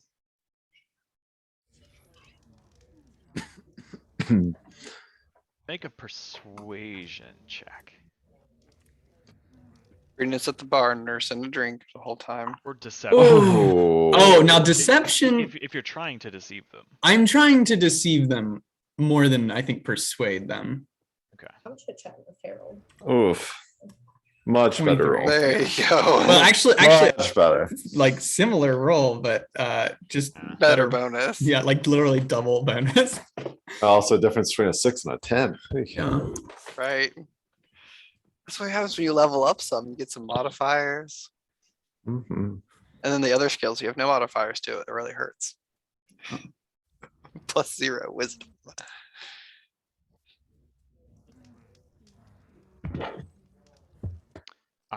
Honestly, so what you discover is that these are the sons of some ministers. Mm. These are sort of all the same age. They kind of grew up together as their parents were in the ministry. They know that Minister Montfort and Minister Redleaf now own part of the stake in this sort of clubhouse. They don't really care for them. They know there's a private room downstairs, but no one's allowed down there, and so their asses are kind of chapped about it, because of who they are. Like they're not allowed in there, and like that's not fair. The old guard, Whitestone and Blackfoot, everything was open with them. I mean, hell, they kept bottles of good wine down there. You could just go down and get some if you needed, because you pay dues to be here anyway. Mm. But these guys are here for the hunting. Sure. Make an insight check.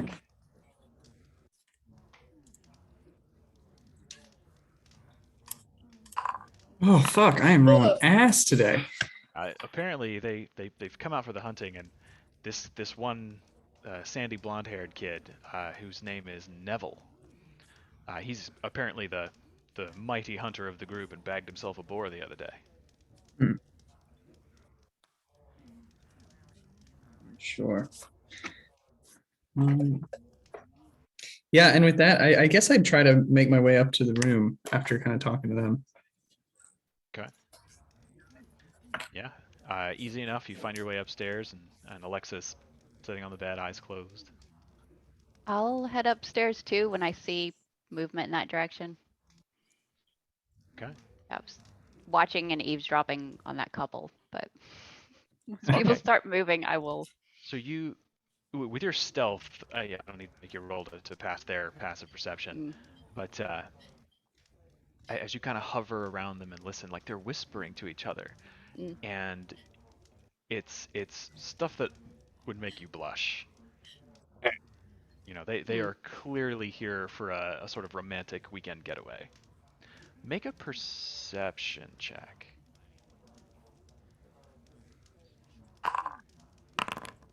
21. You swear you catch in the middle of this conversation, the woman says something to him, and the words "your wife" are overheard. Oh, Okay. the drama. Colin's like listening, thinking, are they like, is it a secret code or something for a while? And then she's just like, I don't get it. So we'll go upstairs. So Chandler, when you moved into that space, did the magical effect I have on this map work? Did Yeah. your vision change? Awesome. I'll say, yeah, the game went paused all of a sudden when I saw his paused it token. because I wanted to make sure that things were working. So this map has the cellar map on it, and when you go to the bottom of those stairs, it puts you on a lower level with that I map. remember that map. Oh, cool. Yeah, because I wanted to wait just outside that door until like color or somebody comes by, because I want to bamf in there, but I cannot do so without breaking color's invisibility. So I don't think it breaks your concentration, does it? it breaks the invisibility spell if you cast a spell. And you become visible, but you can still concentrate on it. And oh, but Kala would remain invisible? If it's the same spell, yeah. As long as you're still concentrating. Yeah. Yeah, I mean, he's pretty panicked. Okay. Done and done, man. So as you approach this door, it is a big, thick metal door, and there's just a rectangular kind of viewport with rivets around the edge, but it is closed. And as you get near the door, make a perception check. Okay. You know what? Let's use our fancy dice.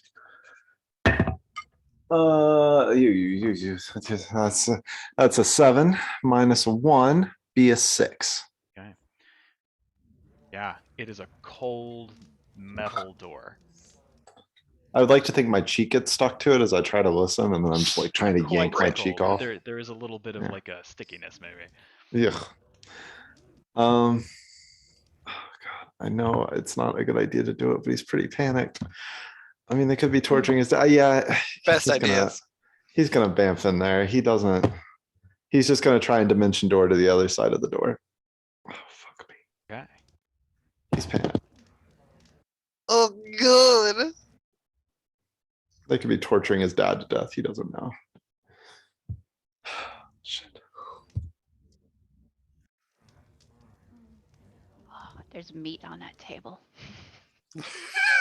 Oh no, I opened the door to distract Priorities. Yeah, Priorities. I will say that as you walked around, you saw Alexa had opened that door. You saw it's a kitchen. It's 2 massive wooden tables, and there's just like a cook chopping meat. Oh, and that's the thumping sound. I'm not gonna try still meat that he's chopping. Yeah.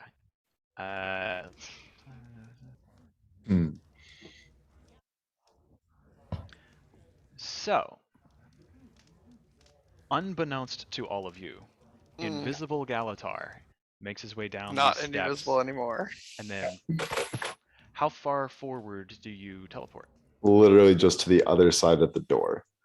So I'm gonna imagine this is probably a little bit of a thick door. So I think he would expect to try and teleport maybe 10 feet just to give himself a little extra clearance of the door. And then just on the other side of the door, which is probably 2 inches, not 10 feet, just to be safe. I don't know. D&D spaces are like 5 feet or really like one space. You know what I mean? You appear in a room that is 5, 10, 15, 20. Oh, wow. I think I'm doing the math wrong, but it's like 60 feet long and about 20, 25 feet wide. Immediately in front of you is a man in plate armor with a shield and a sword who is just stood up from a plush red velvet couch on an ornate rug. This is not how I want shit to go down. And he turns, "What? Who are you?" And that is where we will pick this up. Oh my god, man. No! Perfect ending. That's so funny. That is terrible. This is where it gets weird, because controlling this is strange to me. I'm still learning how to do this. So I think no. Oh, so I can see like what the room actually looks like. Yeah, I'm trying to figure out how to get you in there. Oh gosh. No, I think I can take this guy. Oh, there we I think go. I can take everybody. So, Just bamf back. I have no You idea. there who now? can take Oh, it. that is a lot of people for a little old Galitar to deal with. Yes. So you are immediately next to this guy, and just in a heartbeat, you see like there's a roaring fireplace, and there are 3 other individuals seated around it. God. One of them's partially obscured by the back of a chair. One of them is in large gold plate armor with a red cloak. The other looks like a guy dressed in leathers with a sort of simple white shirt, but God, he's got a longbow sitting beside him. Fuck. So, just so we know, Alexa and Birdie are both upstairs in our bedroom. But I'm at least like feeding you visual information. Like I can tell you about what I'm seeing, which is not a lot because everyone's invisible. Couldn't see Galitar disappear. No. Yeah, I And- realized that the downside to the invisibility was I Kala- couldn't tell where Kala was the entire time. Kala and Kitri are both still on the main level. Mm. And Brina Chatting is. with the bartender still. Getting chatting. hammered. Get out Kala went after. upstairs. Yeah, I Oh, was Kala's getting upstairs as well. Okay. Ah, Where's Kitri? so I need to make a note about all this. Good lord. I'm still on the main floor, right next Okay. to the bar. Gotcha. I was Yeah, I'm trying to just make my a- way over to where everyone And else none of was. us know that Galitar has done this because he was invisible. No. Yep. And he Yeah, is this currently would have been- behind a closed, locked metal door. That's right. Did I hear yelling? Mm. We're upstairs. And he doesn't see Yeah, no, his you're dad upstairs now. downstairs. Okay. No, I don't think I see Roland anywhere on this map, right? You do not. Oh, Man, wow. I will end the recording here. We will pick this up next time, and I gotta make some notes real quick. It's okay. Good thing I had a plan before I did this of what I would do when shit hit the fan. Because you knew